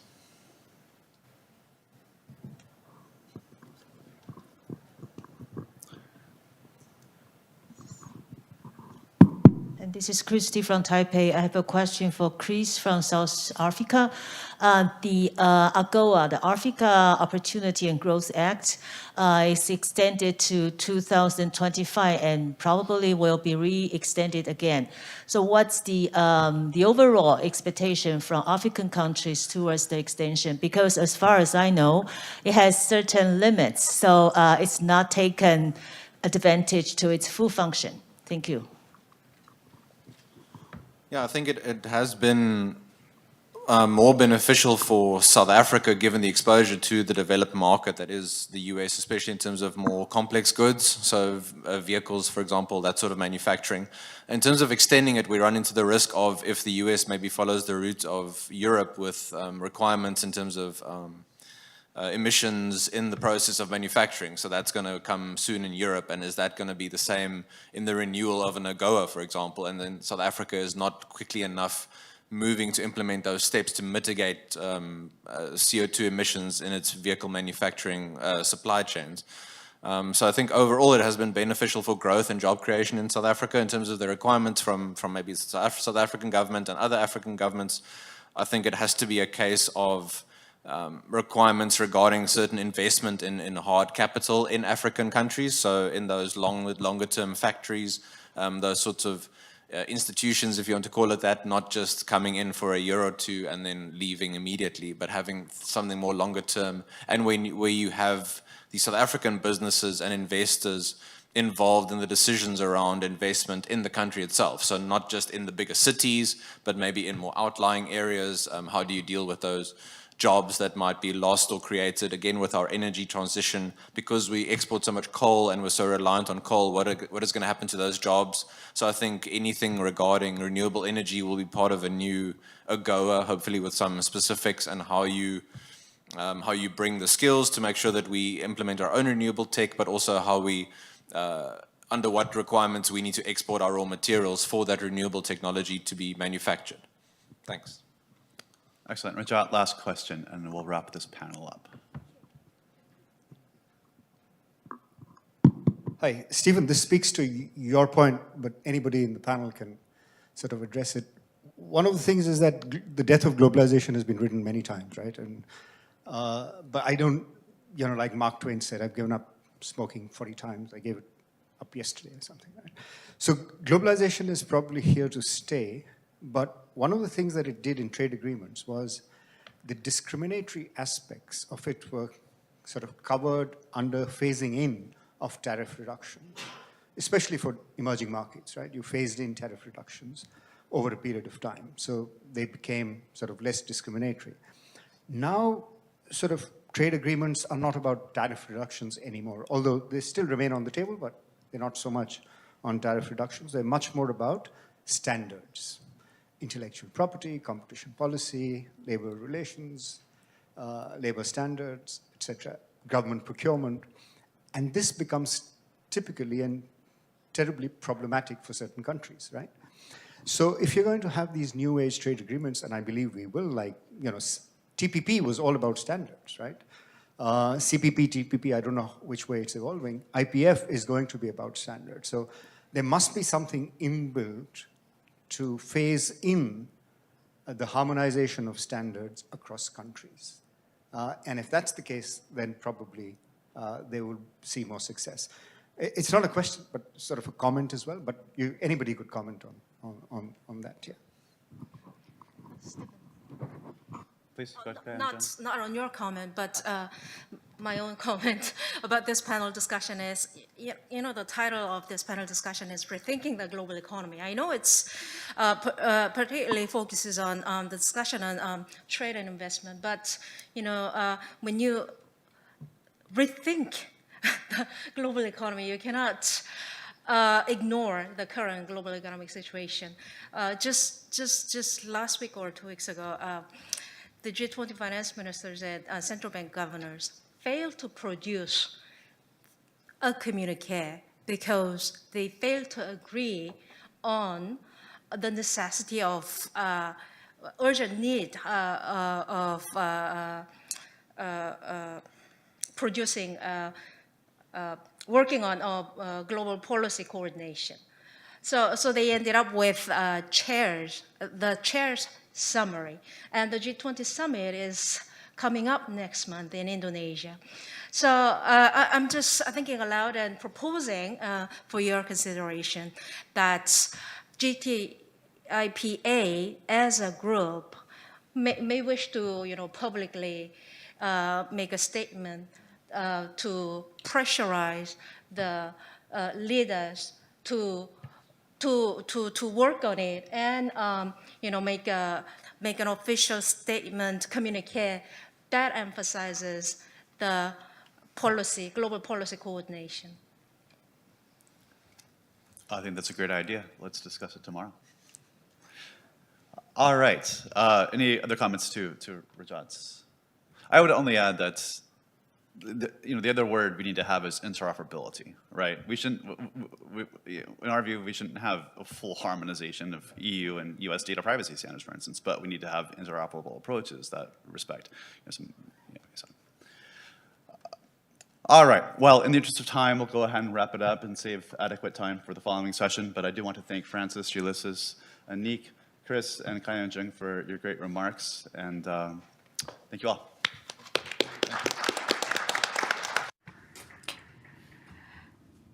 Yes, so that ends the panel discussion on rethinking the global economy. I would like to thank the moderator and the panelists.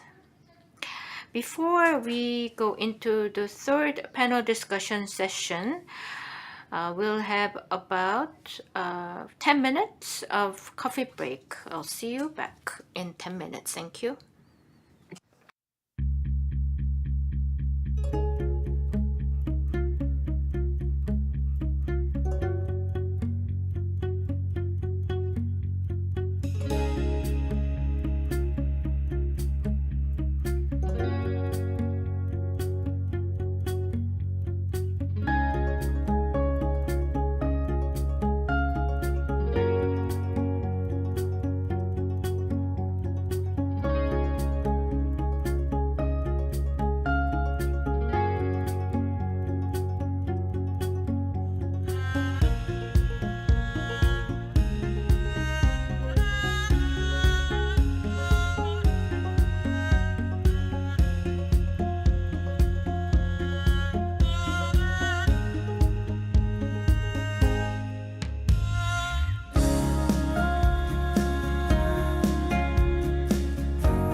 네, 그럼 마지막으로 We'll be starting the third session on the road to a green transition. The session will be moderated by Pietro Paganini, and the panelists from the GTIPA are here present in the front. Please welcome them with a big round of applause. Thank you so much, and let me thank the MC for beautiful work she has done for the day. We arrived to the last panel, and I think it's, with all the respect for the others, it's the most important because, not because of the speaker and with all the respect, but because of the topic, because of the moderator in there. Because of the moderator, the speaker of before, of this morning, became a moderator. No, because we spoke about energy production today, the problems of Europe, and we have some of the answers to the problem that were exposed this morning. And also because the panel is, and all the respect with the panel, except the moderator, the panel is here to tell us more about what you can find in the GTIPA perspective, that is the clean renewable energy and sustainability innovations. That is one of the reports that, as a community, we put together for the past years. And I think it's, I didn't read it before yesterday night, or I read just the Italian part. That is the one that ICOM has elaborated together with Competere, is very rich, and I think it's, I would say, a benchmark, or it can be used for some cases as a benchmark or best practice for some of our countries, or I think it really deserves a good exposure worldwide, and I think it's a great work that GTIPA has done. It's not, you know, that kind of science research that you find in the universities. It's not the usual political document. I think it's a great policy document, or a document that can be very useful for policymakers worldwide. My role today, so is very simple. Besides taking or keeping the tempo, because as we understand, we have a very tight schedule. So I will give the floor to each of the 5 speakers for 5 minutes each, and then eventually, if we have time, we'll go down to a 3-minute second round of questions. But what I want from them, so I can make one single question that applies to all, is to tell us what is in their part of their report. Therefore, what is in the United States, in Indonesia, Germany, and Poland, and Italy, and what are the cases that they have reported. Very important, because we talk about clean sources of energy, and it's very good that we are in Korea, that is probably one of the most advanced countries in the production of clean energy, energy from hydrogen. And it's also very important as a report, because it tells us where future innovations can go. And you will see, reading the report, that there are a variety of cases, both in the production of renewable energies or clean energies, but also in the storage of clean energy. So where clean energy can be stored and in a smart way used when necessary. And I think this is one of the other challenges, as well as we talk very much about producing renewable energies, but very few people are considering how to store energy when it's produced, and so that it can be reused when necessary. So I will now give the floor, but I think Stephen asked me to go first. But since I noticed, and this is a little critical point I'm raising, I've noticed that women are always on the side of this table. This is a notice. I don't want to be like I didn't choose my place. Members of the European Parliament, that if they see there is only one woman in a panel of 5, they leave the room. I think that's an exaggeration. But I noticed this, so I'm just reporting to my Korean friends. So if, Stephen, you allow me, I will initially and start with giving the floor to Adriana Nadovska from think tank a think tank from Poland. That's So very the good. floor Thank is you yours, so and much. then I will go to Stephen. Thank you so much, Pietro. It's a pleasure to be here. It's my first summit, and I'm really happy to be here with you. And I will start with a very brief overview of the situation in Poland, if you give me 5 minutes, and then if I have 3 more minutes, I will give you the examples of green energy solutions and innovations that we research on in Poland. And I will start with year 2019, when the EU set the 2050 climate neutrality target. And unfortunately, my country was the only country which didn't make any impressive progress. Poland decided to rely on coal, which in 2017 provided 80% of its power, and simultaneously, of course, contributed to the air pollution, as you can imagine. And according to a study published by the World Health Organization, Poland had 36 of 50 most polluted cities in the world. Can you imagine? And 72 of Polish cities violated the EU's air quality target. So, of course, our government had to do something about this and launched a clean air program in 2018 to reduce this fraction of coal and lignite in the Polish power mix from 80 to 50. But, of course, the progress was really slow, too slow. And the mindset changed with the war in Ukraine. Why? Because this Russian aggression showed the vulnerability of Europe's fuel supplies, but it also exposed to what extent the energy policies in Poland are outdated and how Poland is dependent on the Russian supplies.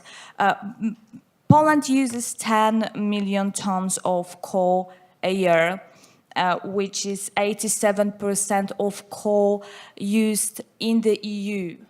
And the 50% of it was extracted domestically. However, 40% was imported from Russia. And since Poland has banned Russian imports in April this year, the coal import, but also the natural gas import, the country is looking for alternatives.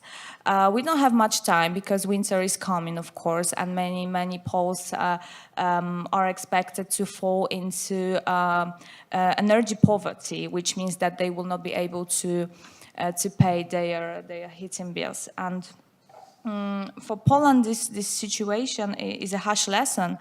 Had the country done more to expand the use of renewables and to at least diversify its energy sources, there would be less of a sense of panic now, which we observe now in Poland.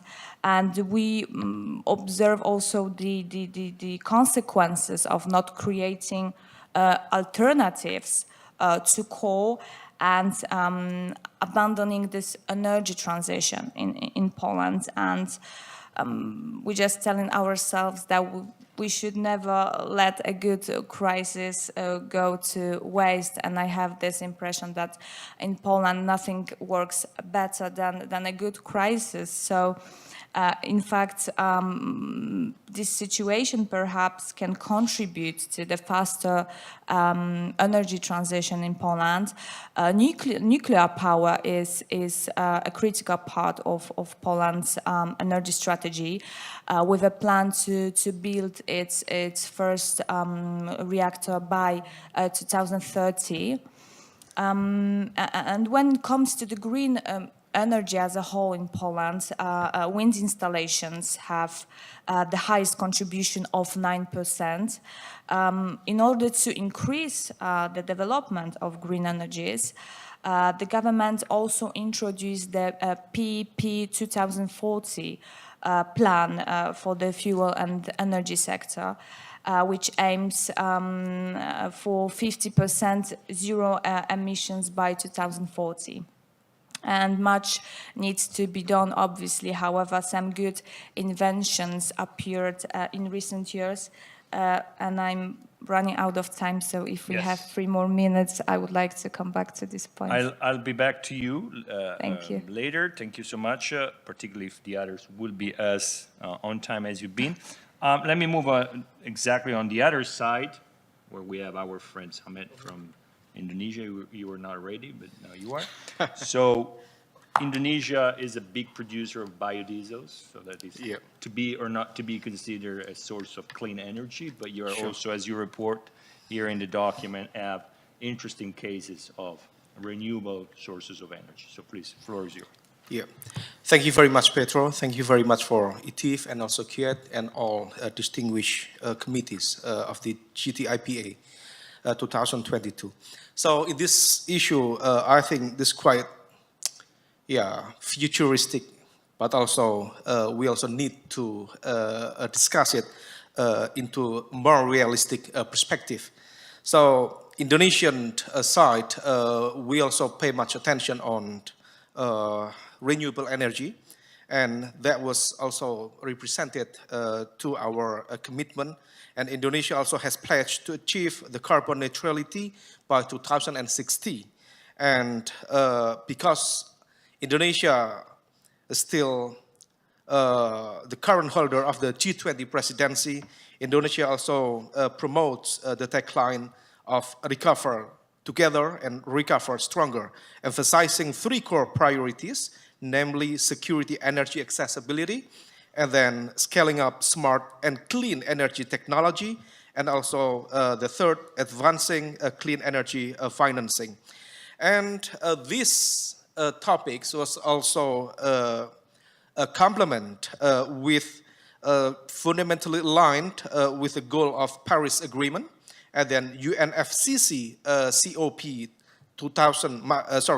21 in 2015, and also UNFCCC COP 26, which was in 2021, and also the 2021 Rome G20 Summit. So we try to promote the decarbonization and acceleration of green energy growth, and at the same time, we also try to produce several clean energy from solar heat, and then geothermal, wind, ocean waves, and bioenergy, which will gradually attract the industrialization and also produce low emission products. And I have another concern related to this issue. To some extent, we, as part of the state, we also try to support this commitment, but at the same time, we also pay much attention on, how to say, the political will of the top political leader to support this issue. We don't want this issue, especially when Indonesian government tried to promote EV, electronic vehicle, as part of our, maybe achievement, especially in the G20 summit, as Petro will go to Bali next week as part of the delegation for G20 forum. Maybe you will acknowledge how the Indonesian government will promote the EV as part of the, the facilitate of the forum. But to be honest, we have no adequate ecosystem for the EV yet. So in this case, there are 3 main major power playing in Indonesian market. They are China, and then South Korea itself, and then the last but not least, Japan. It is true Japan may be not as strong as the other 2 countries, because Japan is still trying to produce a hybrid engine. So in this context, South Korea and also China will be the major power for the EV in Indonesian market. But to some extent, I also would like to underline that, to be honest, in this context, China is the most powerful actor in Indonesian market. we would like to say that we're very eager to do or to implement or to produce the EV. But why? Because it is true that Indonesia is one of the big producer for the nickel material. Maybe if we compile, maybe Australia, Indonesia, and then South Africa, and then Thailand, including Philippines, could be around 50% of the total nickel supply in the world. Indonesia has around 21. Australia has around 20% of the total nickel. But again, we have no adequate ecosystem for EV itself. It is true, nickel material is the fundament or the basic material for battery of the EV, but we have no adequate ecosystem yet. And in this context, we just sent the raw material to the China.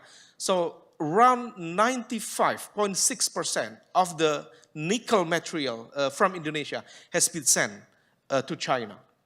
So that's why, personally, as part of the civil society, we also have a close partner with the Indonesian government. We don't want the EV in this context just to be political gimmick for G20 forum. We need to do several things, especially in order to increase long-term nickel production for batteries, of course, and then we have to increase the local manufacturing, and the last but not least, we need to support in the infrastructure, especially for the ecosystem for the industry itself. I think I would like to stop at this time. Thank you. Thank you, Ahmad. And again, your study is in very well placed in the report.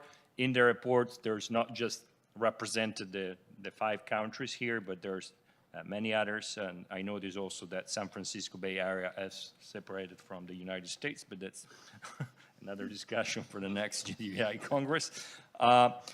Like Taiwan and China, probably. There is also about Taiwan, so very much, thank you very much, Christy. Let me move to you, Stefano, and let's go back to Europe, if you can illustrate the situation in Italy, and thank you very much for contributing to the report. Thanks, Pietro. I would like to stick to the choices that we made in the report. Not, of course, I mean, to speak too much about the technologies, also because I'm not a technologist, I'm not an engineer, I'm not a physics, but I'm, of course, I'm only an economist, so I would try to start from the technologies to speak a little bit about policies, of course. But we chose basically 3, first of all, we chose 3 innovative projects at a pre-commercial stage. And this is also, in my opinion, what I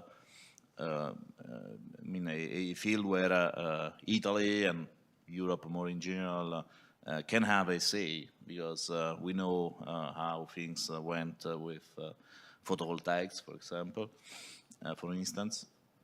And when technologies become a sort of commodities and they are very standardized and so on, of course,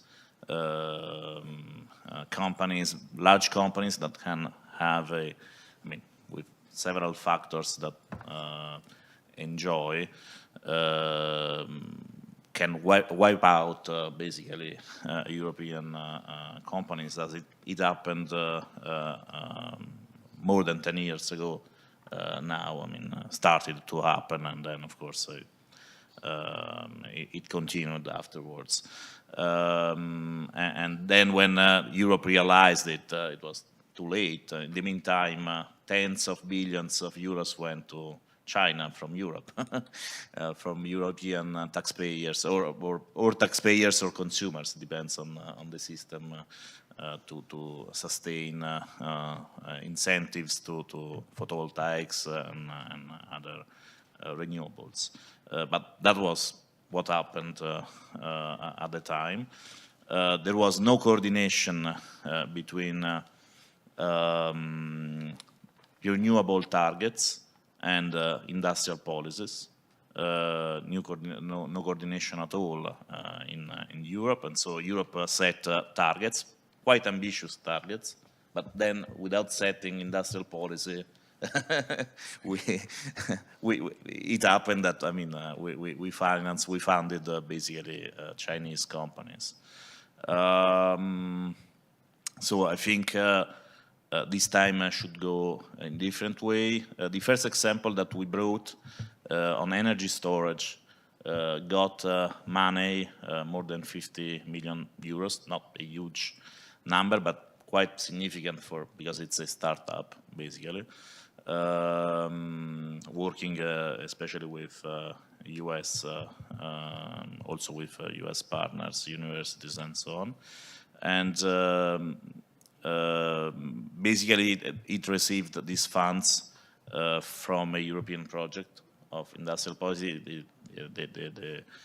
The name, it's a important projects of common European interest. It's a sort of public-private partnership set up by European Union, for several vertical sectors, and this one is on batteries, of course. Then a second consideration is about the fact that we wanted to go besides solar and wind, and for that reason we chose also a startup working on a new nuclear fourth generation production, and actually it was the startup that made the largest round, the Italian startup that made the largest round. It closed a 300 million funding by venture capital recently, a few months ago, and I think that we need to have a vast array of technologies. There is, in my opinion, no silver bullet in speaking of clean technologies. Even if there is always someone that says, oh yeah, hydrogen will solve every problem, or I don't know, solar will solve every problem. No, I think that we need to have a vast array of technologies without prejudices, without Dr. Strangeloves that try to support one particular technology. I don't believe that is the right direction. And we need diversification for several reasons. First of all, because we don't need how successful a technology will be, and so we have to have an ample a menu of choices. And secondly, speaking of referring to what Russia invasion of Ukraine taught us, I mean, of course, there is. It was fair. I mean, the critical point on Europe and European dependence on Russia. But of course, 20 years ago or 30 years ago, the situation was totally different. And the real problem, in my opinion, was not concluding a commercial agreement with Russia, but it was too dependent on just one actor. And we need to avoid these situations. We know that some supply chains, I mean, for just one technology can bring to the same situation, because at the end maybe there is China or there is, I mean, some other countries. So we need to diversify, and also the diversification of technologies can help in that respect. Thank you, Stefano, also for staying in the time. Since you offered me coffee, you could have spoken much longer. But let's go to with Hubertus to Germany, because Germany, thanks, you can speak for 2 hours now. Thanks. Germany has always been seen as the best example, probably, of production of renewable energy, particularly from the wind together with the Scandinavian countries and Denmark as well. Then the energy crisis. But in your in your work, it's evident that there is also not just the production, but the great management about the electricity and how to manage the production and provide it to the companies and the households and so on. So if you can elaborate on that part, particularly on the smart grid and how that works in Germany. Yeah, thank you very much. Stefano's example of solar is a perfectly one how not to do it and how not to create incentives. The situation 12 years, 10 years ago was that we spent so much and gave so much money to the solar industry, or to solar people wanted to buy solar panels. There was no incentive at all to innovate.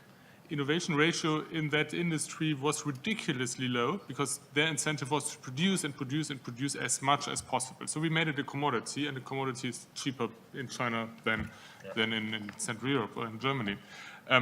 The good news is it could be brought back. The machinery that was built or is being built is from the German machinery industry, so it's technically possible to bring it back, and the dependency is a different one from different to natural resources, for example.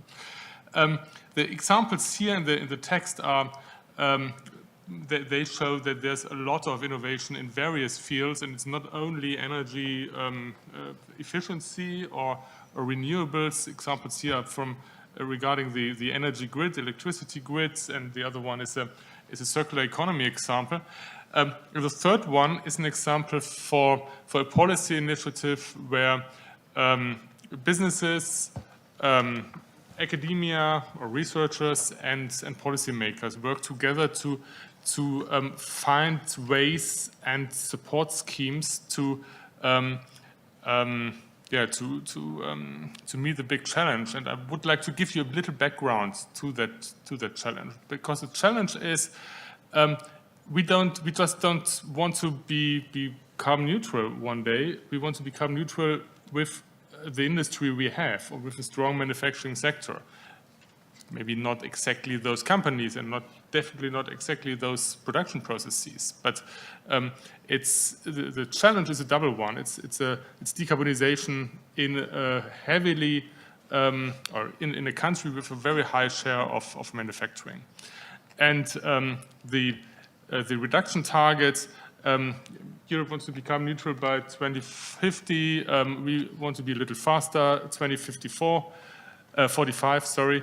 And we started with minus 41% compared to 1990. So maybe 10 percentage point of that is reunification. Remains 30 percentage points in 30 years, 1 percentage point a year. And now we want the other 60 percentage points in another 25 years. So that's a challenge we have, and it's extremely fast, and we have always been very good in not meeting a target, then setting a new, more ambitious one, and waiting for that one. And now is the date or the day that we have to deliver, and the government knows that they should deliver. Just a few charts how that could look like, and you will, in the next charts, you always see the 2020 data point on the left-hand side, then 4 estimations for 2030, and then 4 estimations for 2045. The different institutions have tried to describe how we could reach these targets. And one of the main pillars and with big or huge political commitment is to phase out of nuclear by the end of this year. Well, now it's mid next year, maybe it's one more year, but definitely before 2030, and also to phase out of coal quickly, especially in the 30s. And the other, so what should we do if we reduce that? Oh no, sorry. If we go out of the things we have, we want to be quicker in renewables, especially wind and solar. The main problem we face now is that in between we rely in all those concepts on natural gas. Natural gas consumption is not supposed to shrink until the mid-2030s. So another 10, 15 years, which makes us vulnerable on the one hand side and makes it different on the other hand side to give a clear commitment to someone else to build infrastructure or something like that. And that's our big conceptual question. No one has really asked it, and neither find an answer to that, but that's something we have to discuss if these targets remain realistic. And now, and the long-term problem then is the prices, and we've talked a bit about it earlier today. The dark line, that's the natural gas price in Europe, and the others are US and Japan, and you see that, and that's the monthly average, so that's not some weekly prices or daily prices, monthly averages, and you see that's a real game changer. And even if we go back to a level 2 or 3 times as high as before, that makes a difference. That's one difference. In the future, the second difference is that we rely on hydrogen a lot and also on imports. So that's there's a bit or a huge part of hydrogen production. All those scenarios produced in Germany, but a much higher part should be imported. So the idea is not to have energy autarky or something like that. Again, we need to get those resources wherever they can produce best. But that has a consequence for industry and industrial policy. In the past, and that's my last slide, so don't become nervous. In the past, industrial production has always settled close to where there's cheap and reliable energy. And in the future, if carbon neutrality comes into play, it will settle close to cheap, reliable, and green energy sources. But is that at least energy-intensive, more energy-intensive industry? That's probably not us. That's probably Scandinavia, it's probably Southern Europe, that can be Northern Africa, that can be the Persian Gulf. And therefore, so these national advantages have to be weighted against transportation costs. They are. And that means that these value chains or supply chains will be reorganized. And some parts of the basic production will take place closer to the energy sources. Producing hydrogen, that's a chemical production, and you can easily make ammonia out of that. It's a completely different story than drilling a hole in the ground and taking the oil and shipping it somewhere in the world. So that's also something not really discussed yet, but that has consequences for our value chains. And the main energy economic question is, will that renewable energy system be cheap enough, quickly enough? And coming back to this paper, that's discussed, that cannot be decided on at a desk in a ministry or in a research institute or whatever. It's extremely important to bring all players together to think about what's necessary, what kind of infrastructure do we need. That's vertical industrial policy, but I don't believe that that transformation process can be successful without. Thank you, Bertus. Stephen, I'm coming to you.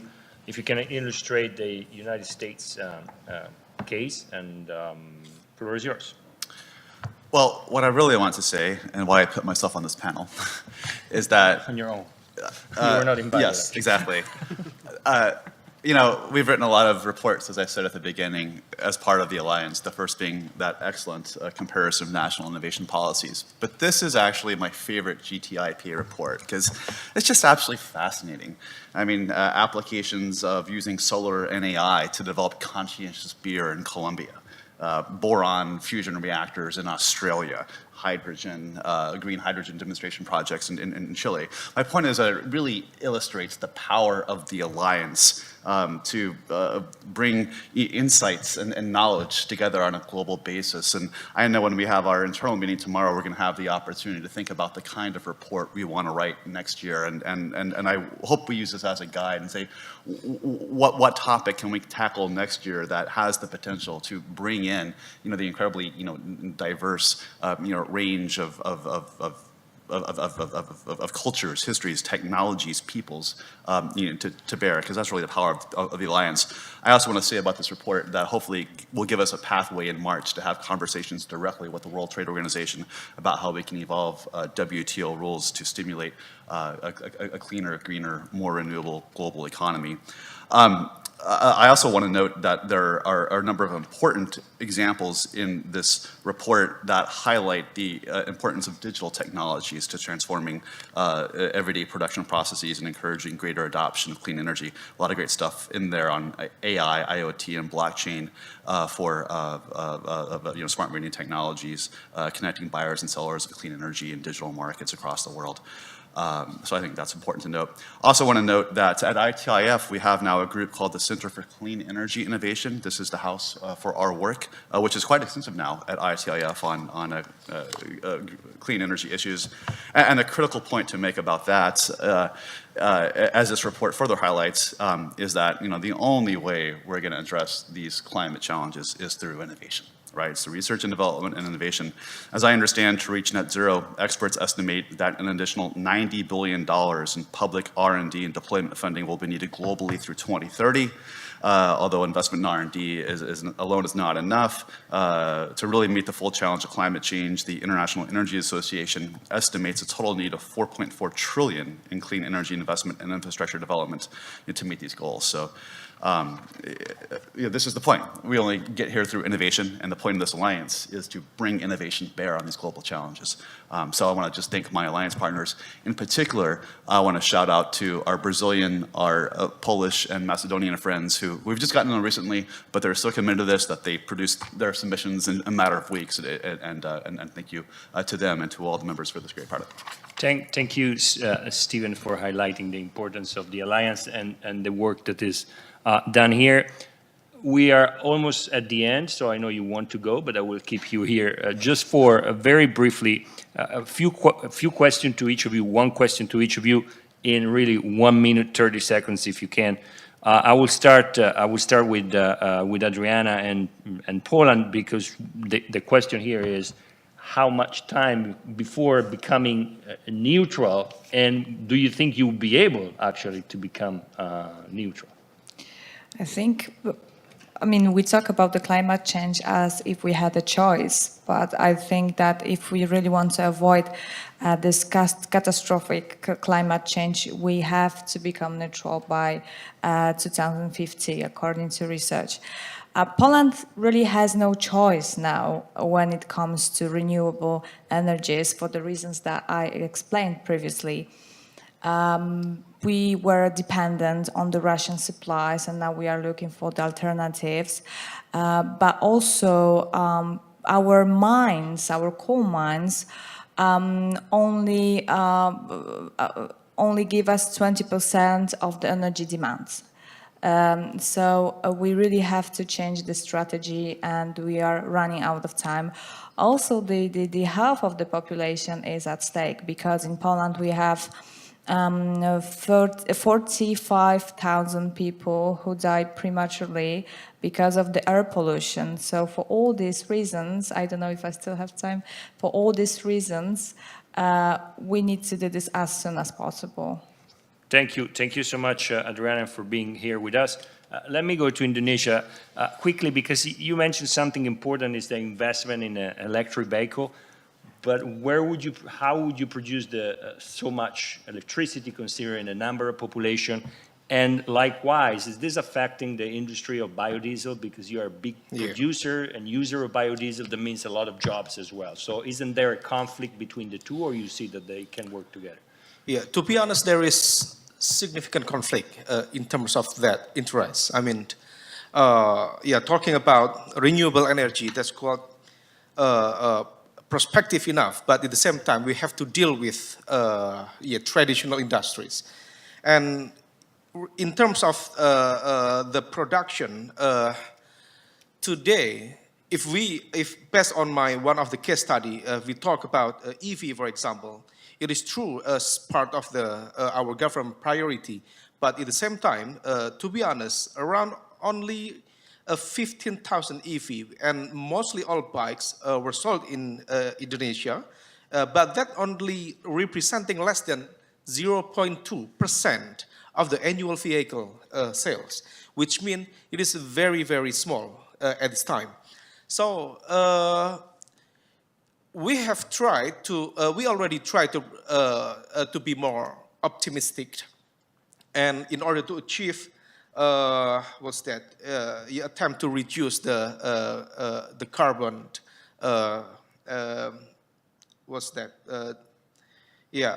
by 2050 or 2060, but this is quite difficult enough because to some extent that we also need assistance and also investment from foreign investors. But at the same time, I noticed that there is nationalistic narratives within the Indonesian political dynamics, which try to, what we mentioned about the local content requirement.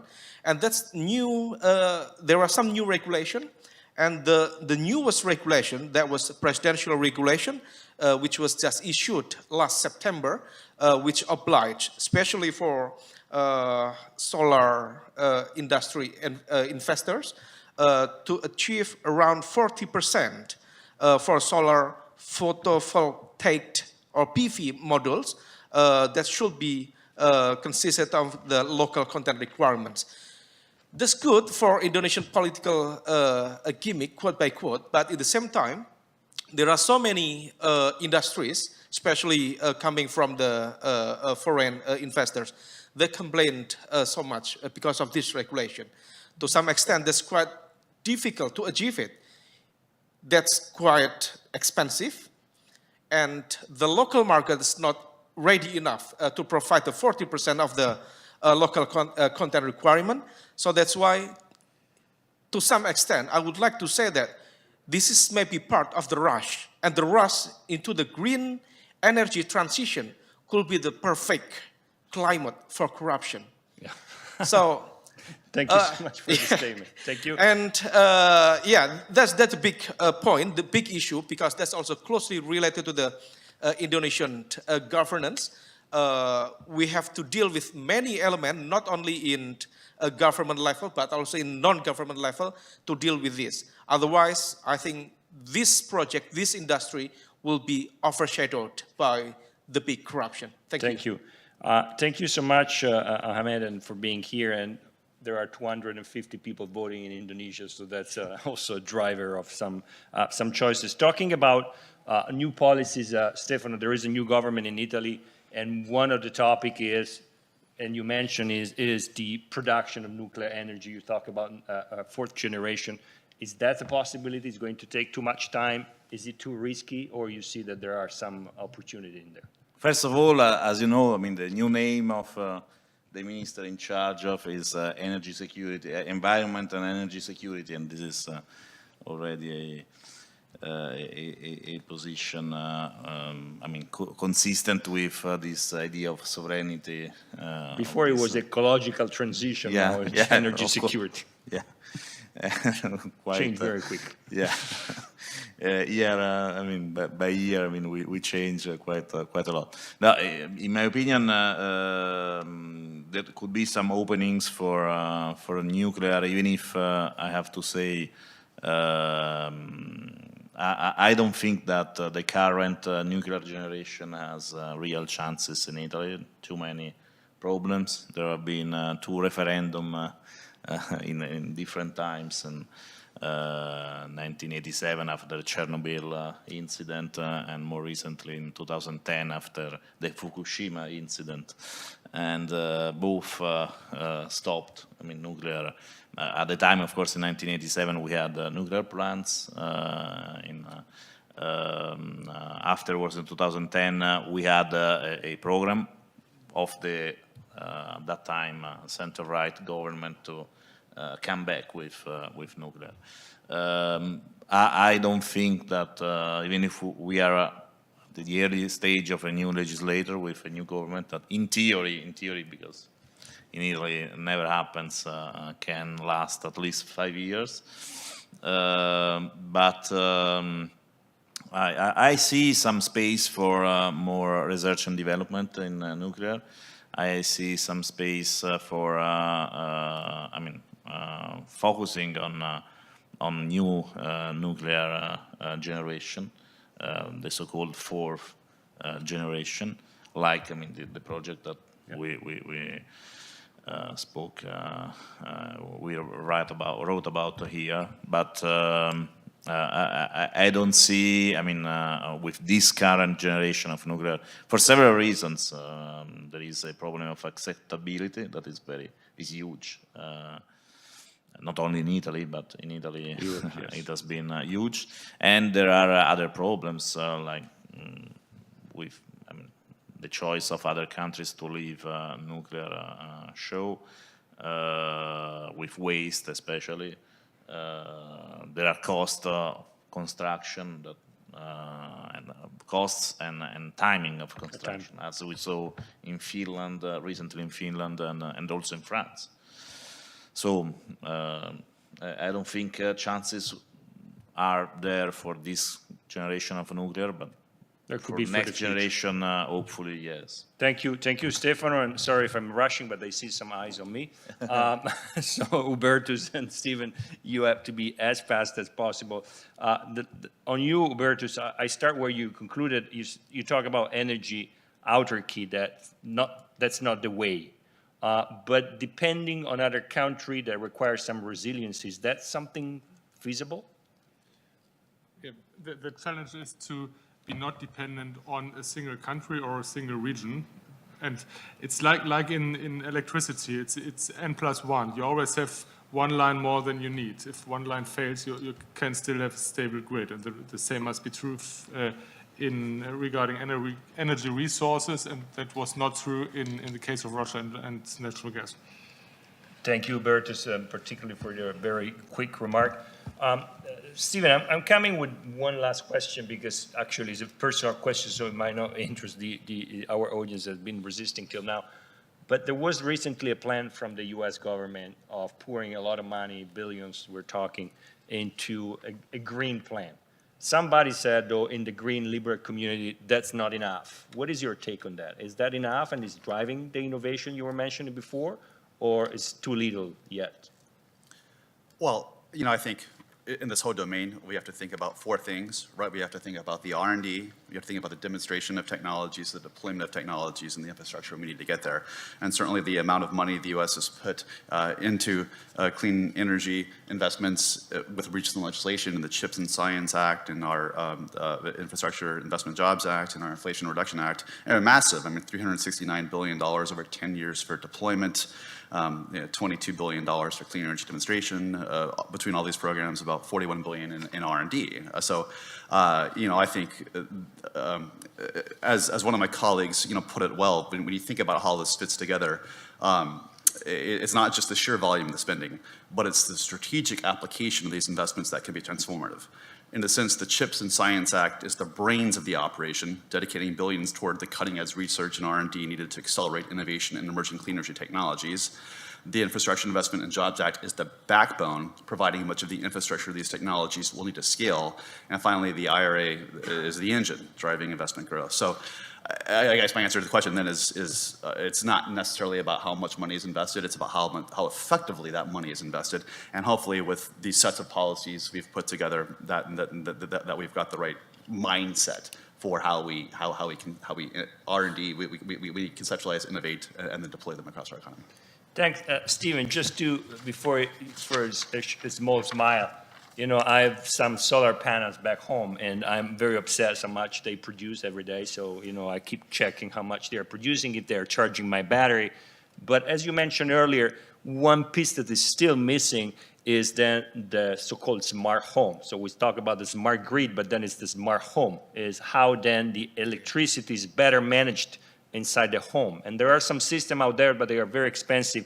And this is still missing, even in the policy making, is how we produce energy, little bit about how we store energy, but then is how effectively we can use energy inside our homes and inside our factory, because there is, like for food, there is a lot of waste, and it can be better used. So I want to thank all of you for being here in this panel, and particularly for all of us for putting together this report. And please share this as much as possible with your policymakers and with other think tanks, because it's very well done. And I guess I leave the floor to the MC.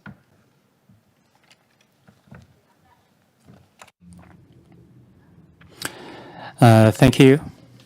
Are there any further questions from the audience? So we're going to give you the microphone. Oh, we had questions? I thought we had to quit. Oh, sorry, Sean, sorry. Let's take one question and wrap. Okay, no, I saw that we had to quit, but thank you. This will be quick. So this is more a comment than a question, but it goes to what I think Hubertus was talking about, that we need to be really thoughtful about how we manage this transition from now to, say, 2050 or whatever the time period is going to be.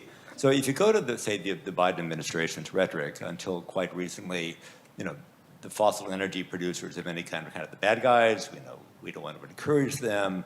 Then the markets change, and you find Biden going hand in hand with the Saudis, not very effectively, trying to get them to increase production, dipping into the strategic petroleum reserve. And in California, our gasoline standards are uniquely formulated for California, which means we can import it from other states. But our prices are really, really high. Why are they higher? One of them is that I think the companies that are doing the production and refining aren't seeing the incentive to continually invest in the upgrading and maintenance of their facilities. So there's more downtime because they've been told you're not going to have a market here anymore. And we're in the process of decommissioning our last nuclear plant in California. And then suddenly our governor is saying, oh, maybe we should pause that. Maybe we should extend the license for that plant. So I guess the thought is that if most people are agreed, we have these pretty ambitious goals, 2050, neutrality, that we need to really be careful how we manage how to get there. A lot of companies are making the transition themselves. Automotive companies are getting out ahead of this. We're even seeing energy companies like Chevron kind of putting more money into other energy sources. But there's a lot of risk between now and then that if we don't find ways to assure continued investment to the degree it's necessary in traditional energy sources, we may get ourselves caught up as we are now in lack of availability and lack of security. So I think we need to think about availability and security and how we assure that in the transition as we get to our more ambitious renewable energy goals. Thank you, Sean. There was a comment on the transition. Obviously, if you want to reply, you don't reply to a comment, but you can dialogue to a comment. I'm not sure, guys, if you have anything to add. I mean, Sean is absolutely right. And one of the issues we face now in these times of crisis is that the political signals and the political preconditions for energy-intensive companies to invest in transition are not as strong as they should be, and they're not as stable as there has to be. We're talking about a period of time of 20 years, more than 20 years. We want companies to invest. We want steel companies to invest in hydrogen-based production. There's no market for that for, well, a decade maybe. So they need the political preconditions to do that, and that's not existing. Therefore, it's so important to get an idea of how to do it, and that's exactly the danger in that process, that suddenly you believe you know how to do it, but there are many questions open on how to do it, and how to bring that together, that kind of stability, and the fact that we don't really know it yet because no one has done it before. It's more than an intellectual problem. Yeah, thank you. And if I can add, and then we close this, there's very much ideology behind this, particularly if you look at Europe. There's very little, as you mentioned, science-based evidences. Most of the decisions at the European level were taken ideologically by the Commission, by a group of members of parliament, following an utopia, following also the pressure of the climate change. But obviously, it's a transition, so it has to take time, it has to fail. And by making mistake, we can improve. But if I look at the European context, this is becoming a reality today. That is a transition, but still many policymakers are not seeing it, and they keep saying we got to move in that direction without realizing that we're not sure it's the right direction. But again, we can only use this report to inform them and try to do our work. Thank you. So I guess we have to leave now for detail. 네, 감사합니다. 저희가 시간 관계상 질문 여기까지만. Thank you very much. Due to time constraints, we will not accept any further questions. But that concludes the third session, the road to the green transition. Let's thank the moderator and panels for their efforts. Now, with that, we have concluded the third session of the day, and that concludes today's conference. Again, thank you all for being with us until the end, and also I'd like to thank the organizers and the panelists, including from Dr. Izzo and also Dr. Tong and Atkins and others for their efforts. Thank you so much. Thank you so much. And with that, this Seoul Summit, co-organized by GTIPA, NRC, and KIET, will be concluded here. Thank you again for being with us today, and I hope you will have a very good evening. Thank you very much. Thanks, Steve. Thanks, Mom. That's great. So, in the burnings issue, this will be the same issue.